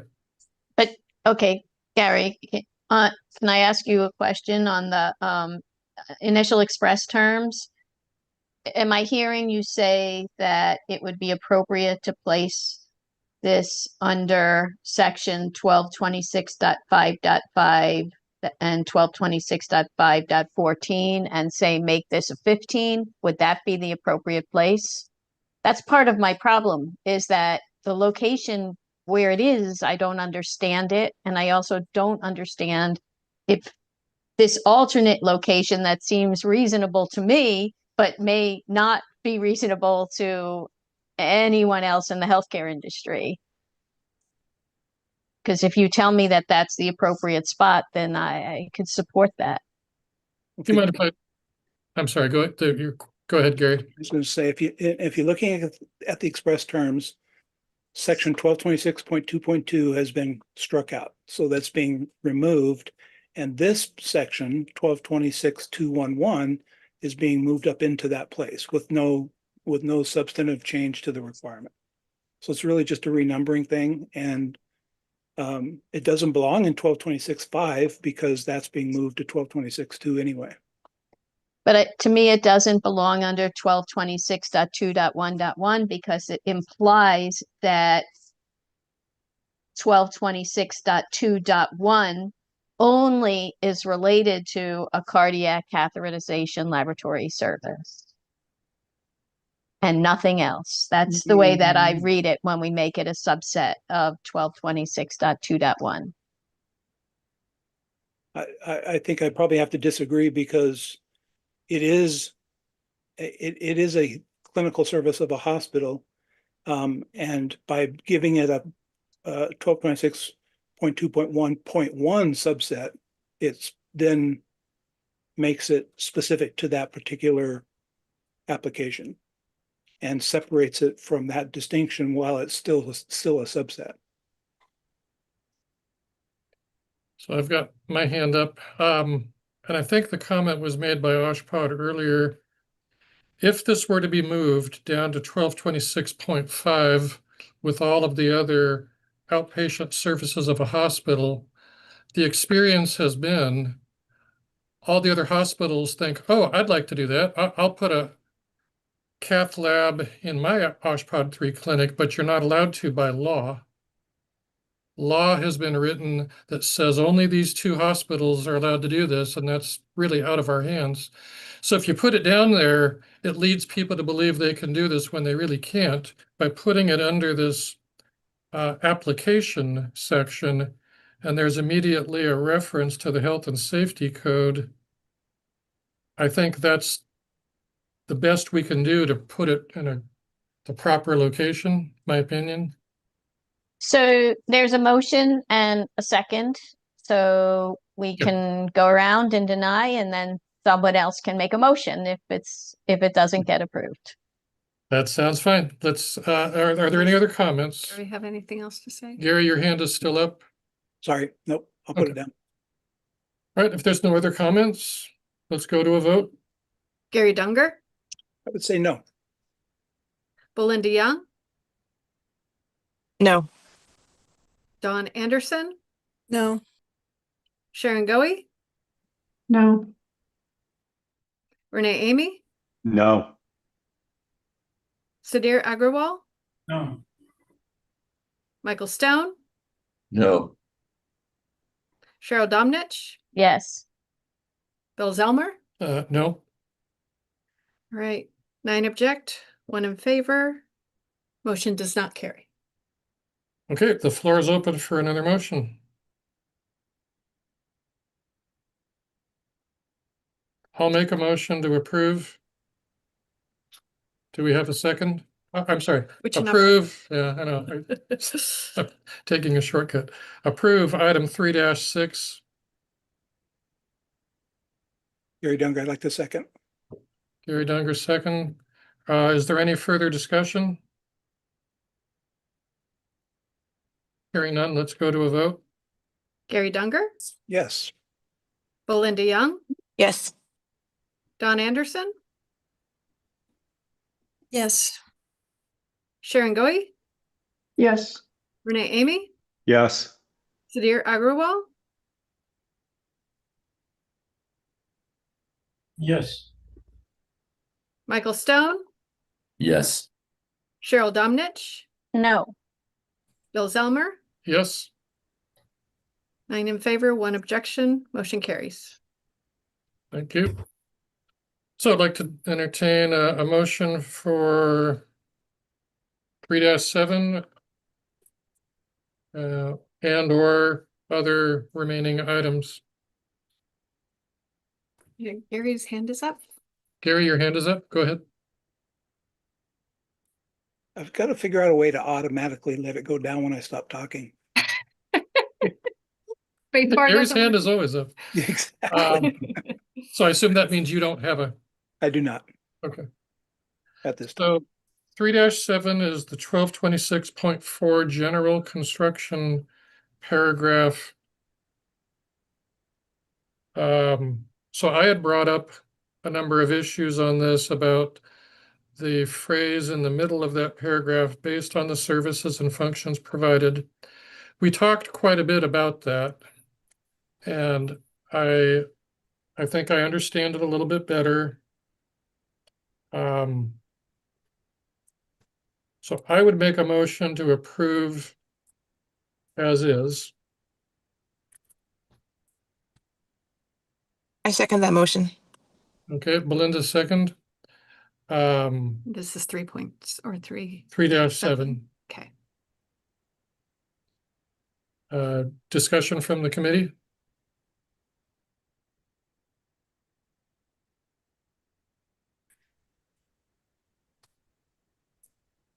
Okay, hearing none, let's go to a vote. Gary Dunger, Yes. Belinda Young, Yes. Don Anderson, Yes. Sharon Goey, Yes. Renee Amy, Yes. Sudhir Agrawal, Yes. Michael Stone, Yes. Cheryl Domnich, Cheryl, No. Bill Zelmer, Yes, 9 in favor, 1 objection, motion carries. thank you. So we have 3-9, 3-11, and 3-12 remaining. 3-9 is corridors. The floor is open.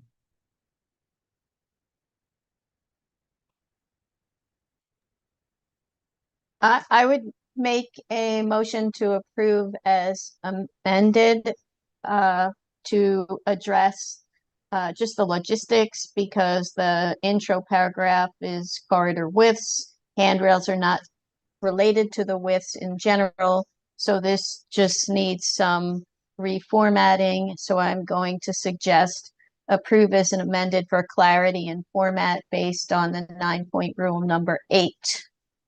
That's my motion. Okay, Gary, your hand is up. Is that real? Yeah, what do you know? I'm figuring this thing out.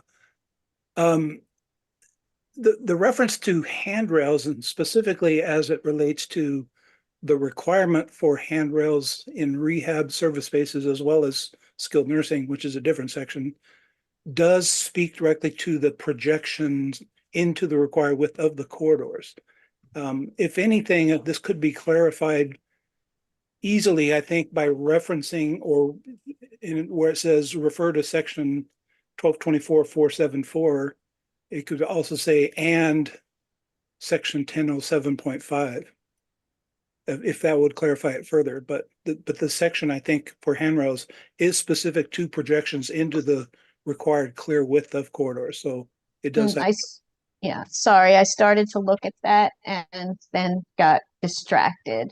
So you're saying 1224.4.7.4 only addresses the projection? That's the only thing it addresses? No, 1224.474 requires the handrails in rehab service spaces. But regarding your point that 1226.4.3, the charging statement above that talks about corridor widths, doesn't have any reference to the handrail requirement is not correct, because the handrail requirement is allowed to project into the clear width of the corridor. So there is some correlation. I understand that there's a correlation regarding, I understand there's a correlation regarding the widths. Okay, that's all I But- wanted to point out. Yes, I do understand that. Yes. So, Bill Zelmer, so technically we need to get a second and then we have this conversation. So let's get a second. Sudhir, are you seconding it? No, I'm not seconding. I have a question. The section, I'm gonna second the motion so we can then, but it's not there though. 1224.474, it doesn't exist. It's just a reference, but there is no such thing in the express term. I'm not sure. Yes, you have to go to the code language. It's not, because there's no changes proposed, Sudhir. You would have to actually go into the building code section to see it. But it does exist in the building code, and there are no changes proposed. In the express term, it has been removed. It is not there at all. So whatever works. Thank you. So, Bill Zelmer, so we've got a second, right? We do. Okay, so I agree with Cheryl's concern here. The question in my mind, and I think Cheryl's, isn't that handrails aren't related to the corridor. It's that the language proposed says corridor width shall comply with one of the following. And then there are 4 items under that, one of which is handrails, which has really not a width thing. It's related to width. But that's really the question. Should that be worded in a more clear manner? And I agree with Cheryl. Michael and then Renee. Yeah, thank you, Mr. Chair. I was just looking at the model code of the California language, and that section regarding handrails only refers to the height of the handrails. It doesn't refer to any width of the corridor. So it doesn't seem like that really applies there. Thank you, Michael. Renee. Yeah, and then to follow up on your points, as opposed to one of the following, if it were worded more like these are generally worded, which is all applicable, or all applicable, including but not limited to, that would take care of it. So the wording is somewhat vague and arguably inappropriate. Thank you. So as chair, I want to differentiate. If we are in agreement of the substance of what Oshpod is saying, I'd like to encourage us to approve as amended and let them change, do wordsmithing. I don't hear that anybody is disagreeing with what's proposed. I think that was my motion. That was my intended motion, because I think that Mia fully understood I think Oshpod fully understood what my concern was. Agreed. Okay. Gary Dunger.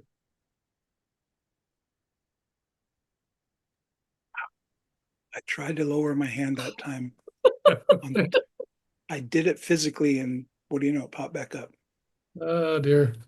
This is a No problem. challenging thing.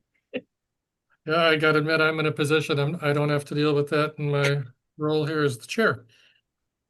Belinda, your hand is up. Could we propose some language that would just remove the word widths and just say corridors shall comply with the following requirements depending on the services provided within the clinic? I think that captures all the 4 items below. Thank you, Belinda. Cheryl. I just think we should leave it to Oshpod because we generally try not to wordsmith for them. Yes, yeah. And that is, those are the rules. We don't tell them how to write it. Suggested. So it's unofficial suggestion. Yes. Okay, let's, there's further conversation, otherwise I want to go to a vote. Let's take the vote, please. Gary Dunger, Yes. Belinda Young, Yes. Don Anderson, Yes. Sharon Goey, Yes. Renee Amy, Yes. Sudhir Agarwal, Yes. Michael Stone, Yes. Cheryl Domnich, Yes. Bill Zelmer, Yes. unanimous, motion carries. All right. We have 3-11 and 3-12 remaining, the toilet rooms and elevator dimensions.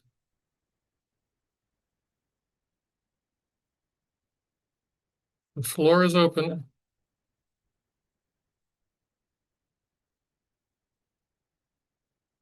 So I'll make a motion to approve 3-11. In the course of our discussions earlier, I think I understand it better. Do we have a second to approve? Yes, Gary Dunger, I'd like to second, please. Gary Dunger, second. Is there any further discussion? Toilet rooms?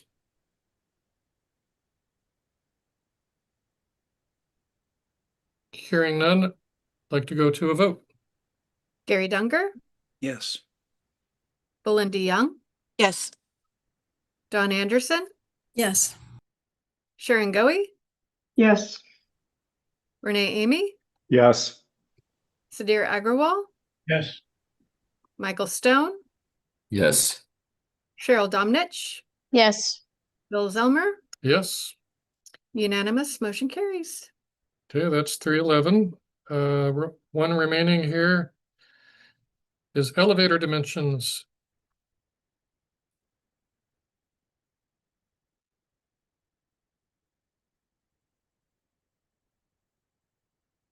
So I'll make a motion to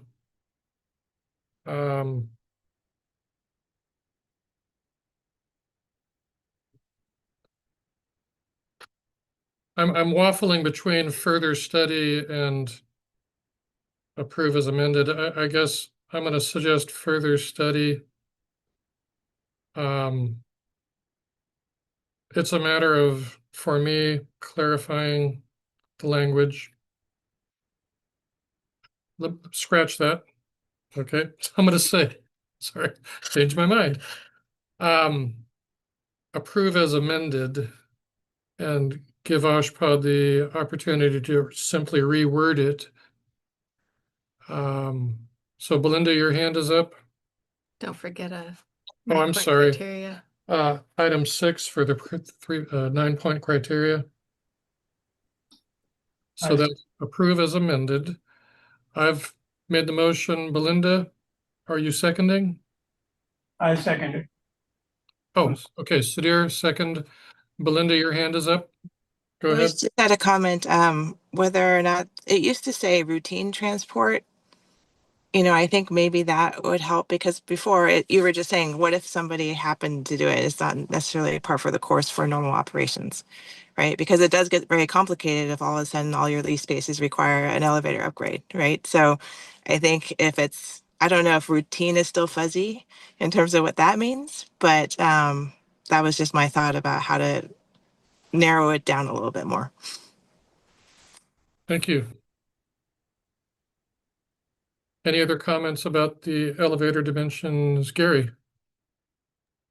I actually had not given this thought until today, actually. But I think my question might be, or my recommendation might be, not knowing what the intent is.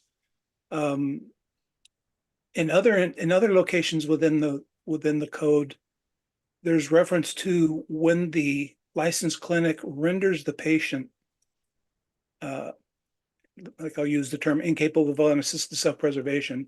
Is that perhaps what we're referring to here, where the clinical service renders the patient in need of transportation by stretcher, or does it imply to any patient that may arrive at the clinic in a stretcher? So that's my unfamiliarity with this in question.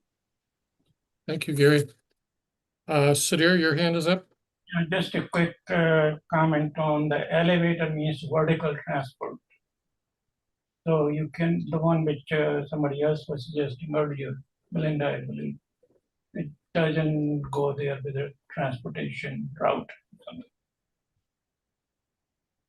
Thank you, Sadir. Gary, if I could respond to your comment. I believe it's the transportation from the outside getting to the clinic. And then again, at the end of your treatment, it doesn't seem to really matter whether the treatment itself renders you incapable of self-preservation. It's having somebody show up in a stretcher and needing to be able to get up the elevator. Okay. Thank you. Renee? Dumb question. Can we hear from Oshpod on that? Or is it too late? No, please. Oshpod, what are your thoughts on this?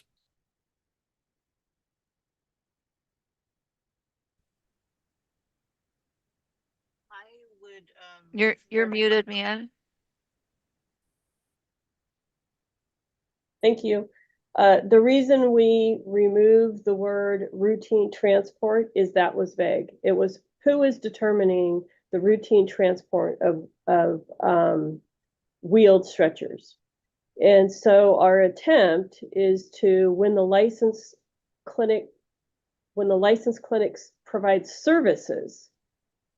So again, the clinic has to determine what services are you getting licensed for, and do those services require patients to be transported in a wheeled stretcher?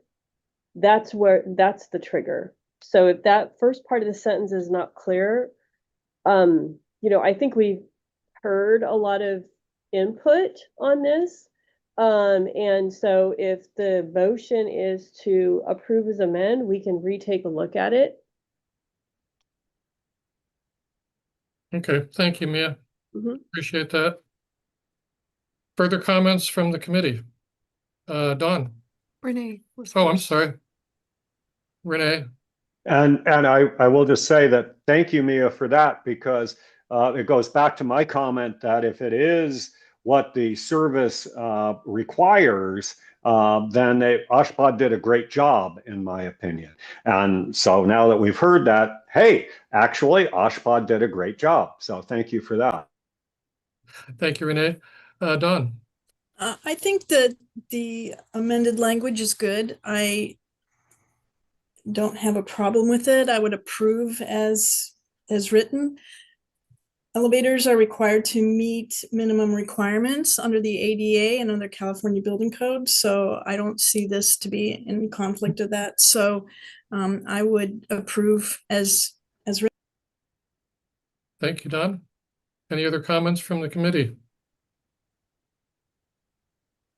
Okay, let's go to a vote. Gary Dunger, Yes. Belinda Young, Abstain. Dawn Anderson, Yes. Sharon Goey, Yes. Renee Amy, Yes. Sudhir Agrawal, Yes. Michael Stone, Yes. Cheryl Domnich, Yes. Bill Zelmer, Yes. 9 in favor, 1 abstain, motion carries. Thank So you. can So I, it's, can I ask a quick question? I just want to be clear. So the motion on that was approved as amend. yes, Okay, 9-point criteria was 6. 6. Yeah. Thank you. So it's 2:00. We could take a 5-minute bio break and then tackle the rest of it, or we could just keep going. Does anybody need a bio break or a 5-minute break for whatever reason? All right, hearing none, we'll charge forward. Starting at 3-22. And if we could take that down through the 1226.6, I guess it's not that many. So 322 through 326. Does that make sense? Yeah. Yeah, this should go pretty quickly. So the majority, well, we have a renumbering in, well, let me just start from the beginning. So outpatient clinical services of a hospital, earlier in the section, we are very clear on some charging language for outpatient clinical services of a hospital. So we're repealing that title. 1226.5, this, if you recall, the scoping language was moved to the new section 1226.2.1. And then here, what we're doing in 1226.5 is we're saying services, service spaces, excuse me, when provided, so that's right up front, for outpatient clinical services of a hospital. This section contains optional clinical services that may be provided by a licensed hospital. Additional services may be found in 1224 or 1228, pointing folks back. This is consistent with language that it had before. And then it reminds you to look at 1226.4 for the general construction. And then the rest of the section is editorial, getting into renumbering, and then also we're removing when provided, because in many cases, these we've already set up front, these are optional services. So that takes you from 3-22 to 3-26. Okay, thank you, Mia.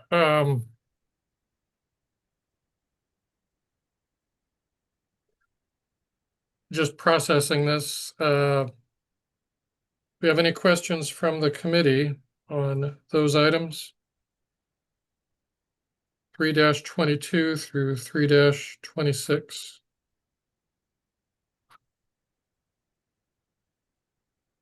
Hearing none, do we have any questions from the public? 322 through 326. There are no hands raised. Okay, like to entertain a motion.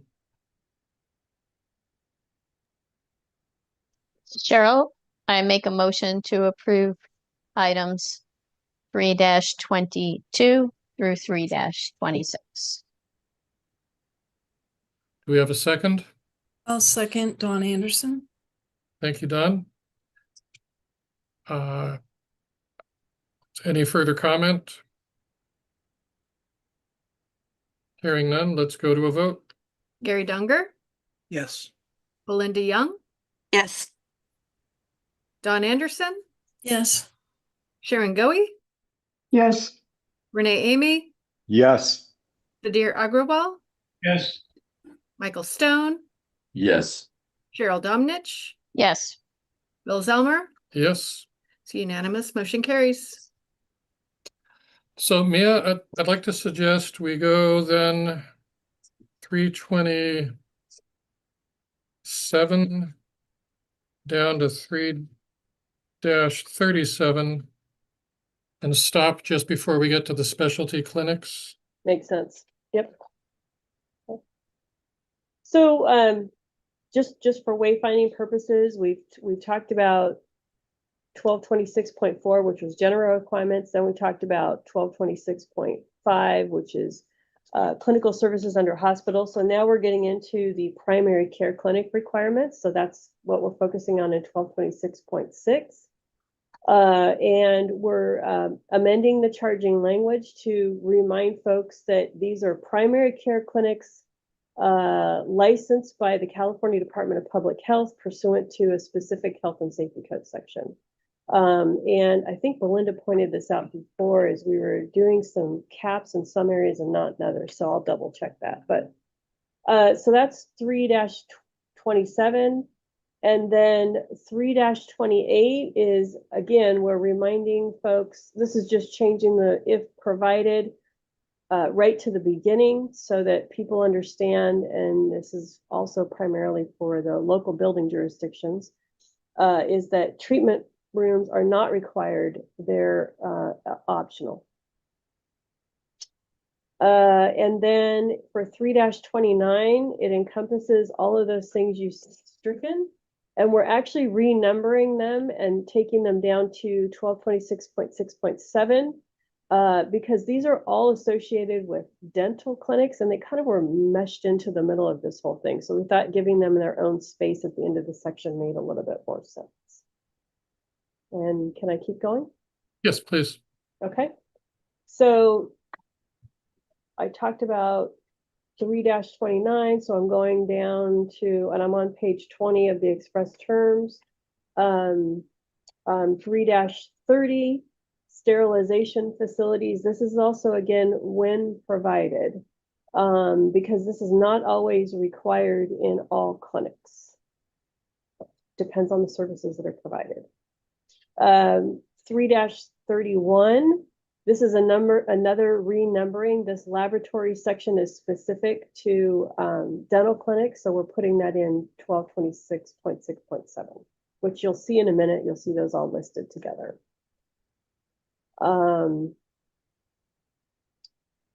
3-32 is renumbering the specimen collection pointer. 3-33 is let me just go for wayfinding, because this actual change is going to be repeated throughout several other sections. So we could probably talk about this once and then clear it up. So within the public and administrative areas, which is required for all clinics, primary care clinics, you're required to have public and administrative areas, and it includes a public area, reception, outpatient waiting room, public toilets, public telephone, and drinking fountains. Okay. So what we're saying for outpatient waiting room is, rather than just pointing to the section, we're saying the waiting room shall comply with that section except as amended below.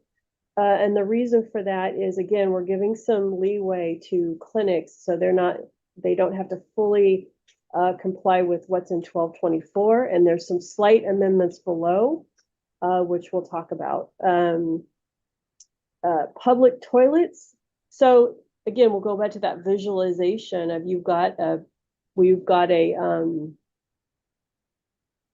clinic that is using an office space where they might have a common area. We're saying that not only should you point to 1224.4.5, but you also need to read the requirements in the plumbing code. There are some exceptions in the plumbing code that get overlooked sometimes for clinics. And then public telephone access. This also came up during, actually all of these items were discussed heavily at our public meetings, but public telephones are often assumed that they have to be pay phones. So we're clarifying this and aligning with Title 22 that a telecommunication device needs to be readily available for the public. Doesn't necessarily have to be a payphone, because those are going by the wayside as well.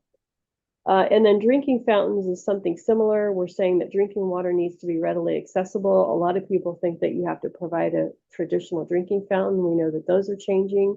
And so we're stating that drinking water shall be readily accessible. Going on to 3-37. All of this is how the new dental examination treatment area section will look. And so you're seeing the renumbering there. You're seeing that sterilization is part of that section, and pointing to the 1226 requirement. And that is before we get to specialty clinics. Fantastic. Thank you. So I know, Renee, you've had your hand up for a while there. Go ahead, Renee. Yeah, thank you. On, let's see, just to make sure I'm at the right spot, 3-30, sterilization facilities when provided. This is a great section because it now has the when provided, but reading what is there, it is duplicated yet again because it says when sterile processing and or high level disinfection is provided, comma, the sterile processing room. It strikes me that that is unnecessary and simply confusing. And this is friendly here. And then further in, I would ask, looks like it's the last sentence where it says sterile and this has not been modified, but perhaps needs correction. Sterile / high level disinfected instruments should be distributed. Is that a recommendation or is that a requirement? If it's a requirement, should doesn't speak to a requirement, shall does. So that's kind of a two-parter there. Where are you seeing should? That is not, that is the last sentence of that 6.2.6. It isn't suggested to be modified, but hey, we come across this stuff every once in a while, and it's like, wait a minute, how often do you say should? You know, best practices are, or the law says you shall. That's my question there. And then along those same lines, because we did talk about 337, again, a word that caught my eye as I reviewed the language. It says dental facilities must provide. That looks like very old code language. I believe that would now be written, dental facilities shall provide a consultation room. So this is a little bit of wordsmithing on a friendly aspect to help clarify. Again, I'm not sure where it says must under dental. That's 1226.6.7.5.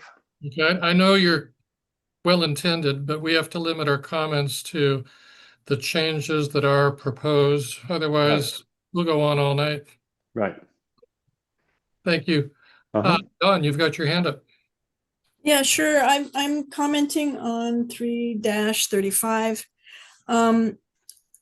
Communication device is vague and ambiguous, and so I would like to provide more clarity there. I'm thinking primarily of people who are hearing impaired, people who have visual impairments, and making sure that those services are provided. Telephone is one that is covered in the California codes in 11B, and there are remedies for accessibility. So I just want to make sure that communication device is not thought of as whatever they want to provide, they can provide. Thank you, Don. Any other comments from the committee? Before I do that, I want to just check in with Oshpod. Did you have any response to Don's comments? No, just writing it all down, taking it in. Okay, thank you. Any further comments from the committee?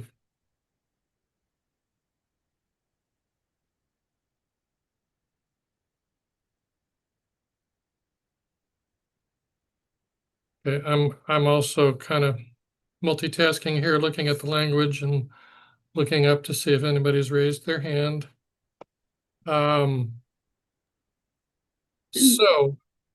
do we have any comments from the public on items 3-27 through 3-37? No, sir. Okay, then I'd like to entertain motions on this grouping of proposals.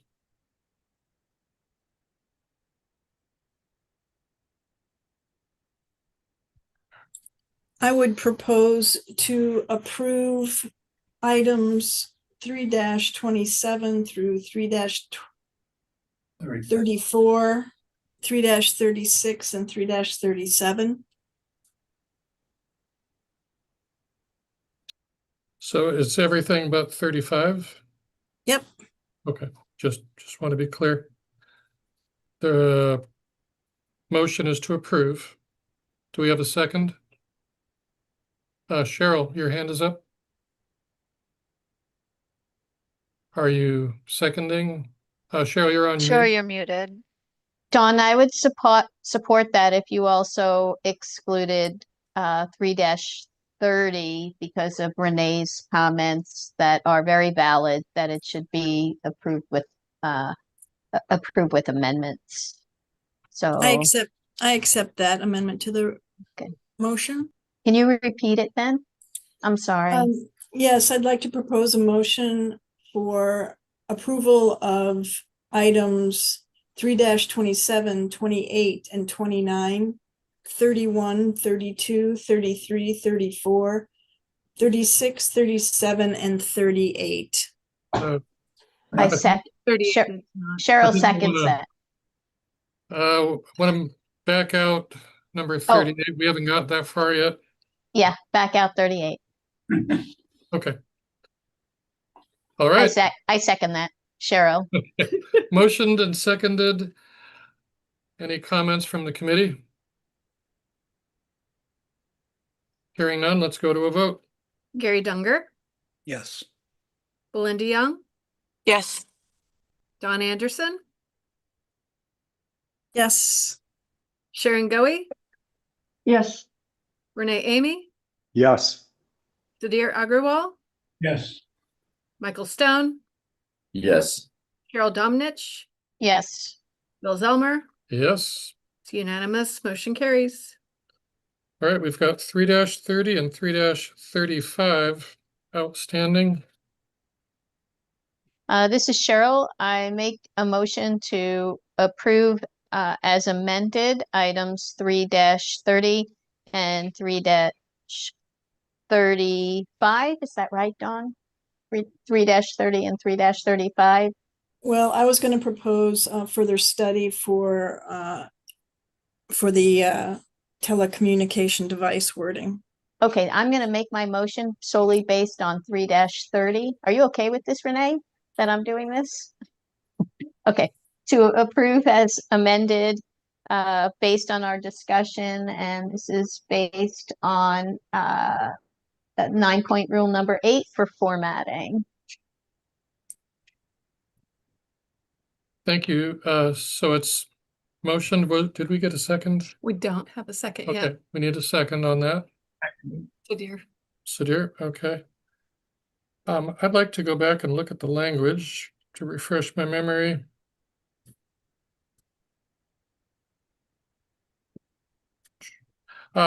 Any comments from the committee? So I have a Cheryl, your motion. Yes. I'm looking at the language for sterilization when provided. Honestly, I've lost track. What is the? Yeah, so the issue is that this whole first section, it says if when sterile processing and or high level disinfection is provided, all of that needs to be just deleted. Okay, and the sentence should start, the sterile processing room shall consist of, because when provided is covered in that introduction. Okay, I understand. Okay. That helps. And if Renee has his way, the word, and I would agree with it, if we can change the word should to shall, I totally agree with that change, if we can make it. I'll leave that to Oshpod. I know, that's why, no comment. No comment. Okay, let's go to a vote. Gary Dunger, Yes. Belinda Young, Yes. Don Anderson, Yes. Sharon Goey, Yes. Renee Amy, Yes. Sudhir Agrawal, Yes. Michael Stone, Yes. Cheryl Domnich, Yes. Bill Zelmer. Yes. Unanimous. Motion carries. So Don, I assume you want to make a motion on 35? Do, and thank you. I'd like to make a motion on item number 3-35 for further study, and specifically the language of quote communication device unquote, to improve the language to include people with hearing and visual disabilities or some such. I second it. We need a number. Oh. Point. I would say that this would be in conflict with other codes. What is that? And it could also be think number that's- 6, unnecessarily vague and ambiguous. Understood. So you've got that? I believe it's number 2. Are you? Enabling legislation is. So I think Maybe I missed it. Don, could you clarify the 9-point criteria that you're citing? It could be number 3 with the accessibility statutes and regulations. It could be number 6, ambiguous and vague. It could be number 7 with state agencies and national specifications. Could be any. Okay, Okay, we got that's it. enough. Thank you. All right, yes. And I So, second. a little bit of discussion on this. Did Sadir I'm second? sorry. Sadir, did you just second? Yes, I did. Okay. Okay, thank you. So the language as it's proposed isn't necessarily in conflict with accessibility requirements. I fully appreciate Don's perspective that it's also not especially proactive in accessibility. It leaves one to wonder, what will be this telecommunication device? What will it look like? Will it be accessible? And who's going to make sure it's so?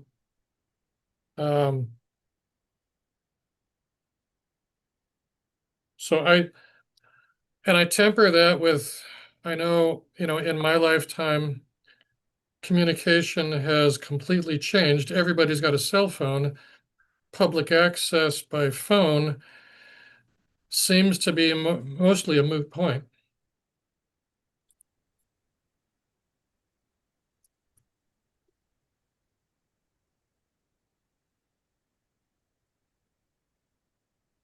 So, I'm sorry. So Don and then Renee. Well, I do not see the title of the code section being revised. So first, they're introducing public telephones as the subject, which is not going to be code language. And then they talk about a communication device. So I think that's ambiguous. If it's a communication device that they want access to that's readily accessible, then put a communication device. But it could be somebody pulls a phone out of their pocket and says, here, you can use this or whatever. So I just want to make sure that it is clear that the people who have qualified disabilities are covered. Understood. Thank you, Don. Renee. And I just want to support and echo Don's comments, especially because we don't want anybody getting sued for providing the wrong kind of telecommunication device that doesn't meet applicable criteria. So I'm all in favor of having this looked a little more deeply at. So, Thank you, Renee. Any other comments from the committee?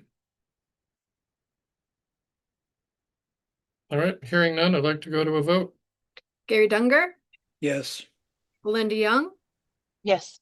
Don Anderson, Yes. Sharon Goey, Yes. Renee Amy, yes. Sadir Agrawal, Yes. Michael Stone, Yes. Cheryl Domnich, Yes. Bill Zelmer, Yes. unanimous motion carries. I'd like to take a 6-minute bio break and then reconvene at 2:30. And we'll pick up surgical clinics. Thank you.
like we don't have Cheryl yet. Sorry, yes, I'm here. Oh, great. Yeah.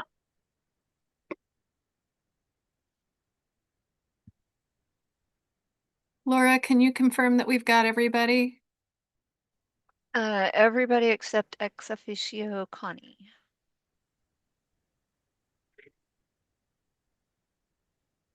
Mr. Chair, I just had a quick comment. Mike Stone here. Yeah, go ahead, Michael. I am working out of a hotel room and I have a 4 p.m. checkout. So for about 3:45, my screen will go blank for about minutes until I run down to my reset up. Once my video kick on, that means I'm back in action. Just want to let you know. Oh, thank you. Appreciate that. With a little luck, we will wrap up before that. And I think there's a good You chance. never we will. know. I hope so. Thanks. So Mia, Yes, sir. so as I'm looking at 339 all the way down to 3-55, I think you noted earlier, the same comments repeat over and over for waiting room, toilet rooms, drinking fountains, telephones. Yep. So I think you can rip through, and of course, anybody in the committee that needs to ask a particular question, don't hesitate to raise your hand. But I think we can probably rip through a lot of these pretty quickly. Cheryl, you've got your hand up. Yes, I do have my hand up because actually on 3-38, which Mia hasn't addressed yet, but it's simply including a title. However, I guess it's consistent with other sections, but normally all we need is 12.26.8. You know what? I'm going to retract my comment because it's consistent with what was done on previous sections, which it never serves as a pointer, but then there's 12.26.8, which has the pointer. So never mind. Sorry. No problem. All right, Mia, I'd like to turn over the floor to you. Okay, all right. Well, I'm gonna go over 3-38, which I'm on for the ET purposes. I'm on page 21, kind of towards the bottom. And what we're adding is charging language that explains specialty clinics, and it says the section numbers apply to clinics licensed by CDPH pursuant to the specific health and safety code section. Again, trying to do the wayfinding for folks in the law there. And then, as Cheryl pointed out, we have a title adding surgical clinics. And the reason for that is, yes. I hate to interrupt you so quick. I caught earlier what I think is a typo in the numbering. In your first line, specialty clinics in bold, sections 1226.8 through 1228.11. Oh, yes, thank you. Yep. I've seen that a couple times because we've presented this multiple times and you think you fix it one place and it doesn't get fixed elsewhere. So, all right, we'll fix that typo. Thank you. Continue. All right. So then for item 3-39, we're adding the title surgical clinics because if you look throughout the rest of the body of the code, we do have a title for each different type of clinic. And for some reason, we didn't have one for surgical clinics. So we're adding that here. And then as we move on to 3-40, I have that right. We, like you said, 3-40, 41, 42, 43, we have the exact same changes as we did when we were talking about primary care clinics. And then you'll notice that in the middle of the page 22 of the ET, it says chronic dialysis. That's the header that goes into the next type of clinic. Keep going. Please keep going. Okay.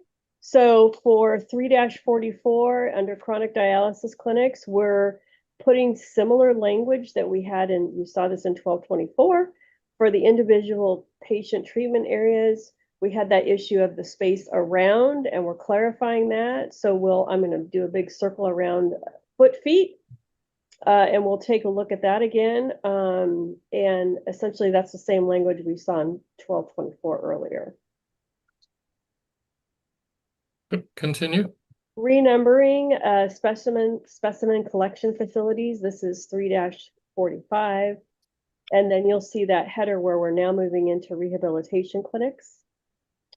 And the support areas for therapy services, we are providing similar language that you saw up in 1224 when we were talking about rehab clinics.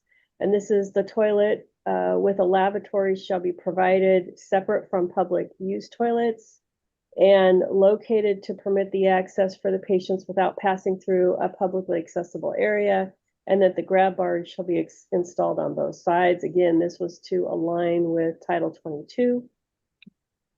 And then for the support areas for therapy services, the exact same public administrative changes are in this section as well for outpatient toilets and drinking fountains and toilet telephones. Keep going. Okay. Psychology clinic. Oh, I'm sorry. Oh. I'm looking down at my code and I didn't think to look. Okay. Melinda has her hand up. Did you guys already say that for the questions that we had about the accessible public telephone thing, that would be a global thing that would be addressed, that it's showing up here now in the subsections? I mentioned it. Oh, sorry. Go ahead, Bill.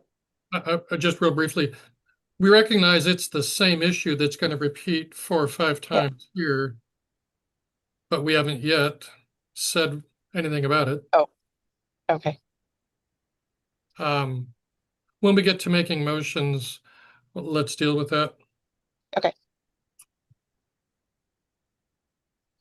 All right, moving on. So at the bottom of page 23 of the express terms, you'll see here that alternative birthing clinics are going to be talked about in item 4 below. So we're skipping that whole section for right now and moving on to psychology clinics. Psychology clinics, we're adding the health and safety code section to the charging language. And then the same public and administrative area proposed code changes are listed here. That ends that item. Okay. Wow. So I'm going to go back to, I've got a note to myself. So I raised my hand, Bill Zellmer. It's part of the committee. The toilet room section under rehab, that must be 3-46. We have the same grab bar on both sides. I'm envisioning this is going to be a toilet room.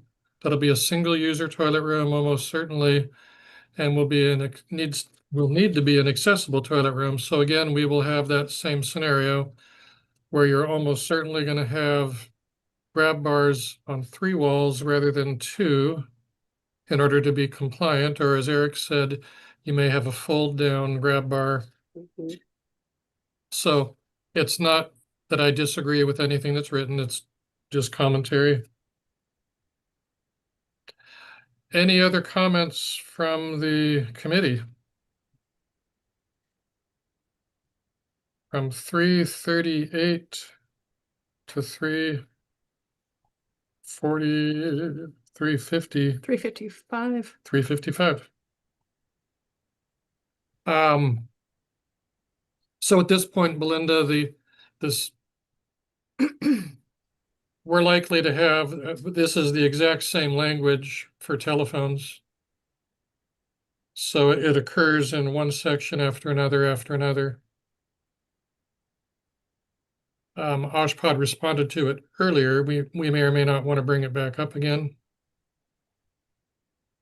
Well, I think it was just made under further study before. So how do we apply it here as well? Good question. It might be that we take all of those telephone sections. I can see 355 and then going backwards 350. And I'm just, because that's where I was further back. There's one more. 342. So those three items are telephone items. We could pull those three out and make that comment a further study, was it? Dawn's got her hand up and Cheryl does as well. Okay, so Dawn and then Cheryl. Go ahead, Dawn. Yeah, so on the same line with the telephone, I'd like to just make a comment about the drinking fountains. Drinking fountains are regulated under the ADA in California Building Code 11B. Drinking water is different than a drinking fountain. And you can just give a person a glass of water. In fact, many jurisdictions are okay with if you have a sink in the space. So I would like to have that also be put under additional consideration for further study for the two drinking fountains that are also listed. And again, the 9 point would be ambiguous language, which is number 6, I believe, and then also under number 3 for accessibility statutes and regulations, and number 7 for state agency and national specifications. So I'm taking what you're saying as your opinion, but you haven't yet made a motion? That these are your thoughts? Yes, sir. Okay, just when it starts to sound like a motion, we want to treat it like a motion. So I understand what you're getting at. Any other comments from the committee? It looks like Cheryl, you've got your hand up. Yes, as Mia did in fact state for item 3-44, if actually I'm just going to cover 3-44 right now. It's going to be different than the others. For 3-44, I'm going to make a motion to approve as amended to correct the grammar on that with the 4 foot. So I'm just doing that one by itself because it is in fact a loner in this group of items. Okay. And what is the 9 point? 3-44 approve. I'm sorry, approve. Let me go there. It's going to be. I'm going to use 6 for. It's actually a grammar. I guess I could just do approve and make sure they address it because it's grammar related. I'm going to go 6. So that is approved as amended. Yes. Okay. Do we have a second for Cheryl's motion? I second it. Sudhir, thank you.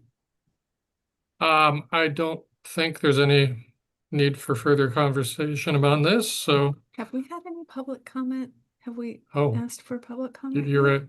Thanks for the reminder. We need to allow for public input here. So we have a motion and it's been seconded. Before we go to a vote on that, I'd like to ask for public comment on any of the items 3-38 through 3-55. There are no hands raised. Okay, thank you. I thought there probably wouldn't be, but we have to do this.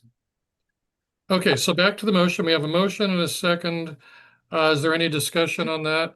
This is the 3-44. Hearing none, let's go to a vote. Gary Dunger, Yes. Belinda Young, Yes. Dawn Anderson, Yes. Sharon Goey, Yes. Renee Amy, Yes. Sudhir Agrawal, Yes. Michael Stone, Yes. Cheryl Domnich, Yes. Bill Zellmer, Yes. unanimous motion carries.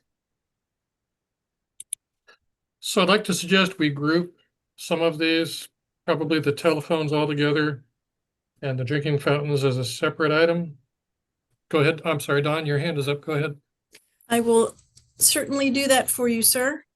I would like to make a motion for further study on items 3-49 and 3-50 to complement the code with the titles and make sure that references are made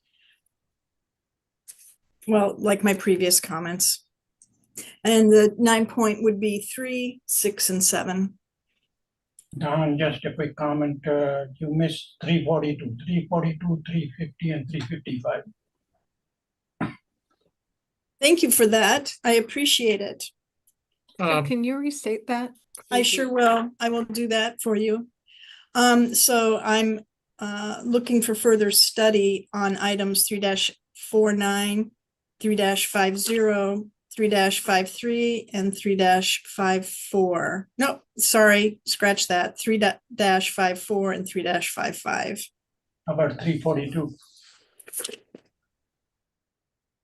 And 342 and 343. Oh my gosh.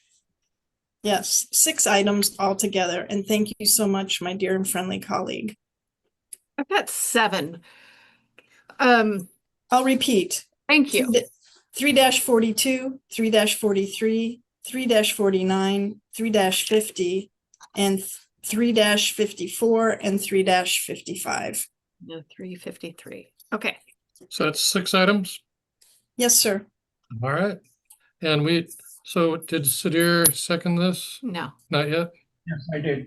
Oh, I did. Okay, so we've got a motion and a second. This is for further study. I think we've already covered the ground on what basis this is being brought up. Is there further conversation needed?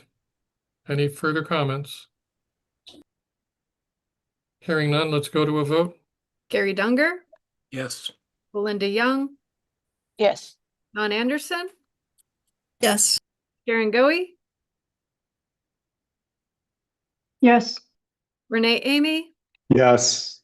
Sadir Agrawal, Yes. Michael Stone, Yes. Cheryl Domnich, Yes. Bill Zelmer, Yes. unanimous motion carries. So I think all of the remaining items are what I would call non-controversial, probably. Cheryl, your hand is up. Yes, I'd like to make a motion for approval for the following items. 3-39, 3-40, 3-41,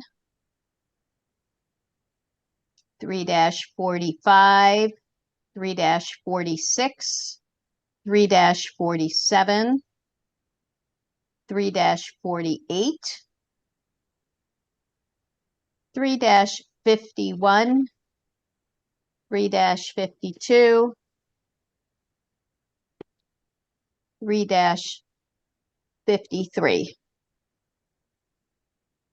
So point of clarification, the only item remaining, or the only items remaining that I see that are outside of that we haven't dealt with yet are 338. Oh, I can include 338. Thank you. Is that right? I will include 338 in my motion for approval. Or 340. And then about 345. Did we deal with 345 yet? She listed 345. Oh, as well as okay. 340. Okay. Then that covers all the remaining items under 3. Did we miss 338 or did we get it? It's included. Yeah. It's included. So we need a second. I'll second. This is Dawn Anderson. Sorry. Dawn Anderson. All right. Any further comments? Hearing none, let's go to a vote. Gary Dunger, Yes. Belinda Young, Yes. Don Anderson, Yes. Sharon Goey, Yes. Renee Amy, Yes. Sadir Agrawal, Yes. Michael Stone, Yes. Cheryl Domnich, Yes. Bill Zelmer, Yes. unanimous motion carries. All right. Thank you. So back to Mia and the OshPod team. Item 4. Okay, thank you. All right, so we'll talk about alternative birthing clinics, which are OshPod 3 clinics, and they are addressed in section 1226.11. I have a little chart, reading here for you. I'll keep it brief because you all have this in the eyesore. But I want to reiterate that alternative birthing clinics, we conducted a public meeting specifically with the alternative birthing clinic interested parties, but it was a public meeting. We had a lot of other clinic people attend that as well. We're addressing this as part of the workload for AB 1382 that we talked about before. I want to point out that based on research and discussion with interested parties, there is an increase in concerns about access to birthing services in California in general. There's many factors that may include hospitals choosing to close labor and delivery services, but there are other factors as well. And since 2012, there's a total of 56 hospitals, which is about 16% of all general acute care hospitals, have closed their labor and delivery services, making it difficult for access to birthing centers. This is also very challenging in rural areas. Birthing centers face challenges meeting the requirements in Title 24. So I want to make clear there are birthing centers out there. What we're doing that may not be licensed by CDPH, and that's completely acceptable. There are midwives and other folks that are licensed to conduct, provide labor services outside of a hospital. But this is a mechanism in the code for them to be licensed by CDPH and then be able to receive certain fundings to help supplement providing those birthing services. So I mentioned earlier, we did a survey, and during that survey, we received, there's approximately, sorry, I'm trying to remember my numbers here. We sent it out to quite a number of birthing centers, 31 birthing centers we surveyed, and we didn't receive a lot of responses, even though we re-sent it out several times. But that's where they indicated that they're very small. They're at most 3 birthing rooms. There's a few outsiders that might have 5 or 8 birthing rooms, but for the most part, they're between 1 and 3 birthing rooms. So these are quite small. So we did work in collaboration with CDPH on these regulations. They were involved in that public meeting as well. And again, I'd like to emphasize that when we did a comparison table of just ABCs, this was independent of the clinic comparison table.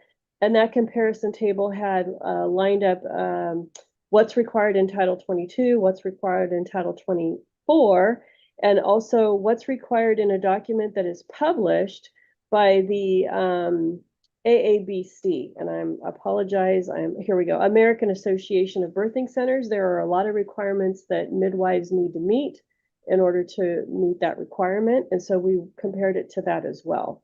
So that is the basis for a lot of the amendments that you'll see in section 1226.11. We also did refer to the requirements in FGI as well. So I'll move on to the first change, which I'm on CAM number 3-51. I'm on page 24 of the express terms.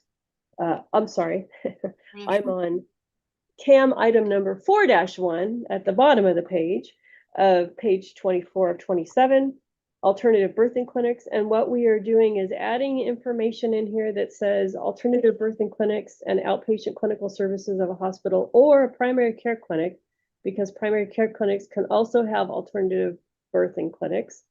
And then we're citing the Health and Safety Code section that licenses alternative birthing clinics in the charging language. This will help make it very specific. I'll keep going. Continue. Yeah, please just keep going. Okay, thank you. And then Linda's got her hand up. Sure. Mia, I think it's just the last 3 words of that section when you changed it. I think you want to keep calling it birthing clinic, right? Or do you want to? Right. Because right now it says birth center. Thank you. We'll double check that. There is some. It's interesting because CDPH calls them centers, and then in our code language we call them clinics. So we'll just have to make sure that we're appropriate. Okay. Thank you. 4-2, the current requirement for a birthing room is 200 square feet. We're amending that to be 120 square feet, which aligns with, and let me get to that page, I'm sorry. The FGI guidelines. So that's the reason for that change. Title 22 and the AABC document do not state the size of the birthing room, but FGI does have it. And we're trying to rely heavily on a nationally developed reference standard for that. 4-3, we're adding an exception about the nurse call system. This is consistent with much earlier when we talked about the nurse call table. This is alternative birthing clinics with 3 or fewer birthing rooms may use an alternative call method as approved by the California Department of Public Health. So we spoke to CDPH at length about this, and they understand that these facilities are quite small and it may not be necessary to have a traditional nurse call system in these facilities. There are other devices that can be used to alert the staff. Also through our research it isn't a situation normally where the staff is leaving the patient alone in the room. They're constantly with the patient. So that's another reason for this. It's kind of a one-on-one situation. We are clarifying that in 4-4 for windows, that when an outside window is provided, each birthing room, in a birthing room, you refer back to, when we go back to 1224, what was happening is it sounded as if there was a window that was required, and this is optional. If this is a requirement when you have an overnight stay, but these stays are very short, way less than 24 hours. And so there is no need to have that natural light. Now there is a lighting requirement we'll talk about in a little, well, it's one of the next sections actually. The lighting is required at 100-foot candles. You see that in the code section here. We're not amending that. Mia, we have a question. Renee, go ahead. Yes, thank you. And I appreciate the question regarding windows in 4-4. What my concern here is the format, insofar as throughout other sections of the codes, we have, OSHPD has created, let us say, window, comma, when provided, would be the sort of the new standard. And I'm wondering if there's a rationale to go back to the old way here and say window, and then when an outside window is provided. It seems the original clarity that we saw in the earlier code sections today, the effort to make it more clear was great. And here it's kind of going back. Is there a reason, would be my question. And should this simply be reworded slightly? There is not a reason. Thank you for the question. This is one of those things where different people work on it and we move forward with what we had. So we could certainly make that consistent. Thank you, Renee. Okay, moving on to 4-5. We're repealing this optional requirement. This created some confusion. A newborn care area is required in the birthing room, and that's in 1226.11.1.1. Adding this option made the requirement unclear and sounded like a newborn care area was required in addition to what was needed in the birthing room. So we're repealing this, and we're leaving this section reserved so that we can not have to renumber all the sections. And then for 4-6, examination room, we are adding just some clarity here that you don't have to have an examination room in addition to a birthing room. You can actually use the birthing room as an examination room. And again, this is when provided. We do have a hand up question from Renee. And again, I literally just saw this, but should that be examination room, comma, when provided?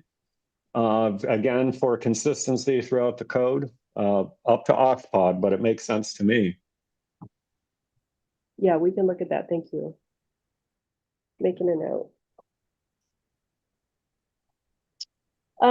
So 4-7, this is being amended. Crash cart often infer that there was like a whole emergency set up on a cart, like in an ER. Pardon me? Code blue. Code blue. And in this case, there's an emergency cart that is required. And there's quite a bit of difference between what is required on a crash cart versus an emergency cart. And I kind of forgot to mention this earlier. And this is really key, is the birthing services that are provided at an alternative birthing clinic are not the same acuity as what happens in labor and delivery. So there is a pre-screening that goes on for these birthing mothers. And so it is known that when they come to the site, they are not subject to certain emergencies that would need labor and delivery. That said, there are provisions in the licensing and the administrative part of an alternative birthing center that says they have to be a certain distance from a hospital. There are procedures that are set up if a birthing mother goes into distress. So I kind of wanted to point that out, that there's very different types of services that are provided at a birthing center versus labor and delivery at a traditional hospital. And it wasn't until I saw the word emergency that it reminded me of that. So 4-8, we are reserving this. Again, the cleanup room is not a separate area. That is all occurring within the birthing room. So we're repealing this section and marking it reserved. Ice making is here for context. And then support areas for mother and newborn. This is removed and this section is reserved. That's 4-9. And then this gets into some renumbering here. So, and then we have patient toilet rooms. So each birthing room shall have a direct access to a private toilet room with a lab and a shower or tub. So that's optional. And again, this is removing the nurse call requirement here. The nurse call requirement would kick in if it's over if it's 4 or more birthing rooms. And we don't want to confuse the nurse call requirement within the section. We want that to stand on its own, those requirements to stand on their own. And then we have 4-11, which is where we're getting back into that same public administrative areas. And this code language reads the same as those other sections. So we're aware that there is a discussion about public telephone and drinking fountains. Fantastic. It's all the way through. We're close. Let's see, is that the end of it? 4:15. Staff lounge, there we go, 4:15. So we were referring back to 1226-417. A lounge shall have adequate space to accommodate staff. This is just here. We wanted to spell out the section in here instead of pointing back. The 1163 section requires staff, but indicates that it is optional, and this has caused some confusion. We want to ensure that there is a staffing lounge available for staff. So we do have a hand up, actually several hands up. So Renee first, then Cheryl, Yes. then Don. Thank you. And on that lounge, I circled and underlined and starred adequate. What does that mean? Can Oshpod tell us what adequate, why there isn't a reference somewhere to even guide people as to what adequate is? Thank you. I'm making a note.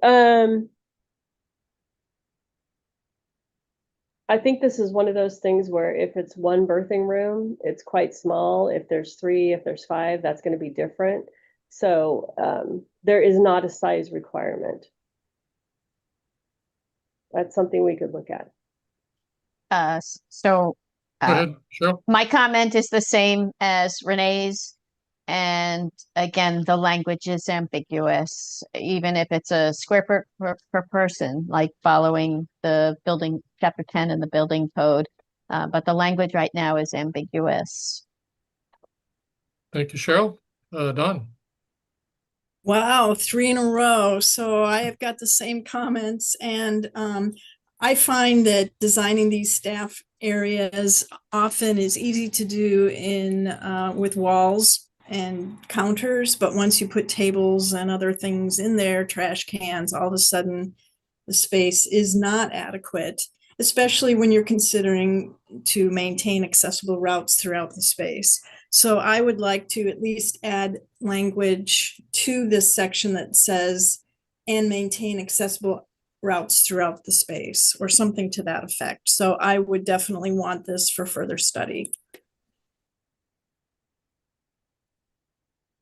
So I want to react to that. You know, like you, I'm an accessibility freak, and meant as a term of endearment.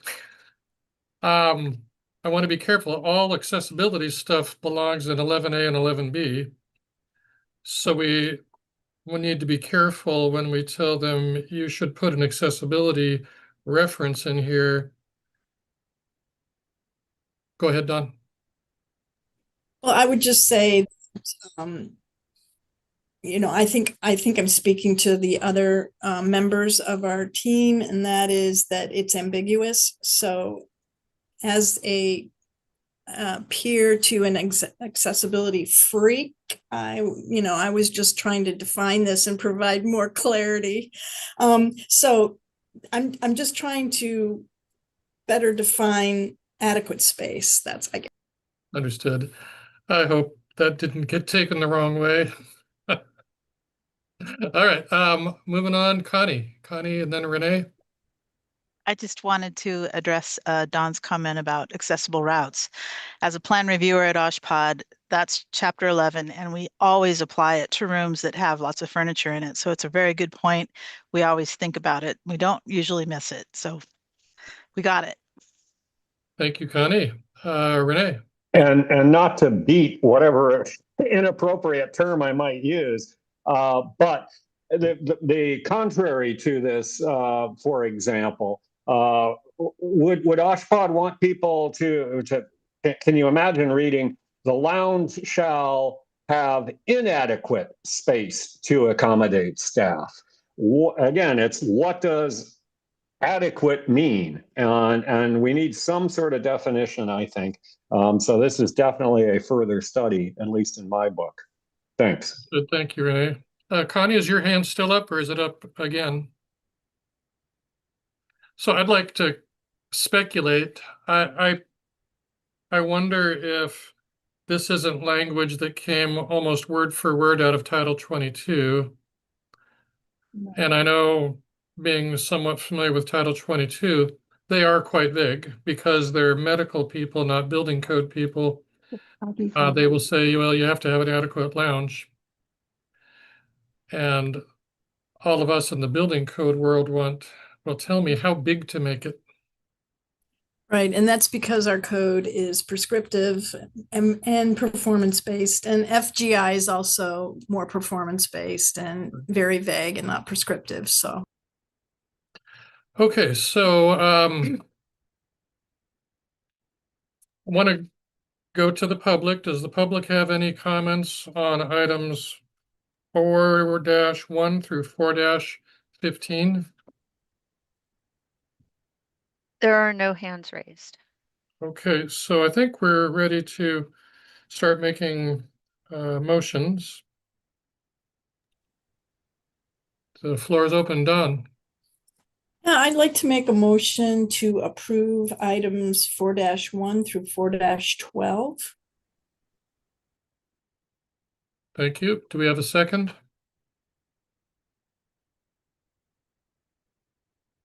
Linda, are you seconding? I'm not seconding, but can we exclude 4-1 and just say that one is amended for just some of the wordings? Dawn? No, I can take on that friendly amendment and just include items 4-2 to 4-12. Is that correct, Belinda? Yes. All right. Thank you for working so well together. We didn't get a second yet. Belinda, do you want a second? I'll second that. All right, Linda second. Any discussion on this item? On this motion? Hearing none, let's go to a vote. Gary Dunger, Yes. Belinda Young, Yes.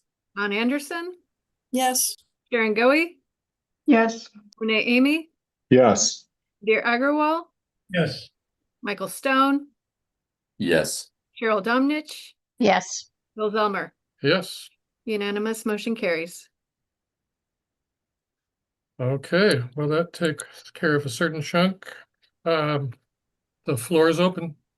Don, your hand is up. Yeah, I'll take and make a motion for 4-13, 14, and 15 for further study. I think we've discussed it. Do we have a second for Don's motion? Do we have 9-point criteria, Don? Can you give it that again? Yeah, I'll use 6. It was 3, 6, and 7 for the toilet rooms. Thanks. This is Cheryl. I'll second the motion. Thank you, Cheryl. Do we have any commentary on this motion? Hearing done, let's go to a vote. Gary Dunger, Yes. Belinda Young, Yes. Don Anderson, Yes.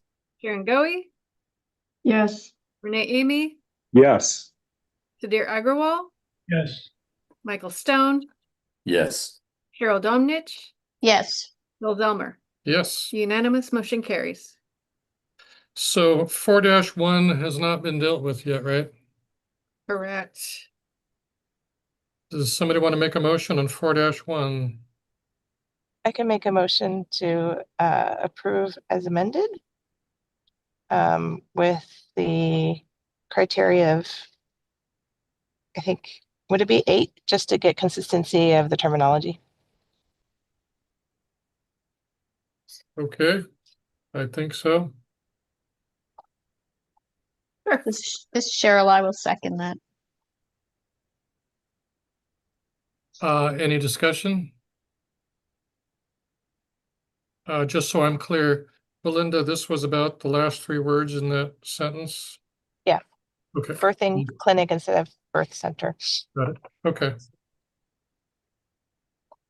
Go to a vote. Yep. Gary Dunger, Yes. Belinda Young, Yes. Don Anderson, Yes. Sharon Goey, Yes. Renee Amy, Yes. Sudhir Agrawal, Yes. Michael Stone, Yes. Cheryl Domnich, Yes. Bill Zelmer. Yes. Unanimous motion carries. All right, we're down to one last item. Item 5. You might get to check out. Yes.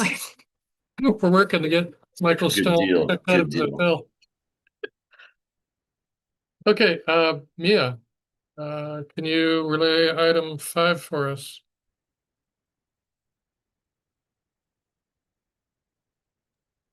Mia, you're muted. Okay, back online. Sorry about that. So we're in 1228. This is for the OSHPD 5s. These are acute psych hospitals. We only have a couple of changes, and these are what I would consider editorial. So for the patient care area, these are indoor activity rooms, and there needs to be at least 2 separate activity areas. We want to be careful not to use room where we should be using areas, because that room is defined with walls. And then the combined space of these 2 areas shall have a minimum of 25 square feet. And then for dietetic service space, we're again using the word dining area or areas instead of room.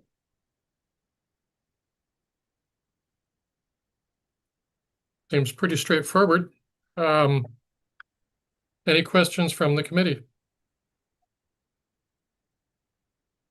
Belinda? And this is totally picky, but you usually spell out square meters instead of doing M2. I don't know if you want to be consistent with the way they. Yeah, I'd have to look. That could just be an old carryover, sure. In other sections, it's just spelled out, Okay, we'll check it. especially when the 2 is not like up there, like then it's, what is Yeah, it? I see that.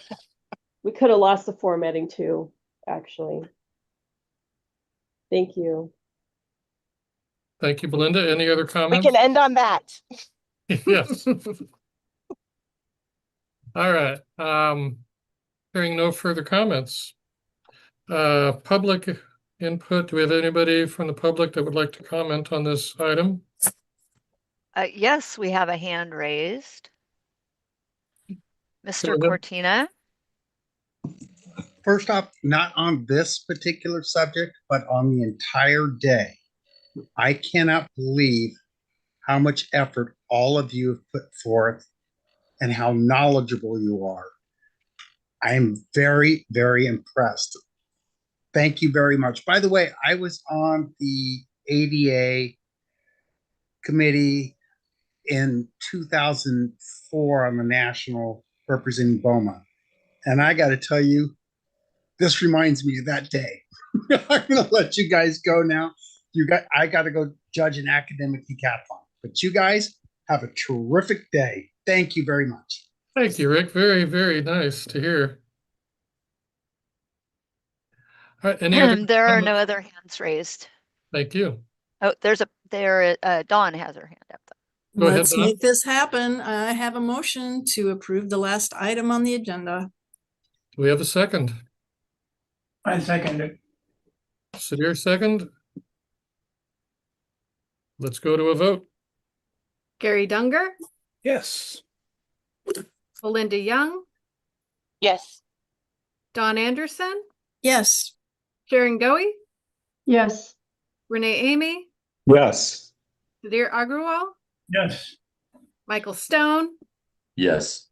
Cheryl Domnich, Cheryl. You might have lost. Yes. Cheryl, all right. Bill Zelmer, Yes. unanimous motion carries. Now we need to do all items. So then, one of the things we do to make sure we didn't drop the ball on something, we need a motion. I want to make sure I get this right. On all actions taken on OSHPD proposals today. I think just on item 6, since we had multiple okay. options on, or multiple motions on item 6, and then we need to do the entirety. Okay, so for item 6, a motion to accept all of the motions taken on item 6. Yep. This is Cheryl. I'll make a motion regarding agenda item 6 that we established agreement and taken action on each of the items. I will second it. We take a, Ready for a vote? yep, let's take a vote. Gary Dunger, Yes, please. Belinda Young, Yes. Don Anderson, Please, yes. Sharon Goey, Yes. Renee Amy, Yes. Sudhir Agrawal, Yes. Michael Stone, Yes. Cheryl Domnich, Yes. Bill Zelmer, Yes. unanimous motion carries. Now we do. So now we have two last Global. items. The global motion. So I'll make the motion. Help me out with the wording. To accept all actions taken by the committee today. Yep. Do I have a second? I'll second Donnie. Let's go to a vote. Gary Dunger, Yes, please. Belinda Young, Yes. Don Anderson, Yes. Sharon Goey, Yes. Renee Amy, Yes. Sudhir Agrawal, Yes. Michael Stone, Yes. Cheryl Domnich, Yes. Bill Zelmer, Yes. unanimous motion carries. Motion to adjourn. Second. I'll Anybody? second. Okay. Second. And we are adjourned. Thank you. Thank you, committee members. Appreciate it. Thank you all. Thank This you. has been outstanding. Thank Thanks so you, much, everybody. Oshpod. Thank you, Oshpod, for all of your hard work on the Thank you. package. Mr. Chair, I have a question for Mia. Yes, for Mia, go Mia, ahead. Mia, where are you going in 2 days? Fishing. I've worked Actually, with you for a lot. I'm I've not worked with you. going fishing. I'm having all the fishing group over for book club, which is going to talk about fishing. Are you going to Michael Stone's Lake? No, but I've probably been there. Thank you very much. Appreciate that. Congratulations, Mia, on your retirement. Yes, Thank you Very very congratulations. much. Thank you. Congratulations. Enjoy. All right, thank you, And con- everybody. I guess Bye. congrats to Eric for taking it on next. Yeah, you better thank Eric. True. Thank you, Eric. Thank you. Look forward to working with you in the future. All right. And Nora. Take care, everybody. Bye, everybody. Bye. Thank you. Thanks, everyone.